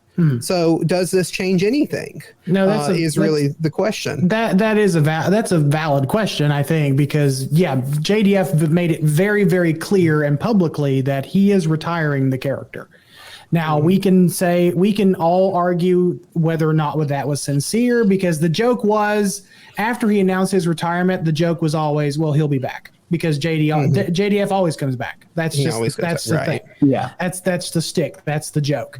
But now that the man is dead, and like I'm finally able to vocalize, Jason David Frank is dead. He is no longer alive on this earth. And he is officially retired. He was officially retired. I'm sure Hasbro saw that. Does it make business sense for them to invest more money into either recasting or paying some special tribute? Now, we can all debate and argue that JDF to some degree is Power Rangers. Like he basically carried this franchise on his back for years. So I do believe that deserves some type of respect.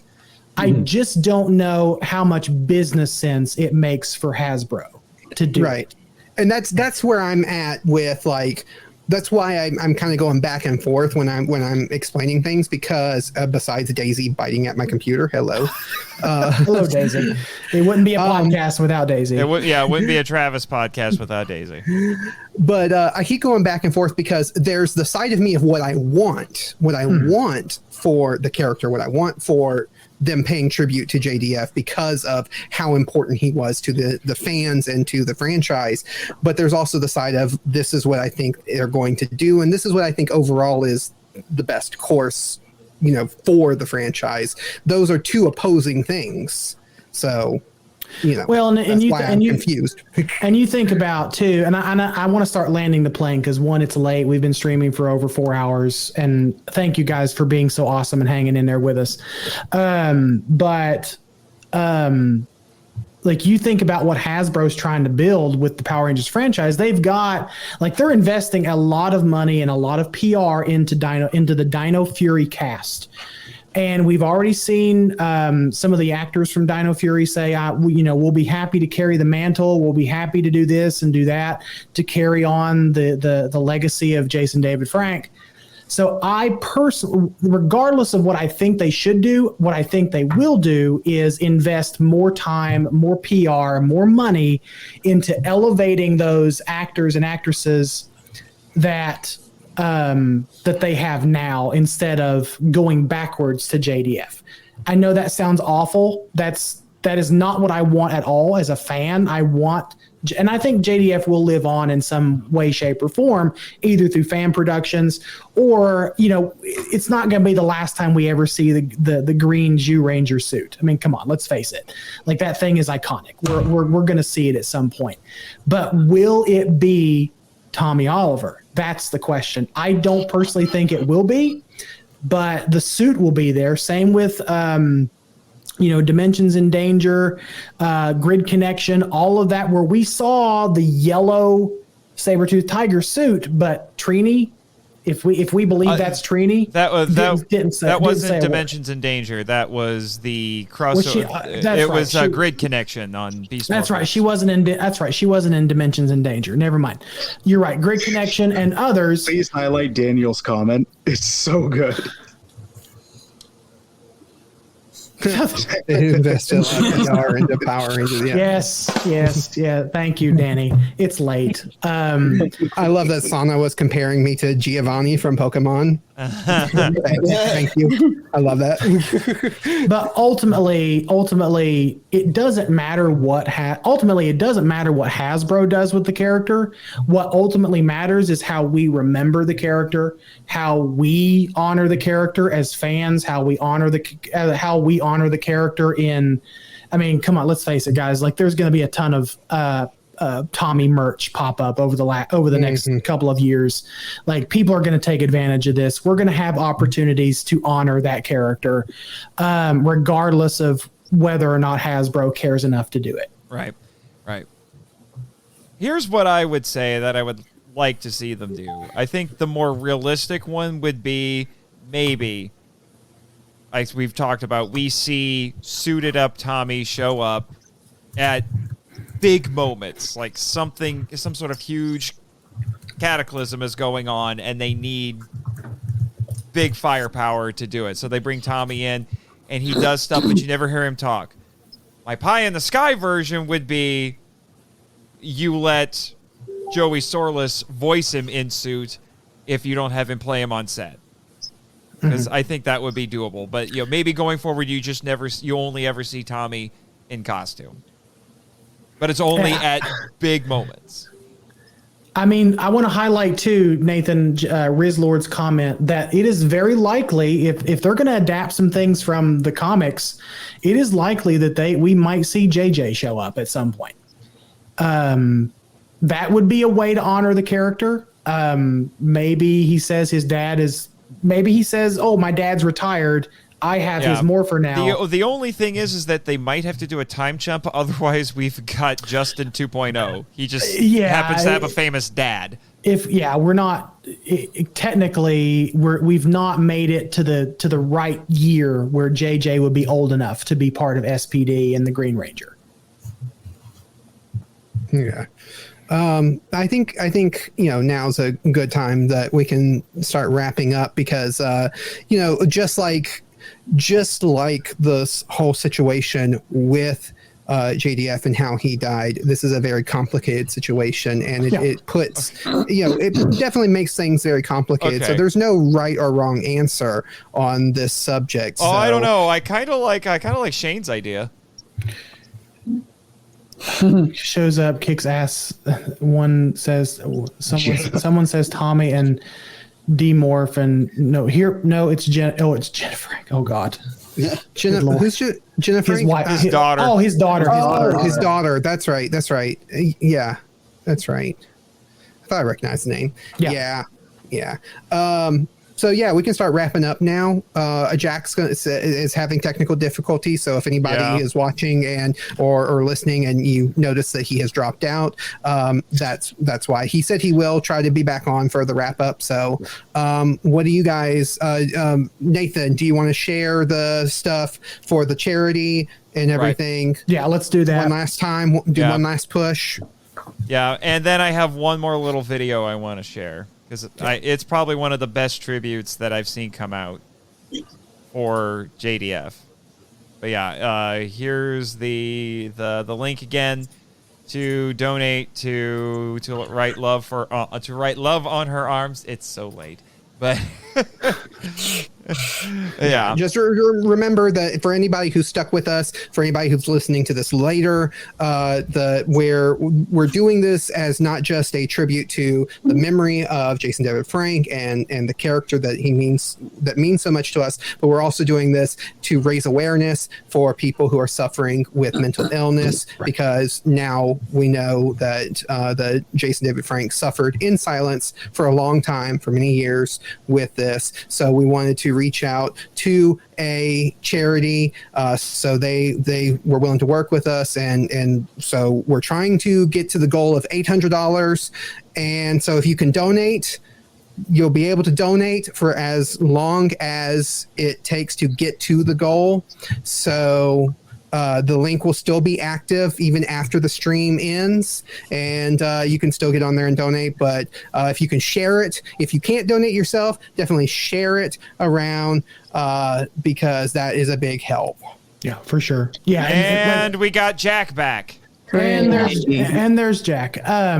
Jack Attack is back, Jack. Jack Attack is back, Jack. I do what I can.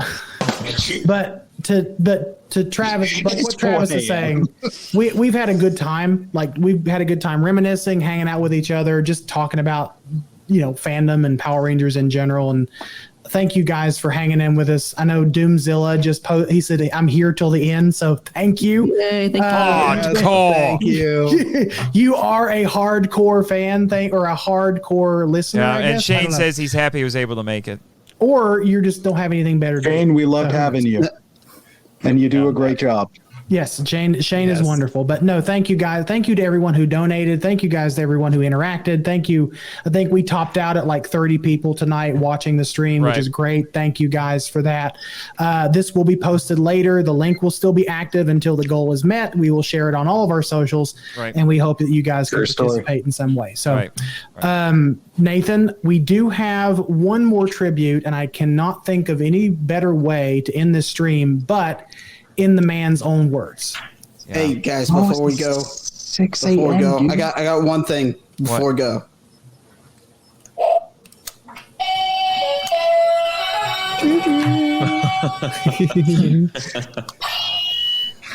Daggers up. Yeah, daggers up. Daggers up. But yeah, I do have, like I said, oops, that is the wrong slide.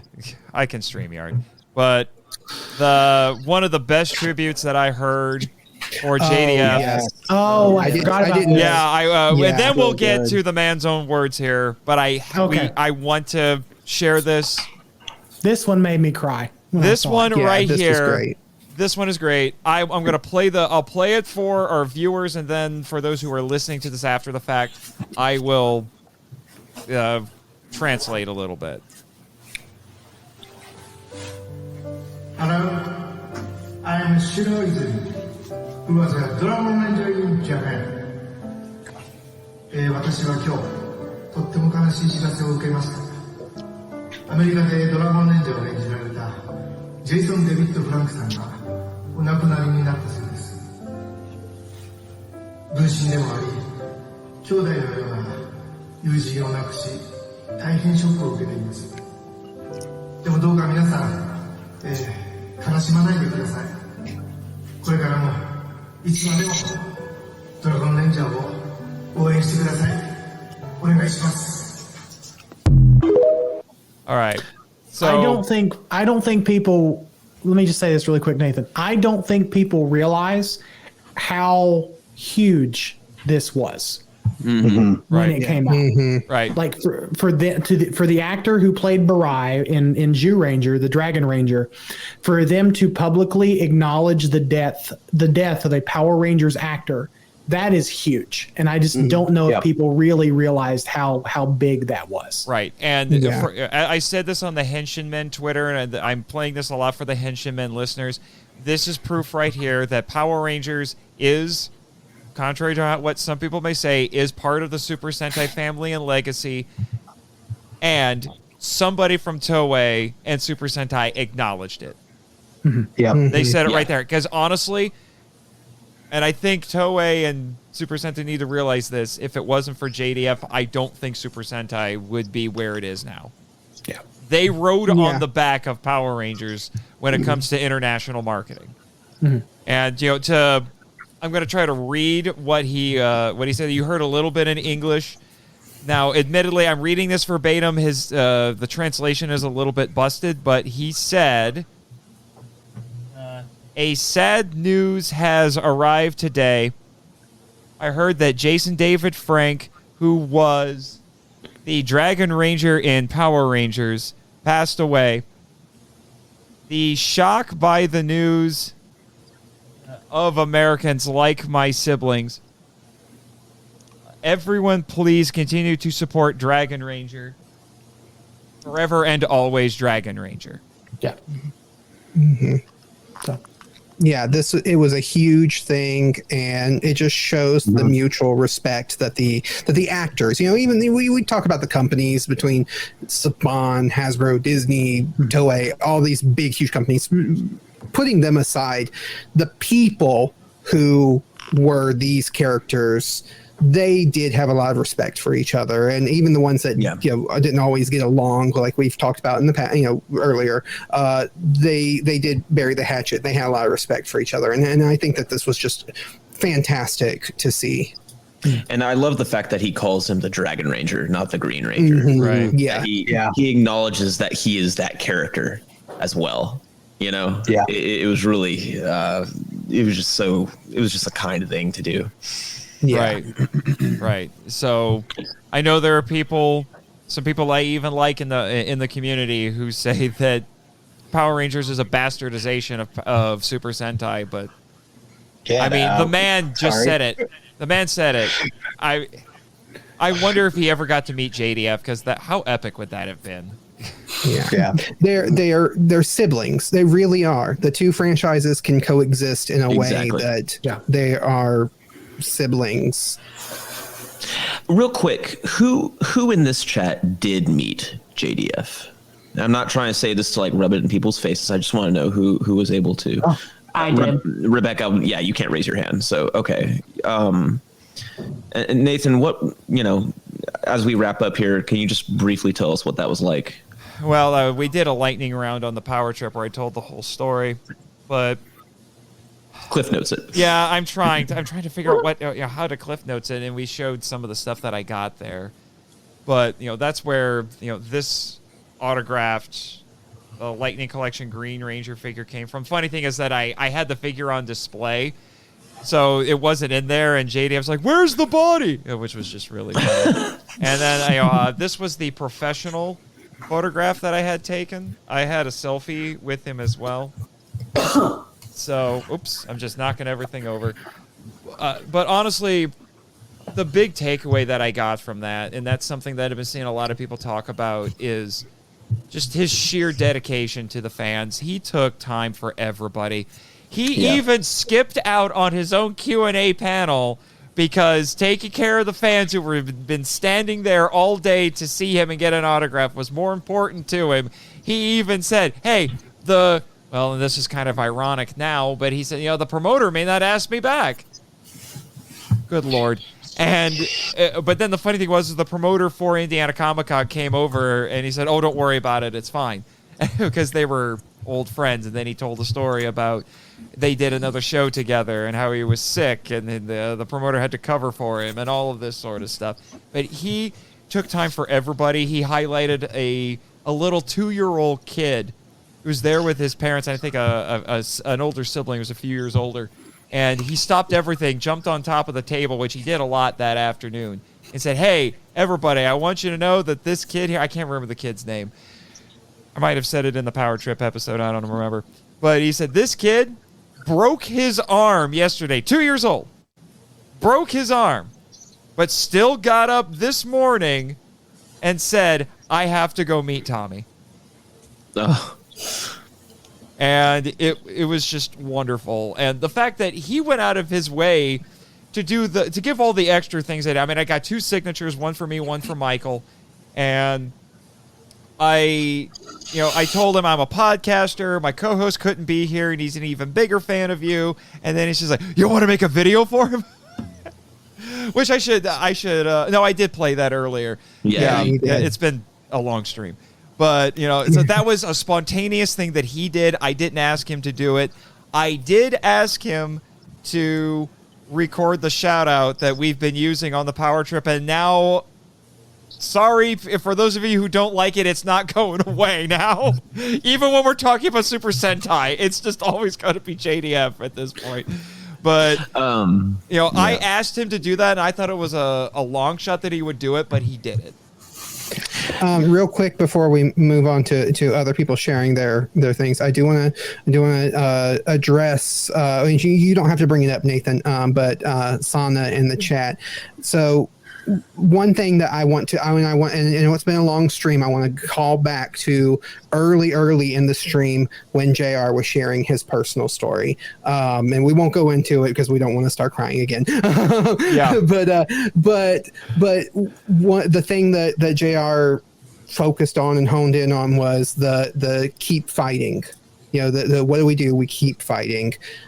Right now, things are sad and we're feeling the pain of loss, but that pain doesn't stay this bad forever.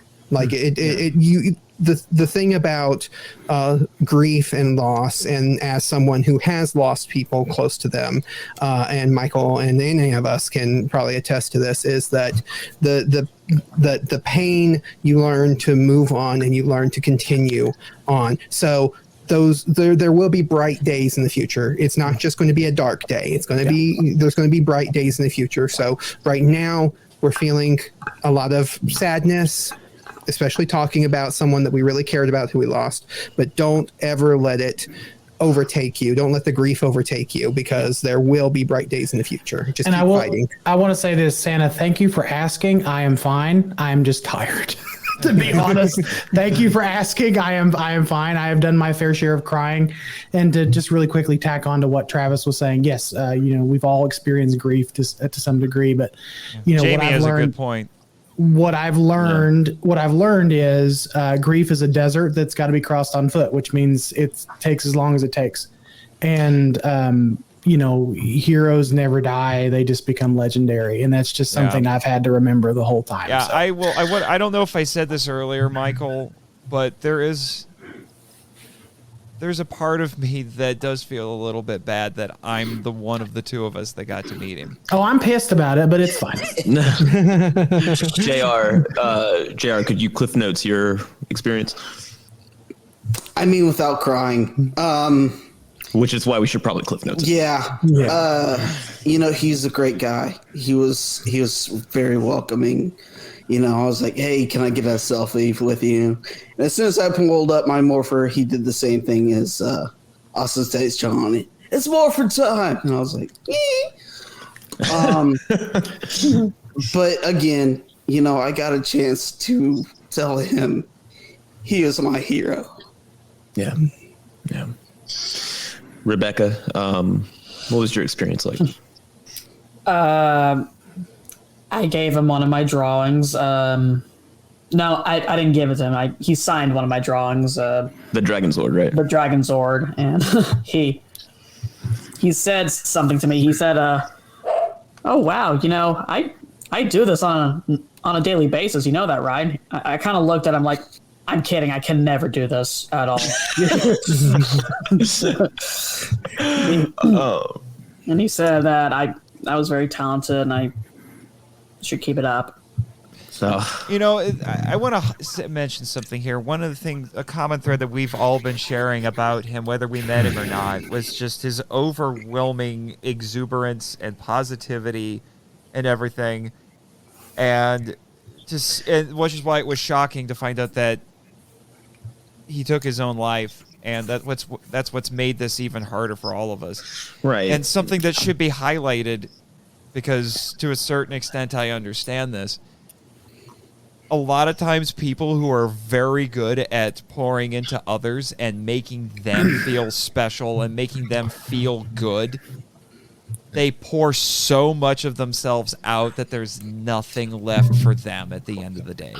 Right. And they need other people to pour back into them. And trust me, I understand that. It's not just that you need other people to pour back into them. You need to be able to pour back into yourself as well. You've got to look out for yourself also. It's not a selfish thing to do that. It's a health thing. It's a mental health thing, I'm going to share, there's a point I'm getting to here with, those of us who did meet him. For those who didn't, my experience was brief but funny. I asked him to sign the morpher, the golden morpher with the two coins, the dragon coin and the white tiger coin in there. And, he signed it, but he also noticed I had the dragon dagger. Now, I do not have the legacy dragon dagger. I had the legacy morpher, gold morpher. I do not have the legacy dragon dagger. I have the Disney release dragon dagger, which didn't even have the right tune, and for some reason had like a lightsaber at the bottom of the handle that came out. I don't know, it's weird. And he looked at it, that fantasy crossover area, right? Power Rangers and Star Wars. So he looked at this thing and he goes, "Oh, this is the Disney, the crappy Disney era one right here, isn't it?" And he had to whoosh it out and like kind of play with it a little bit. And he took a picture of it for his Instagram. And then he signed it. And I didn't pay for him to sign that. He just decided he was going to sign it just because he thought it was hilarious. I had the crappy dragon dagger, and he handed it back to me. It was a pity signature. Right, exactly. So the main driving point behind all of this, these interactions, is that he loved all of his fans. He loved all of his fans, whether he met them or not. And to those of you in here, Travis, Kim, Chris, Michael, he loved you, and that's he loved his fans, and so he loved you, and that is what we need to remember him for, not for the end, but for his passion and his love. And that's the important, that's why we celebrate life, not death. Yeah. 1000%. We mourn how he went, we learn from it, but we don't focus on it. We focus on the lessons that he taught us in how he lived. How he left does not undo any of the positive things he was teaching through actions and words. That's what we need to do to honor him and what he was going for. Yeah. Well, this is almost, Nathan, this has almost been our first ever 5-hour stream. So let's go for another 30 minutes. No, we are now a couple minutes longer than the friggin' extended cut of Return of the King. Can we pass the Snyder cut? We have already surpassed our Beast Morphers episode, which is 4 hours and 33 minutes. So we are past that at this point. But I can think of, all the things that we've talked about, I can think of no better way to finally end this stream than with the man's own words. So Nathan, would you please pull up? Would you please pull up the video that we I'm going found? to, but before I do that, let's all say our goodbyes, and we'll just end on JDF. Sure. So, Actually, that's even better. Thank you very much. I will try to put links to as much of our stuff in the description as I can. So just to save us time with shameless self-promotion. Right. So before we have to sign out. There's no other way to sign out than all of us do our own. It's Morphin time. Right. Well, I was gonna go with CIA, but okay, that works. Okay. Morphin time is better. Actually, may the power protect you is how you typically sign up. That's true. That's true. Let's do all three. There's also some dope comments in the thread right now, and I'm with Rebecca, all three for the win. Yeah. Sorry, this is like 1:30 in the morning Chris face. Yeah.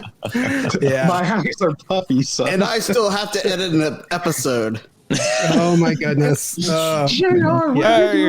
Editing never ends, sir. All right, I'll start us off. I'll just say it's Morphin time, and may the power protect you. Yeah. Who's next? You What are, we Jack. supposed to say? I am. It's Morphin time. See, yeah. May the power protect you. Dope. Why are we awkwardly sitting? All right, fine. Because it's 1:15 in the morning for us. That's why. It's Morphin time. See, may the power protect you.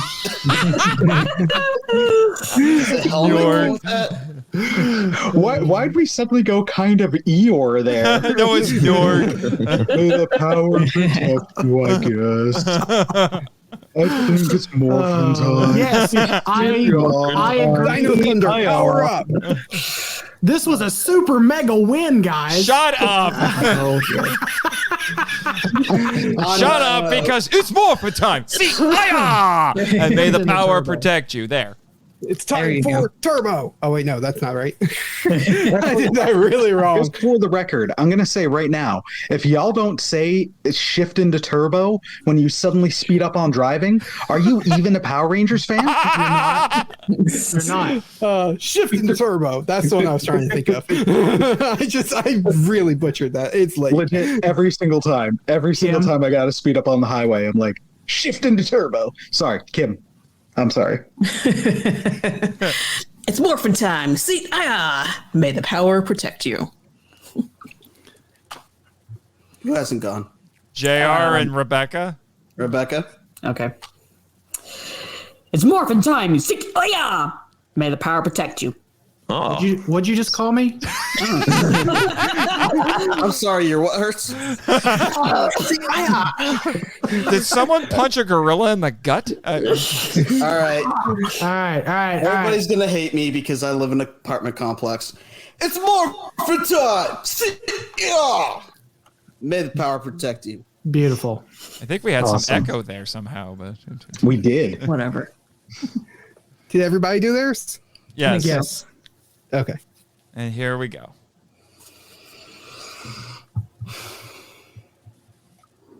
Why don't you like me? Work, dang it! That's where the audio cuts out. This is where the stream gets damaged because yeah. Oh my gosh, why does it hate me right now? Because you were streaming for 4.5 hours. Okay. StreamYard's like, please, just end Just already. end it. I know you gave me money, but end it. Just end it for Christ's sake. Oh my gosh. Why Is it real? The morphing grid has overloaded. Oh my god. Okay. Is it real? Will the spacebar work? Have you tried summoning the Dragon Zord? Have you tried turning it off and turning it back on again? Have you tried doing it right? Yes. Oh my gosh. So I'm so sorry to everyone who's still with us. Let me fight with this for a second. We're never leaving. We'll come running to your side. We will Protect you from the front. By technical difficulties. All of us are on your side. We'll take them. We'll take them down. It was working earlier. Why is it not? Oh, I'm hearing so many things Nathan, right you now. got Technobabble the MacGuffin. Nathan, can you stop clicking on a JPEG? It's not. It's not a JPEG. Hang on. Daggone it. Bloody hell. Oh, bloody hell. Why do I always have to come in and save the bloody day? Have you? What it? Wizlord might be right. He's saying the video feels corrupted. It's just showing 0, 0. Yeah. It's not showing these zeros. Oh yeah, no. For everybody else, it's just zeros You gotta across be the board. kidding. Oh my yeah. gosh. Yeah. We're doing so well. Hang on. It's working for me. All right. Hang on. All right. Like with the show, Michael to the rescue. That's exactly what it is. All right, here we go. Are you sharing? I am getting ready to. Give me just a moment. Yeah, and it's in 2 parts, just so you know. I know. It's fine. I know, Nathan. Hello, everybody. All right, here we go. Everybody in the chat. Nate March and Almighty Streamlord. Not. I'm happy to let you know we somehow haven't lost money during this section. Because they gave it to charity, and that would be This rude. is why Nathan needs Jimmy. Did it? Yes, Did y'all? Can y'all see that? No. No. What's going on? I have to add it to the stream. There it is. Here we go. All Okay. right. Tell me if you can hear this. It's really quiet. Very quiet. It's crap. We will never leave. By the way, if you want to donate to the charity, Keep pushing. Yeah, make sure. Nathan is going to put another link here. What is going on? Why is it not working? And making the best of a bad situation. Donate, people. Why is it not? Michael, not to the rescue. Well, I mean, I have the volume all the way up. So why is it not working? I like how we're promoting mental health awareness, Guys, yet I'm we're gonna all tell you right- exhausted. Okay, at 1:30 I've got it working. I've got it working on my end again. I have it fine. working on my end again. So Great mental health. we're switching back to fine. Hold on. There. Let me stop my stream. Okay, you've got it. Okay, great. Okay. Fantastic. Thank God. In the man's own words, finally. Guys, I'm going to tell you right now, be who you want to be. Follow your dreams, not other people's dreams. The most important thing is that you have to remember you're only worth as much as you say you're worth. Tell yourself, I am the best. Tell yourself, I can, and never use these words, I can't. Because if you use the words, I can't, you will never succeed. People have the wrong impression about success. Success is not measured on the amount of money you have. Success is not measured on how much money you have in their pocket. Success is measured on, are you happy in life? Are you happy at your job? Are you happy in your relationship? Are you happy with who you are? Because if you're not, you need to change it. No one else. Remember, the words you speak control your thoughts. Your thoughts control your body controls your actions, and your actions become your characteristics. It's very important to believe in who you are and follow your dreams. Who cares what anyone else says? Everyone says, I couldn't do it. I couldn't be a ranger. I couldn't film a movie. I couldn't succeed. I was voted #1 in high school to fail. And guess what? I didn't listen to those people. And you shouldn't either. Right now, it's so important during this period of your life to reach and grab that opportunity. You got to remember, opportunities don't come to you. You have to get the opportunity. The opportunity is there. You just have to reach and grab it. And it's so important to follow these rules if you want to become anything you want to become. #1, we all have a purpose in life. We all have a purpose in life. What is your purpose? Do you really know what your purpose is? #2, you got to have passion. Have passion for what you want to become. Become passionate. I'm so passionate on what I want to do. I'm so passionate for the fans. I'm so passionate in my life. I'm so passionate about karate. I'm so passionate about making movies. You have to have passion. #3, patience. You got to have the patience. It's not going to happen overnight. You got to have the patience. And #4 is profit. But who cares about profit if you don't have the ladder to succeed? The ladder to succeed is you have to have a purpose. You have to have passion. You have to have patience, and next will come profit. Everybody wants to be big, rich, and famous, but you can't buy happiness with money. You have to deposit in people's emotional bank account. People have to deposit in your emotional bank account, because if they're not, then they're not your friend. And you don't need those people. You need to surround yourself with people that are going to build you up. Don't put yourself in a bucket full of crabs.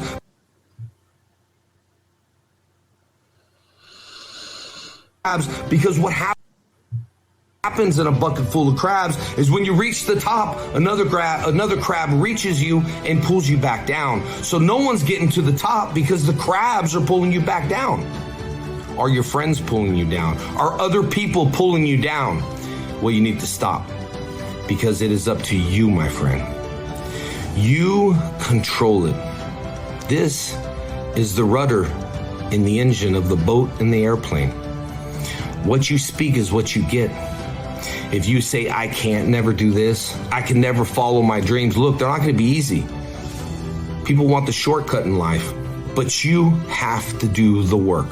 So if you're sitting there right now and you're thinking, you know what? I never reached my goal. I never succeeded, not on money, but I never succeeded on what I want to become. Get off your butt and do something today. Look in the mirror and tell yourself this: I can. I will.